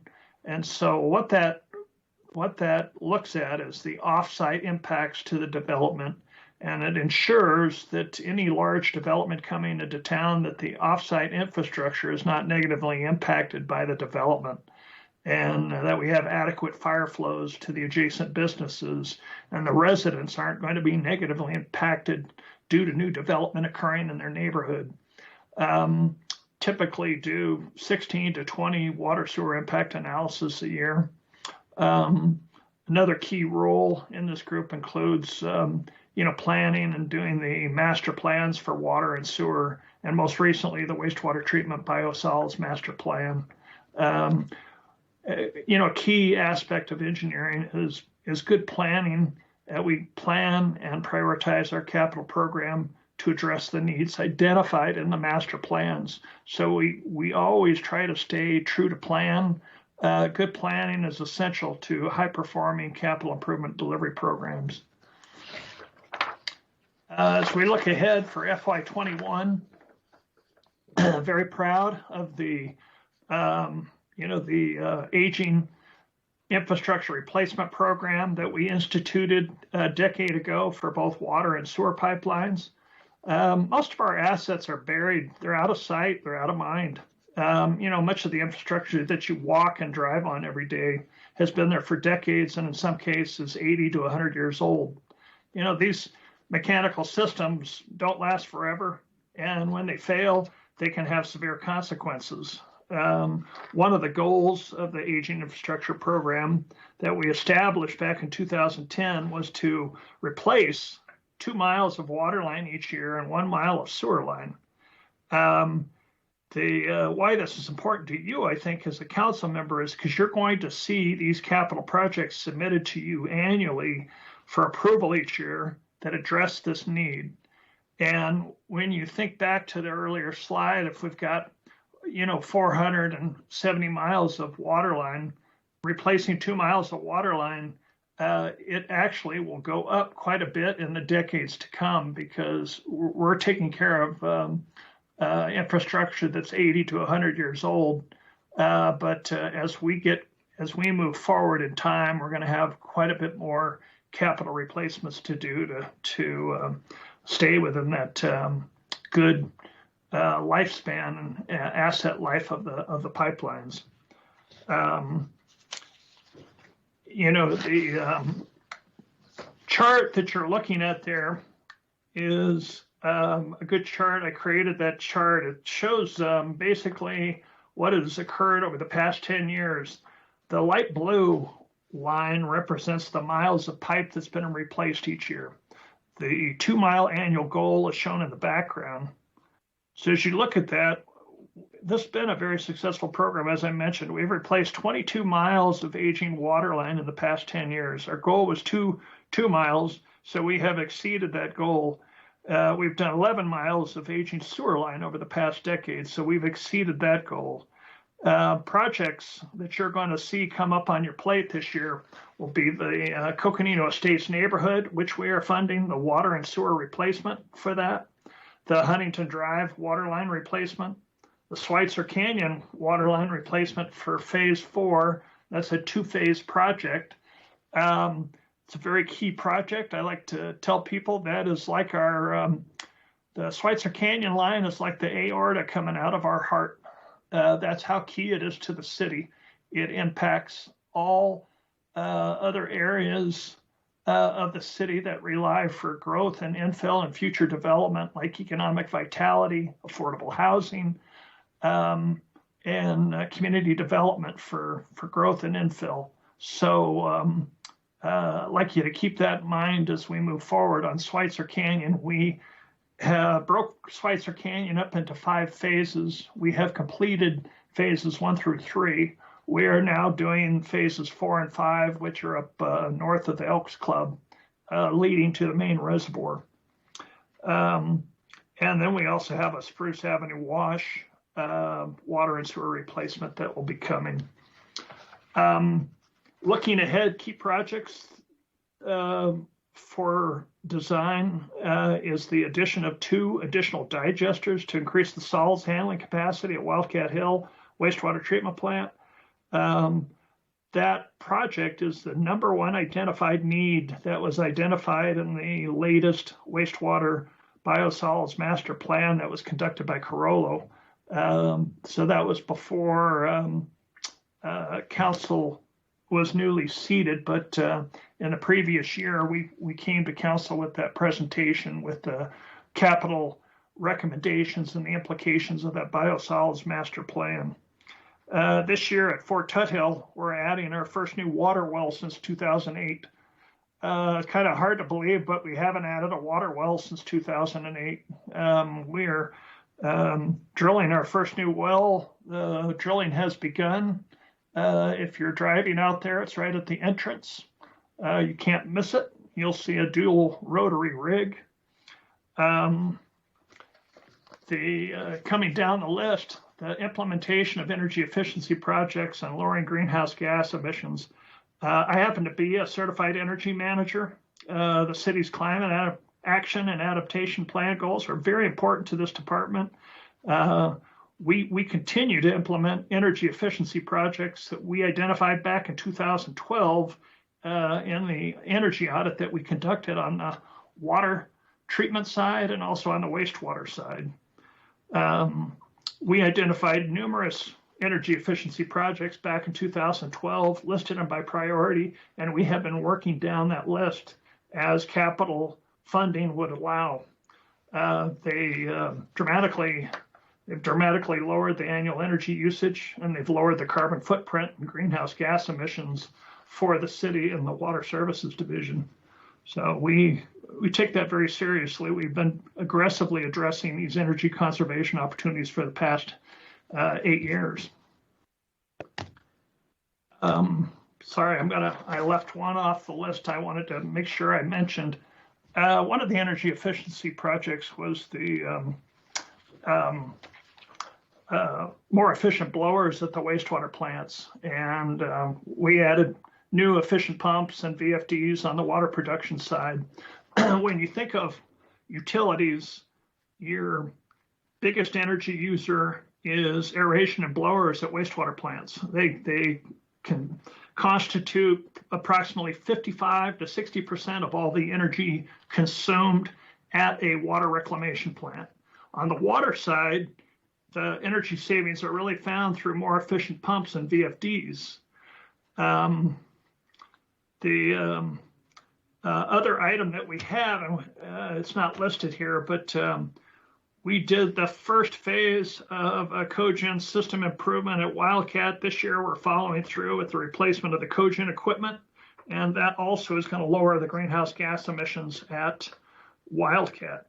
And lastly, on the reclaimed water side, we're in the middle of a design with Turner Engineering to replace an 8-inch piping bottleneck that exists in the reclaim line from Buffalo Park to the Bushmaster Park. This 8-inch bottleneck, we're going to replace it with a 20-inch transmission line. And so the outcome of that project is going to result in 3 times as much reclaimed water that will become available to customers on the reclaim distribution system from the Wildcat plant that'll now be able to go into the reclaimed water distribution system. Currently, just as a reminder, we're only using approximately 35% of all reclaimed water produced. The other 65% is going into the Rio de Flag, or it's being discharged into Doney Park. So we're trying to capture that water and use it for recharge purposes, but also for customers within Flagstaff. With that, I'm going to turn it over to Tim. Hello, Mayor and Council. I'm Tim Harrington. I'm the manager of the SCADA IS section, or if you prefer, Supervisory Control Data Acquisition Information Systems. SCADA IS is a new section. We're made up of positions from other sections. We're a small team that's set to grow to cover the needs of the division and, of course, our customers, the citizens of Flagstaff. Similar to our peers in IT, we focused on IT, information technologies, but also OT, operational technologies. OT is a category of computing and communication systems used to manage, monitor, and control industrial operations. In our case, that's drinking water production, wastewater treatment, and reclaimed water delivery. Our team consists of, thank you. Rod Levy and Lauren Cargill, they're our I&E supervisors. They are responsible for maintaining and programming our SCADA system. Even though Mark tried to claim her, Corinne Smith is part of our team. She runs our information systems side of the shop, and she's a valuable team member for not just collections and distributions, but all water service sections. And then Brian Gown, who you've already were introduced to in CJ's IT presentation. He's our information security officer. It's a joint position between IT and us. We have one unfilled vacancy, and that's industrial electrician. So what is it we do? We use industrial hardware and software to give the water, wastewater, reclaimed, and compliance teams the ability to monitor, remotely control, and automate their processes. We maintain, develop, and expand the City of Flagstaff's 100+ SCADA sites, including the network that ties them together. Some examples of that would be our well locations and individual processes at the plants. We help improve the sustainability and innovation of our infrastructure by collecting data about our assets and processes. We help find efficiencies by monitoring things like water flow and energy consumption, helping the city become more sustainable.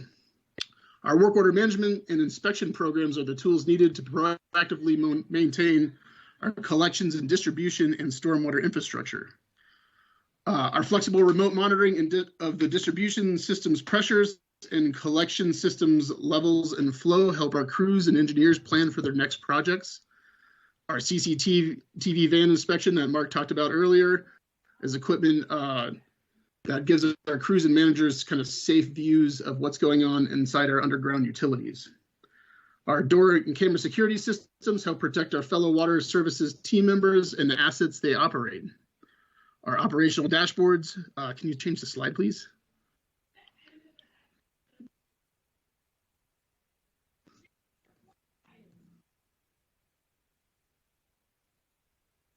Thank you.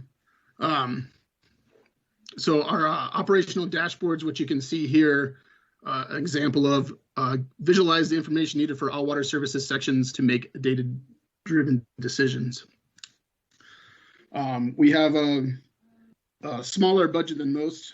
Numbers aren't up here, but we're well under most of other sections. And also here we have a picture of one of our INC supervisors, Rod, working on a SE200, which is a controller for many sensors in our plants. Next slide, please.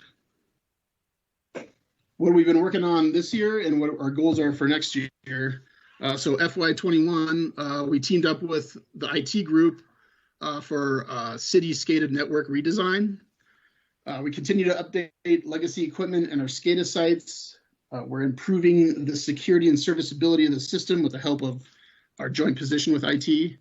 And of course, again, cybersecurity improvements.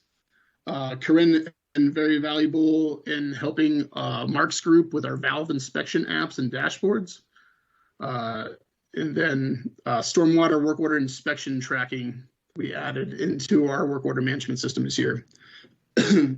We upgraded our door lock management program to a more secure platform and kind of giving us the ability to better manage that through more secure practices.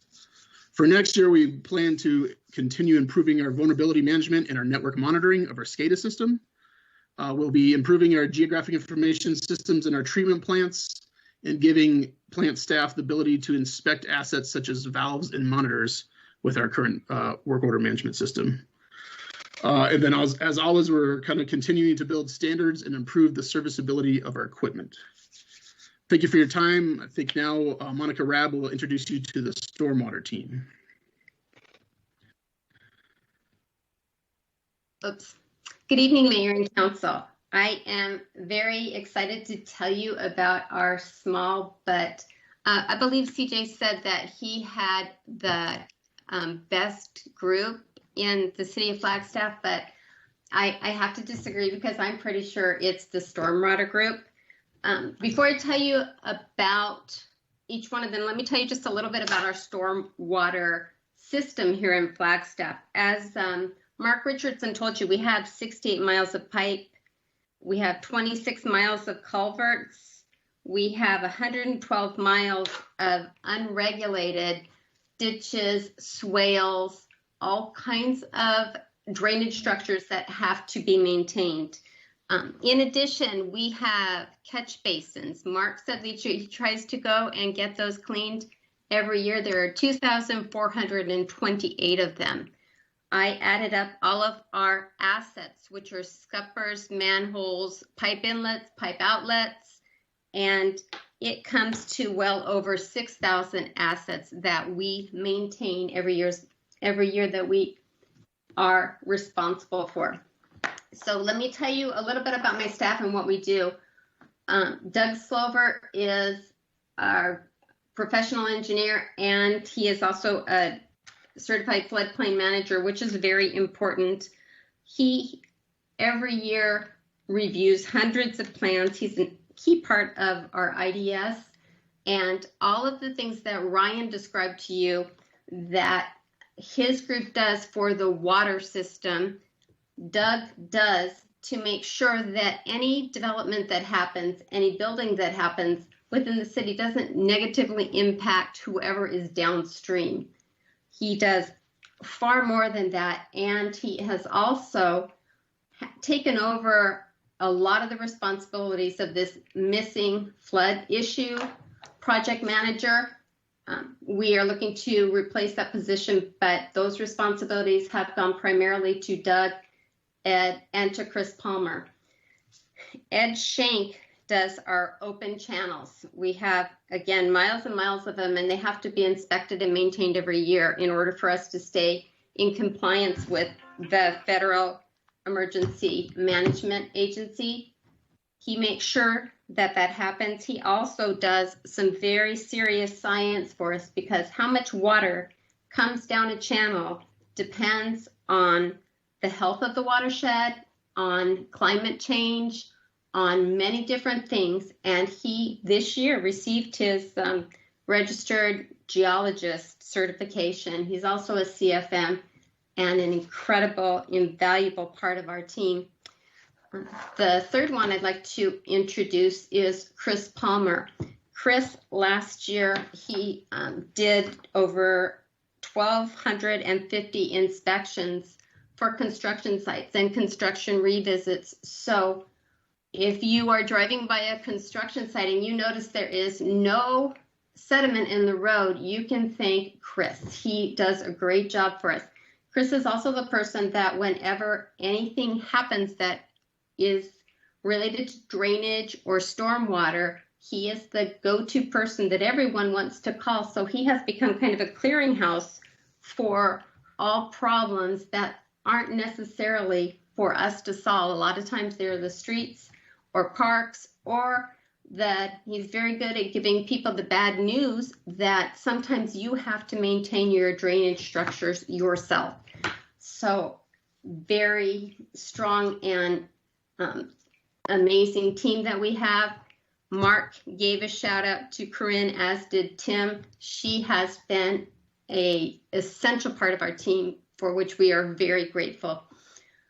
Our budget every year is $1 million, almost 800,000. We don't get all of that, and I'll explain a little more of that in the following slides. Of that, we have, I guess we went to the following slide. That's okay. The programs that we do are the capital improvement program. We oversee our own capital improvement projects. We look to maintain system efficiency, maintenance, cleaning, master planning, flow modeling. We are we like to pay, or we do pay, the stormwater fees pay for the Army Corps Rio de Flag flood control project. We are involved in that. We review plans, and at the end of the day, we're going to serve as the owner and manager upon completion. That's not entirely true. The residents of the city of Flagstaff are the owner. We're the manager. We're in charge of keeping it in good shape.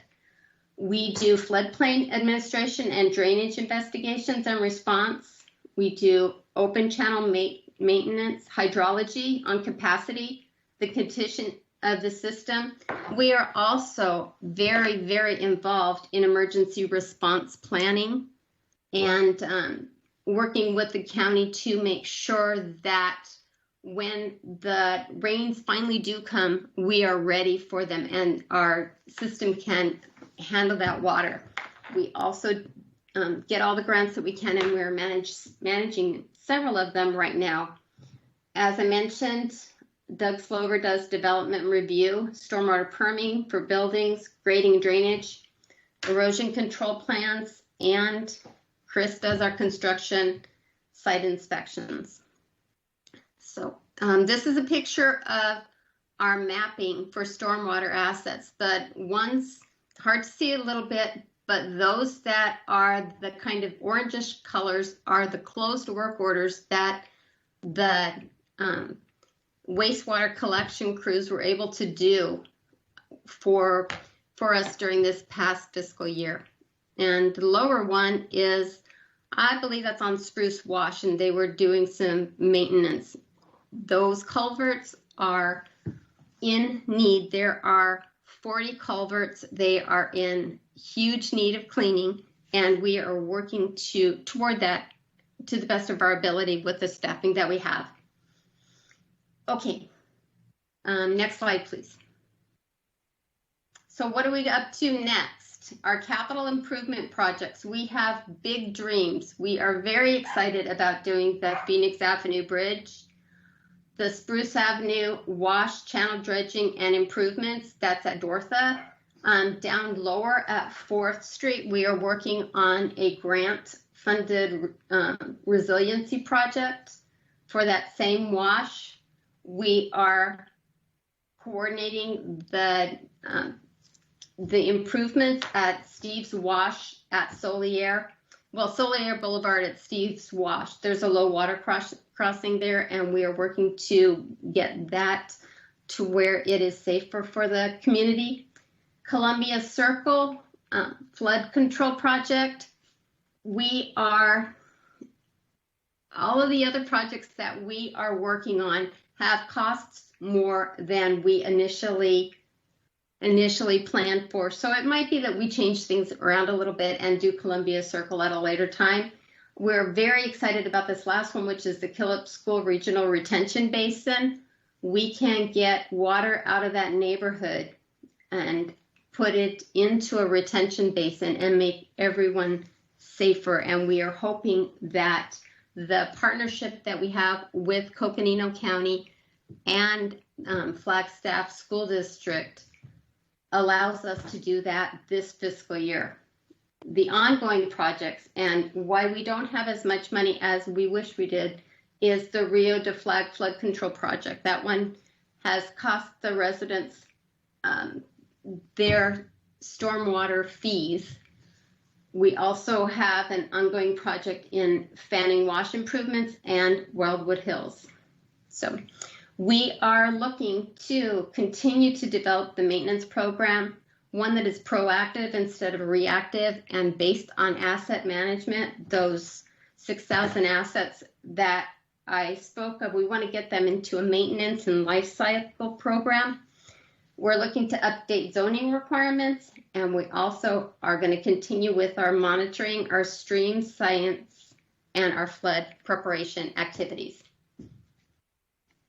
And that is it for me, and I will give it to Erin Young.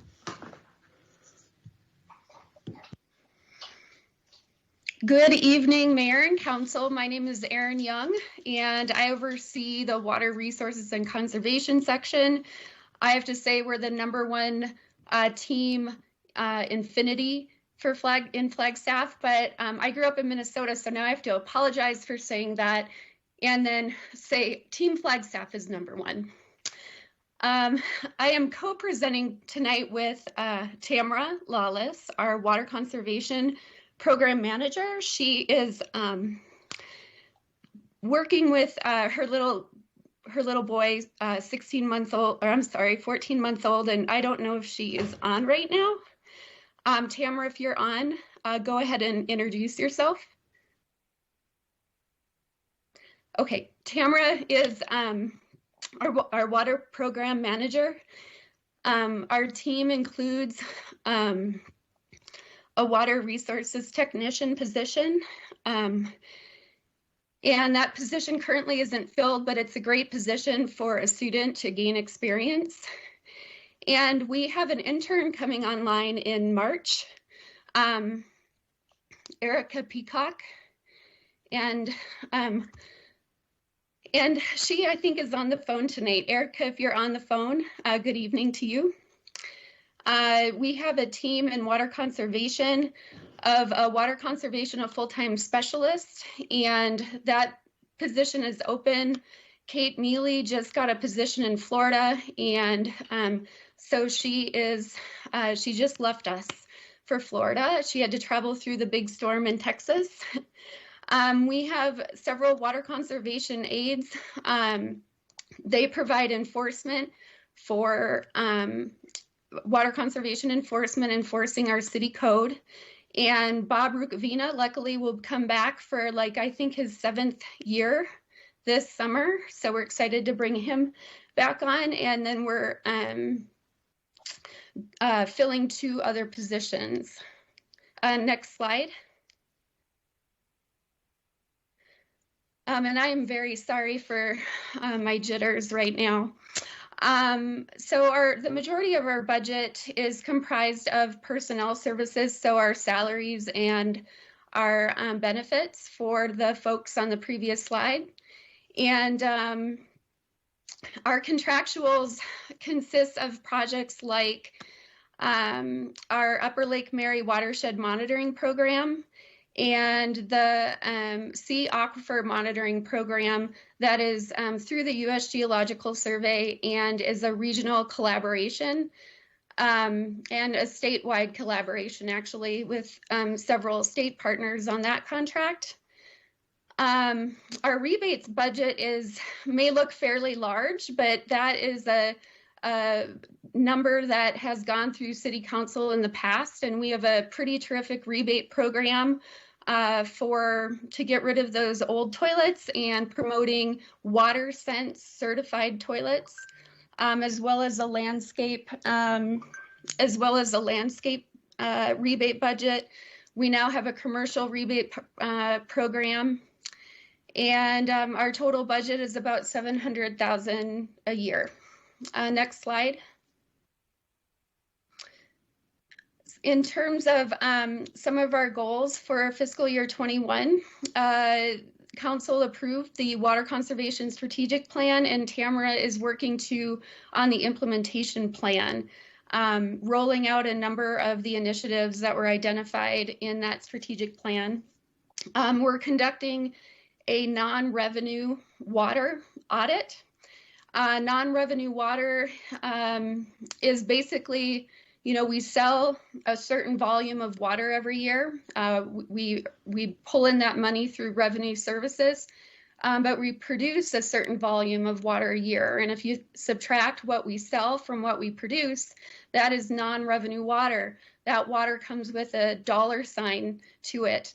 And we want to understand the components of non-revenue water better so that we can focus our efforts on where we can gain that revenue, if that makes sense. We have the Reclaimed Water Master Plan, which a number of council members have sort of been involved with, the stakeholder committee effort. And we're working on a water demand model. IT has been part of this effort, Rob Spear, namely, and Corinne Smith in building in geographic information systems a water demand model that is tied to parcel information and zoning information. We can look at actual water use to inform future water demands. We'll be conducting an evaluation of hydrology data collected in the Upper Lake Mary watershed under our monitoring program. We have about 6 to 7 years of data, and we need to understand if that's enough information to help our wildland fire group with sort of ideas of how to manage the watershed that benefits the Upper Lake Mary reservoir. And we're working on siting 4 new wells, groundwater wells, so we can keep that drilling program going. We do have an award-winning program. Water Awareness Month is coming up in April, and because of our efforts, we were recognized in the American Water Works Association as a member spotlight. So that was me in January, so that was exciting. I'm sorry Tamara couldn't be here, and I'm passing it on to Steve Camp. Thank you. Well, good evening, Mayor and Council. I'm Steve Camp. I'm the Regulatory Compliance Manager. I've been with the city for about 6 years. I'm going to try to be brief because I still have another presentation to give after this one. You can see here our regulatory compliance budget provides funding for staff to manage 2 certified labs, a pretreatment program, cross-connection program, and a fat soil grease program, and an inspection program. We're responsible for all the sampling and reporting for all rule and permit parameters and keeping up to date on incoming rules and permit requirements for the drinking water and water reclamation plants, the sewer collection system, and the pretreatment program. So our labs are housed in the water production and water reclamation plants, and the pretreatment program is housed in the Water Services Admin Building. Therefore, we don't have a big, large capital, and most of our capital expenses are lab equipment, chemicals, and lab costs. Next slide, please. You can see here's our staff in regulatory compliance. We've got 3 supervisors. We've got Lisa Adams. She's there with her son, and he was in the military. And we have Krista Snow with her new baby, and she's our drinking water lab supervisor. Lisa's our water reclamation lab supervisor. And Jolene Montoya, she is the industrial pretreatment supervisor. Next slide, please. So in our drinking water lab, we conduct monthly sampling for coliform bacteria in our distribution system, and which is total coliform. We collect that at 80 locations throughout the city. We also collect samples at well sites and sources for numerous other potential contaminants. All the data is reported to the state and available to the public through a database maintained by the state. And the lab also responds to drinking water complaints and takes necessary samples for analysis to administer those complaints or to address those complaints. And somebody's waiting in the lobby. Next slide, please. The wastewater water reclamation lab, we conduct sampling at the 2 water reclamation plants. According to different permits we've got, the samples are reported to the state each month. We currently have 2 aquifer protection permits, 3 surface water permits, 1 water reclamation permit, a biosolids permit, and we also have an air quality registration that we keep up on. Staff is also responsible for renewing and submitting new permit applications. We have some permits that expire in 5 years, and others must be updated with any change to plant equipment or operation. Next slide, please. Our industrial pretreatment program. This program has the very important task of protecting the drinking water system, the water reclamation plants, and our sewer collection system. Industrial pretreatment protects water system by maintaining and enforcing the cross-connection program. These are all the backflow devices you might see here, kind of in the middle of the picture there above the NAU there. That's a cross-connection device.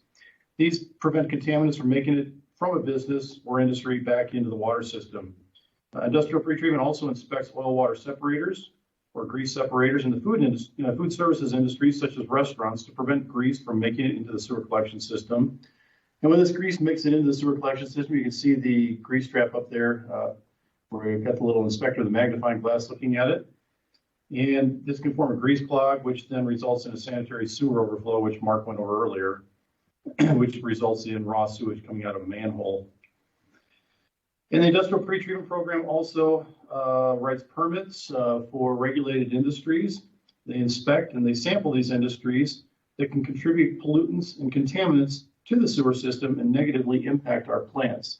We have some of the logos here for some of the different businesses that we have permitted and that we regulate. And with that, I will pass it over to, I believe, Ryan again.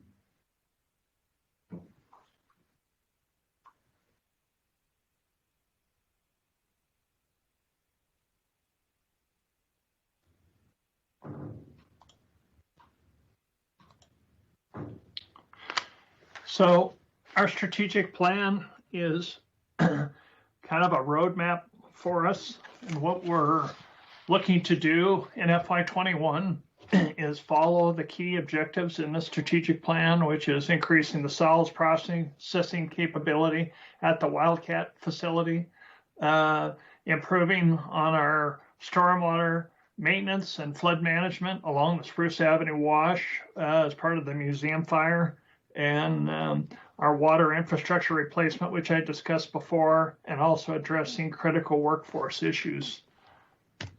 I'm going to turn it over to Lisa on the last slide here.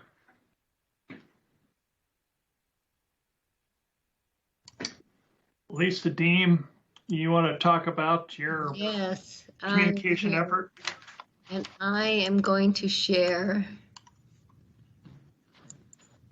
So what I'd like to do is invite you to have a visit to our website. Navigating to the Water Services webpage is as easy as typing Flagstaff Water Services into your Google search engine. Select the first search result to be taken to the Water Services main page. This is the portal for all of the information you will need regarding Flagstaff Water. I would first like to bring your attention to our Water Reliability Today and Tomorrow blog. These are Water Services' most important strategic communication pieces about capital investments, water quality, planning, and efficiency. Here we often include interactive story maps where viewers can follow along with construction progress through a series of descriptive photos. You will receive these blog updates in your email on the last day of every month, and we strongly encourage you to read these 30-second pieces and share them among your constituents. We also have an archive here where you can get up to speed on former water services projects and achievements.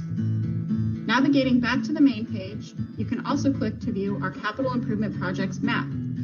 You can select individual water, wastewater, reclaimed, and stormwater construction projects planned for each year. These data points provide detailed information regarding project cost, management, location, timeline, and contractor. Once again, navigating back to the main page, you will also find our periodic Water Talk news posts. In contrast to our blog posts, these are long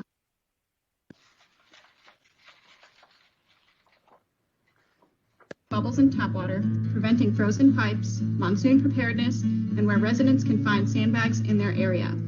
We also have an archive where you can find all former news pieces in one place. Once again on the main page, you will find the link to our announcements page. Here is where we post time-sensitive public notices and division updates. For example, we recently published 2 educational videos for the Arizona Project WET Celebration of Learning Partnership. These videos were produced to educate elementary school students on the value of Flagstaff water. We hope Flagstaff's leaders and interested public will benefit from the vast amount of information and resources available on the Water Services website. Thank you. So I'm hoping that came through. I would like to invite you to be a part of the followers of the Water Services webpage and our blogs. We won't take much of your time, we won't waste your time, and we have important news to share with you. Yes, we can post a link for it, absolutely. Where we have some new videos on where water comes from, on how we process our water, and this was just kind of a little tickler onto the skills that our team is developing to help share the message. Because with knowledge, when we share it with the public, we also gain support. Thank you very much. And Council, I want to just thank you for your time tonight.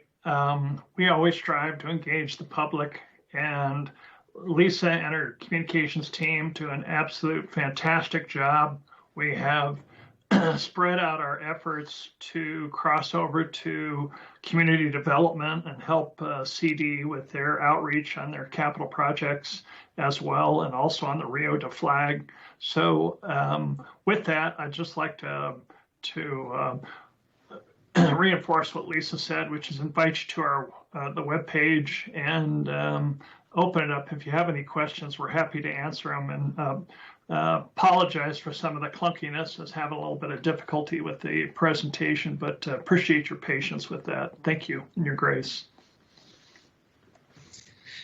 Thank you, Mr. Roberts and Ms. Deem. I really liked the video that you just showed us, and it's really cool how you've outlaid the information in a good manner for the public. But yeah, in general, I mean, I think people need to know a lot more on how much work and what all the great work you all do that it takes just to turn on the sink. So thank you all. Council, do we have any comments or questions before we move forward?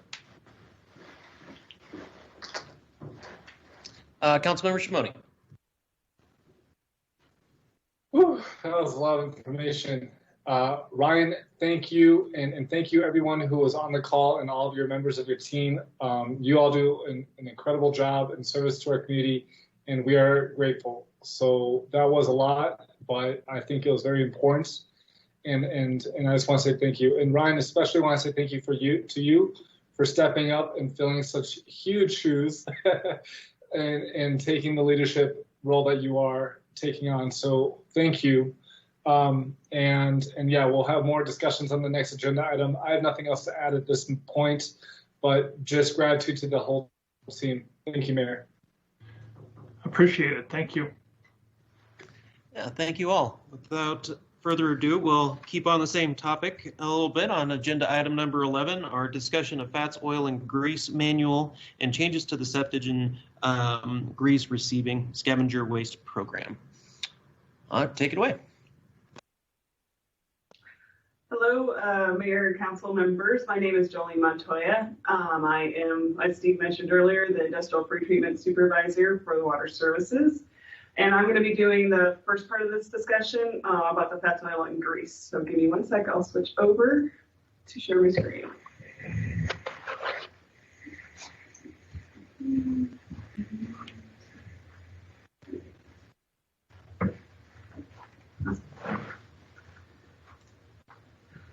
So today I'm going to be talking about the proposed changes for the interceptor code.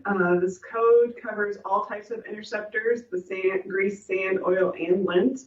The main purpose of these changes is to adopt a FOG manual by resolution. This will be much like the enforcement response plan adopted by the council in December of 2018. The manual has a lot of specifics that is best contained in a separate manual that can change with the current standards. The other change is the lint interceptor requirements for washers is being changed to match the International Plumbing Code that was adopted by the building department. So this means that the lint interceptor will be required for more than one residential sized machine instead of the current 6 in code. The rest of the code is just a small cleanup of language to make it more concise, like combining sand and oil interceptors instead of having them as separate code. So in the fall of 2019, I hired Interceptor Whisperer Consulting Service and to help me draw up a manual that would align the Flagstaff community with other Arizona communities, as well as the national standards concerning fat, oil, and grease pretreatment. So you may ask yourself, what is FOGS? The short answer is it's fats, oils, and grease produced from cooking, baking, and other kitchen activities. Where does this come from? Here's a list of most, but not all, of the sources. And as you can see, it is more than just food from a fryer.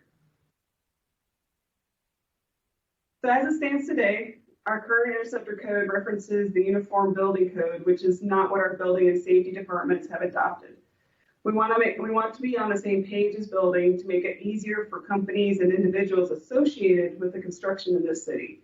There is other language in our code that is vague and subjective, leading to poor enforcement by the city. These are examples of how our current code is affecting our city infrastructure. The picture on the left is from a sludge pump at the Wildcat Hill Water Reclamation Plant.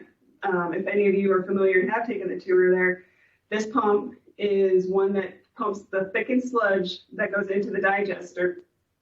And as you can see, the yellow, orange-ish looking stuff is the grease that has built up in our pipes. Now, I know Wildcat has a grease acceptance load, but this is no part of that system.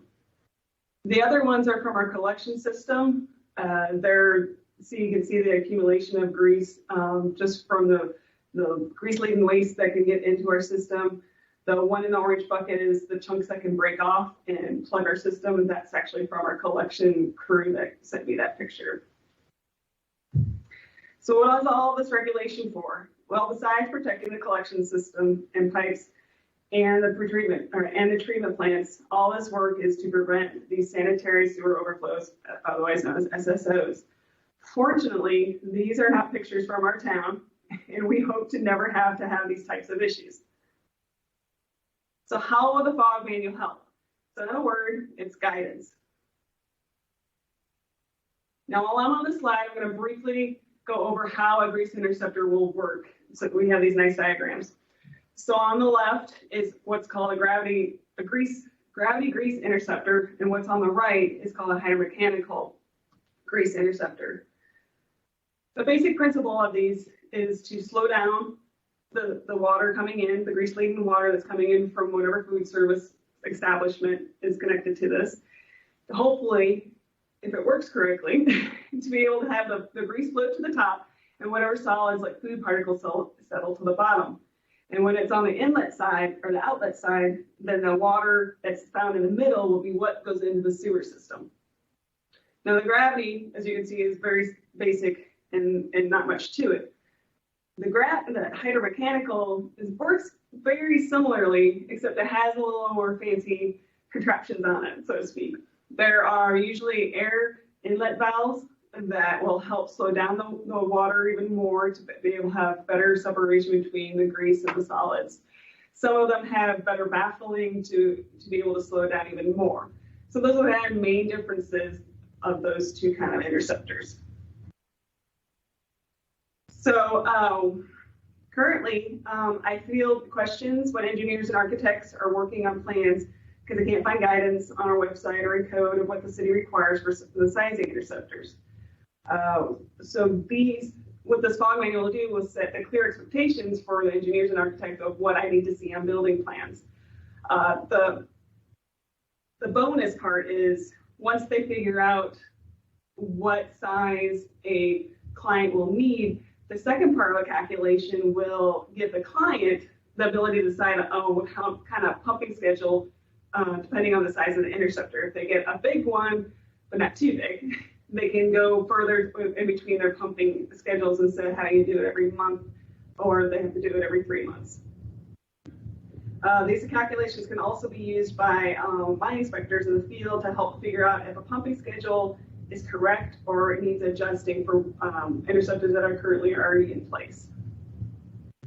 So these are excerpts from the sizing workshops, sizing worksheets from the manual. The one on the left can be used as a checklist to make it easier for engineers and architects to follow when sizing an interceptor. The one on the top right, that is what's called the grease factor, and that comes into with the clients that depending on what kind of business they're going to have, if they have a fryer, if they don't, if they're going to have disposable flatware or have washing, it's called what a grease factor comes into play. This comes from a national study that was done quite a few years ago about what kind of food service establishment, how much grease they produce. And as you can see, there's quite a bit of difference of what kind of food they serve and how much grease they can produce. The bottom right is used into the calculate the flow rate for planning on what kind of grease interceptor size to use. Setting stage for this new manual, we have implemented a new third-party fog management tool called Swift Comply. Since last May, food service establishments around Flagstaff have been enrolling voluntarily in this electronic management system to upload their pump out records. Pump out record is from when they have a hauler come in to pump out the grease interceptor, all that grease and solids in there that we don't want to go in the system, they take it out. We have almost 300 food service establishments in Flagstaff, and about 40% of those have signed up for the program, and about half of those are actively using the system. We acknowledge that this is during the pandemic, but that also made our jobs as inspectors more difficult because we could not visit these food establishments. Swift Comply has been the perfect tool to help us keep regulating and limit exposure to personnel. We know this is a slow process, but it is very promising, especially when our collection crew calls to say there's blockages. We can easily go to Swift Comply and see who has been pumping in the area and who is not, and track down it that way instead of having to go to every single restaurant or food establishment in that area. Another good thing about the Swift Comply is it's been helping us keep track of open and closed establishments during COVID, and it gives us a good base for context for all of the food establishments that have signed up in our system. As we move forward, we're hoping to use this more as our inspection logs and enforcement tracking, because the food service establishment can see that on their page of when they've inspected, how it went, and what kind of enforcement or compliance they are in. So once we started this process, this is how we went about our public outreach. We had an internal stakeholder meeting with community development and building department to make sure that what we wanted to change in our code aligned with what was going on in their department, so we were all on the same page. We had a water commission meeting in September to present our code changes in the fog manual. In November, we had a virtual public meeting for anybody who wanted to come and learn about what changes we were doing. We also recorded this presentation, the same one I gave you today, so that anybody accessing the the website could also see the presentation, and if they had any questions, we also had a form on the website that they could fill out, and it would go to my email that I could address any issues. We sent out specific letters and emails to all our food service establishments that we have in town. We put a notice in the Daily Sun about where to find stuff on our website and about the virtual public meeting. We did not have very much feedback. I had one food service establishment ask to clarify what kind of code changes these were. I gave him the feedback and I did not hear anything back. So overall, we think it's very accepted by the food service establishment, but because we did not get a lot of feedback. So in conclusion, these are the items we want to accomplish with these code changes. These changes also align with our 2025 water service strategic plan that emphasizes standards in our decision making. And with that, I'll open up the floor for any questions or discussion. Thank you for your time. Thank you. Council, comments, questions?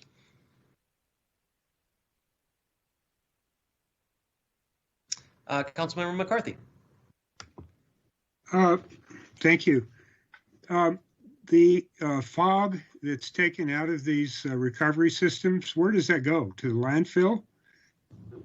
So we have local grease haulers, so to speak, and we have a couple from the valley. So our local grease haulers will usually take what they take out of the grease interceptors within our city and actually more Sedona, because we have an acceptance 20 miles big to Wildcat Hill Water Reclamation Plant. They have tanks there that will keep it heated and they will meter it into the digester for treatment there. The valley grease haulers will usually bring it back down to the valley. They have plants down there that process it for energy. Okay, and then my other question is, with these new rules, will this require infrastructure changes at some of the restaurants? So the restaurants that are keeping up on their maintenance, it should not affect them whatsoever. That is a huge part of keeping their grease interceptors working correctly. If you have your proper maintenance, you get it pumped out on a regular basis, those things can last a long time. This will more affect the ones that have been doing the proper maintenance or are probably like the 50-year-old ones that are probably crumbling the concrete that they will need to be replaced anyways. These rules will give them better guidance as to what we expect that they will replace their grease interceptor with, so it has better longevity for the future. I appreciate your answers. Thank you. Thank you, Councilmember Shimoni. Thank you, Mayor, and thank you for the presentation. Quick question about this. So the public outreach component of this effort has already been completed? Correct. We had a 90-day. We started in October. We ended at the end of December. Unfortunately, this got pushed back about a month or so than we thought we were going to be, but we had everything on the website since October.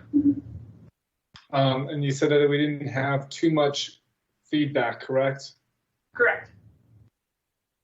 Okay, so I like this. I think this is a great plan, and I think this is important for us to do, and I appreciate staff working on this.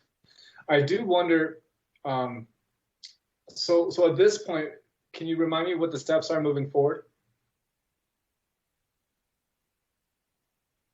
I think this is a discussion, and then in 3 weeks we're coming back to council for adoption of the FOG manual, I think. Okay. I would be curious. Okay. I'd be curious a couple things, how many businesses approximately aren't in compliance currently, and just to better understand, what kind of impact this is going to have on an industry that's very much struggling today, right? So this is not changing anything from their daily operating that they should be doing all along. All the food service establishments should be on a regular schedule of pumping out their grease interceptor. Some are better than most, and some have been foregoing their maintenance because of what's been COVID, and they've been struggling. But and we've been working with those to make sure that they stay in compliance and protect our collection system, but also trying to meet their needs of what kind of business they are doing right now. Because the SWIFT Comply is currently voluntary. I don't have a specific number of who's in compliance and not, because not everybody has signed up for the system. And then can you speak to enforcement a bit? Because I'm sure there's going to be a level of enforcement that's going to be brought forward by this moving forward. Actually, there won't be. We already have enforcement in place because the enforcement response plan from 2018 was put into place. We've already been doing those types of things since then with our food service industries as well as our permitted industries. So I think in the community, there's already kind of that accepted standards of what our enforcement will be, because we follow the enforcement response plan as it is written and council approved. This is not going to add anything. This is just going to give better guidance as to the food service establishments and my inspectors to say that these are the things we are for sure looking at, instead of being more arbitrary like it can be right now. Okay, that's great to hear. And then lastly, if there is any further communication with the public in regards to this process, I would just recommend maybe we send in a blast or email to the DBA, Downtown Business Alliance, and then also to the Chamber and their networks, along with Steve Finch with the Restaurant and Lodging Association, just to kind of get them all up to speed if they don't already know that we're doing this. But I'm very grateful for staff's work on this, and I think this is wonderful, and I'm excited to see this move forward. Thank you, Mayor. Thank you, Councilmember. Vice Mayor Daggett. Thank you, Mayor, and thank you, staff, for these really thorough and interesting presentations. And I just have a comment, or a couple of comments. I'd like to thank you for all of your hard work and your expertise that makes these systems work so well that the public doesn't really even have to think about them, because you're always ahead of the game and you're planning and you're making sure that everything's taken care of. So I really appreciated these presentations and getting down and dirty with some of this information. And I just wanted to say kudos to all of you, and thank you. Thank you, Vice Mayor. Well, I think, yeah, that sums us up, and we can get to the scavenger waste changes.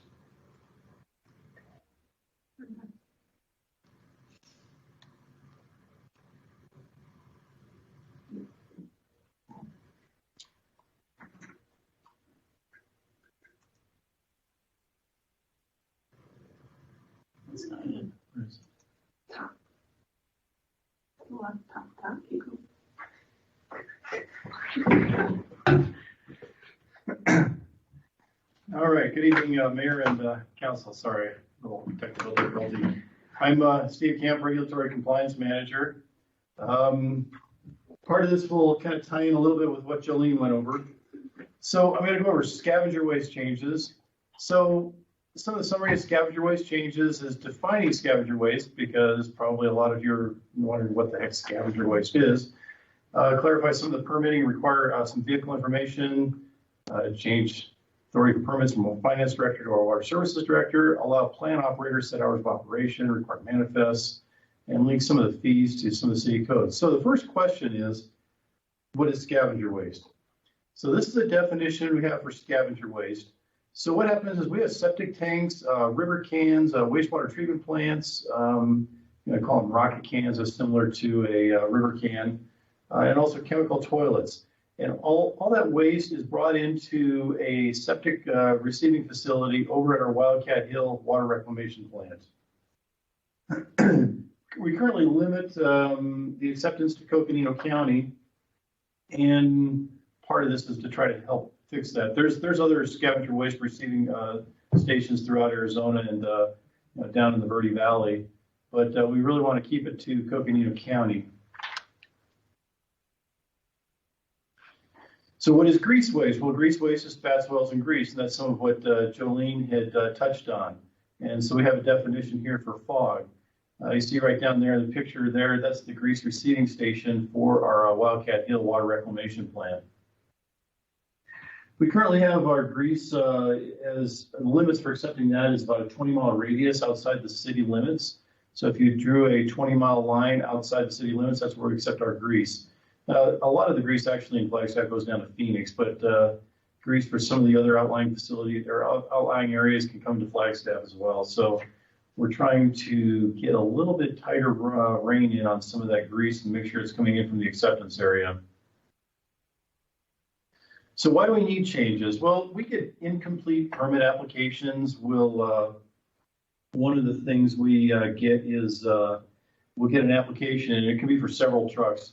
Our rules are a little bit unclear on that, so we want to kind of clarify the rules and have one permit application per truck that comes in. We sometimes we go on kind of like for the grease loads, we go on what's called an honor system. And what that means is the trucks will come in and they'll dump a load and they kind of let us know. We don't have a scale or any kind of measurement for the grease out at Wildcat. What we'd like to do is get some kind of electronic tracking system for some of these manifests so we know where the grease load's coming from. So if we need to, we can go back to the facility and find out about how much grease was actually pumped. And we can kind of keep these trucks a little more honest than just going on the honor system we currently have. We get incomplete manifests in as well. You know, sometimes we get manifests from areas we really think they're outside Coconino County, but you know, we'll get names on them. Sometimes we get names like Richard Gere, or we get just some kind of crazy names on them that obviously are not right. I think we got Joe Walsh, we got Mickey Mouse. So those aren't correct, and so we want to. Part of what we're going to do is we want an electronic tracking system for where the waste is coming from. Our grease is all treated at the digesters out at our Wildcat Hill water reclamation plant. We can receive some kind of an unknown waste that can upset our digesters, but they can present it as grease. This happened recently they pumped out a tank and it was not grease, it was actually automotive waste.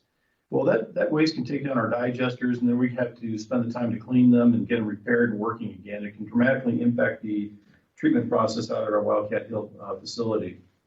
Our septic loads can also contain rags, solids, and other things that can plug up our headworks and require additional man hours to clear up and correct before they get fully restored. So one of the ways to protect our Wildcat Hill, what we're looking for is we want more information on permit applications, more information on manifests, require manifests prior to entering a plant, and have the ability for the plant to set the hours. So for permitting, these are some of the things we need on our permit that we do have some of the information for businesses on there, but what we want to include is some of the drivers. And we get a lot of permit applications that don't have a phone number or address on it, so we want to make it clear in code that we need to get a phone number and address. We need to expand it so we have the license plate, and we have our ADEQ. ADEQ issues permits for these trucks as well. The type of waste they hauled and the tank capacity that they have. Some of these things really are on there. We also like to run our permit in a January through December calendar year, which allows us then to kind of reboot the permits every year. Right now, they're on a 1 year from issue. So when we get a permit, if it's issued, say, in June, then that permit comes due at the beginning, the end of May. And it's for tracking purposes, it's easier to just have them run through. If we have a change in our permit, or if we have a change in our plan, we want to change hours or whatever, we can have everybody on the same schedule. So the current authority for issuing our permits to these trucks is the finance director. I think that goes back because we collected fees for that. And so we want to change that to the Water Services Director so we can review the permits, and we'll send them over to Finance after that so they can collect the fees for the permit. We currently have a pretty low fee for getting a permit, and if we have a rate structure change, we can increase that. I think we currently set about $25 for permits, and I mean, the state and the county, I think, charge around $200 for their permits. We also have our plant hours set in our code as 8 a.m. to 4 p.m. Well, the problem with this is we can have winter time. We really can't operate the equipment that early, and so we might need to open it later. And so we can set different hours for wintertime versus summertime. You see a sign up there for receiving grease. We kind of have it set at 7:30 to 2:45. That's when we have people leaving the plant at about 3:30. So we want the trucks in there. We want them out of there by 3:30, and 7:30 a.m. is when we started. So this will set the plant to set the ability for hours rather than have them set in code.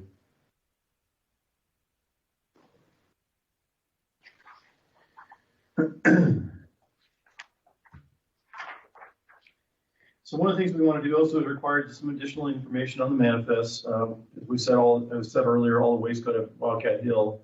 You can see here, this is a plugged up pipe right here from our septic receiving station. We want to prevent things from the grease.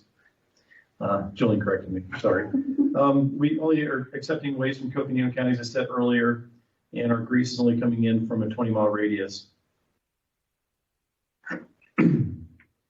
So we can get some additional information on the manifest. We can know where it's coming from, and we can find out the volume and the location. Right now, if we get a location in that's outside Coconino County, we really have no way of following up on that. So if we go to an electronic tracking database, we can find out where it's coming from with a simple GPS embedded photograph of where they're pumping it from. Our rates are pretty low, and that's why they're coming from all over. They can be quite low compared to places like Sedona. And so that's why a lot of these generators want to bring it up to us instead. We want to try to link the fees to this part of code. It just kind of streamlines the fees. We're not having an increase in fees. We'd have to go through council approval to get an increase in fees. We have to go through a rate study to increase the fees. But some of the things we'd like to do in the future is have an ability to change our after-hours disposal fee. We do have an after-hours disposal fee set in code, and also change our permit application fee. We'd like to create eventually a clean-out fee. We have these trucks that come into our water plant or water reclamation plant, and they'll want to clean out their truck. And currently, we have no way to bill them for that. So they wind up cleaning it out, and we really have no way of charging them because it's not waste that's coming in, but they are spending our time and resources in cleaning out their trucks. So these are our stakeholders. First of all, we got the Wildcat Hill Water Reclamation Plant. We got septic haulers and grease haulers. And so what we did is we kind of mimicked our public, we really combined the FOG manual in with the scavenger waste public outreach. We had a virtual public meeting. We had information on our websites. At a water commission meeting, we sent out letters. We had education to our plant staff. We tried to do this about actually a year and a half ago too, and we actually met. I tried to meet with them. This is before COVID all started, so we could actually try to meet in person. But we had nobody respond, and similar to what Jolene said, we really just didn't have any response to all of our public outreach. So for a summary, what we're trying to do is define scavenger waste. We want to protect the plant, we want to clarify and strengthen the code, and we want to set the expectations for our stakeholders. And for that, after that, I will take any questions you might have.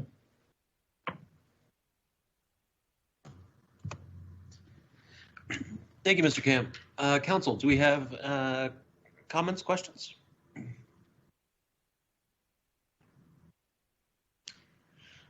All right, I'm not seeing anything in the chat box. So thank you for the presentation, Mr. Camp.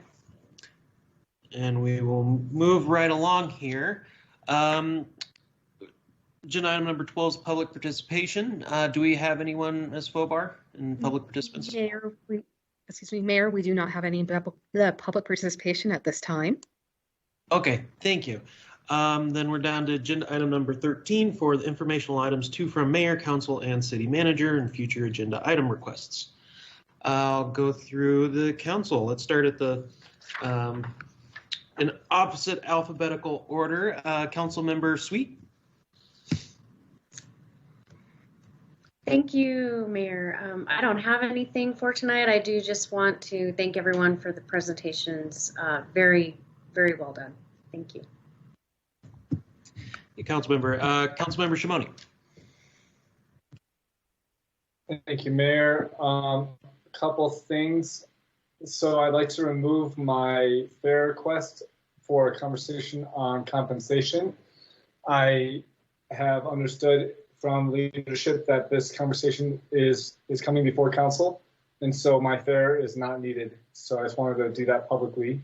I also wanted to just advocate that we consider doing a retreat in the coming month or so to work on relationship and team building. I think that would be helpful to us as a council body. And I was thinking topics that we could discuss could be things like unconscious bias and compassionate communication, and that we could maybe find some different facilitators rather than Julie Lancaster, who's done great for us, but just to change it up. So if council supports that, I think that, maybe a head nod or a thumbs up or something to indicate that that's something that you're interested in would be helpful for leadership to know if there's interest to do this or not. And I just wanted, and lastly, just to say, in regards to what we've been experiencing the past couple of weeks at the city with the council dynamics, it's just, I just want to say that, I'm optimistic. I'm very hopeful for the well-being of our group and our mayor and council. And I remain committed to focusing on our city work that is needed, and will commit myself tonight again to keeping that as our main focus, because there's just too much work to do to be focusing energy on things that are not moving us forward as a community and as a city. I mean, our meetings are long as it is, and there's just so much important work for us to do for our residents. So I ask that my colleagues on council really take a look in the mirror and let's really, do our best to move forward and work together and overcome our differences to best serve our community. And I am just going to say on behalf of myself that I'm going to do my best to do that for us all. And I hope you all do too. Mayor, that's all I had. Thank you. Good meeting, everybody. Long meeting. And thank you, especially the staff and to city manager for bringing forward these division updates. I know it's a lot, but I think it is beneficial in the big picture. So have a good night, everyone, and thank you, Mayor. Thank you, Councilmember. Councilmember Salas. Thank you, Mayor. The only thing I have tonight is gratitude and appreciation of Team Flagstaff, and especially to our IT and Water Services divisions for presenting tonight. Stay amazing and safe and well. Hearts. Thank you, Councilmember. Councilmember McCarthy. Thank you, Mayor. I would be on board for a retreat in the manner that Adam Shimoni suggested. I'll mention briefly that I attended the State Transportation Board last Friday, and I want to make a presence there so that when we ask for things, they know who we are. And then I'd like to say that I had a meeting with Flagstaff Shelter Services this last week. I met with Ross Allenborough and several first staff people just to talk about some of the issues that have come up and how they're being addressed. So it was a very positive meeting. So that's it for me tonight. Thank you. Thank you, Councilmember. Councilmember Eslin. I have nothing for two from tonight, Mayor. Thank you. Thank you, Vice Mayor. Thank you, Mayor. I also have nothing from. Thank you. And I don't have anything for you tonight. City Manager, do you have anything for this evening? Mayor, thank you. No, I do not. I want to thank all the council for giving us audience for so much presentation and information today. It was a great meeting. Thank you. Yeah, it was a great meeting, and I really appreciate having you set this up, City Manager, so we get to learn really in depth each of the city divisions. I think it's extremely, very good for all of us. Great. Well, without further ado, this meeting is adjourned. Thank you and good night. Have a good night. Thank you, everybody.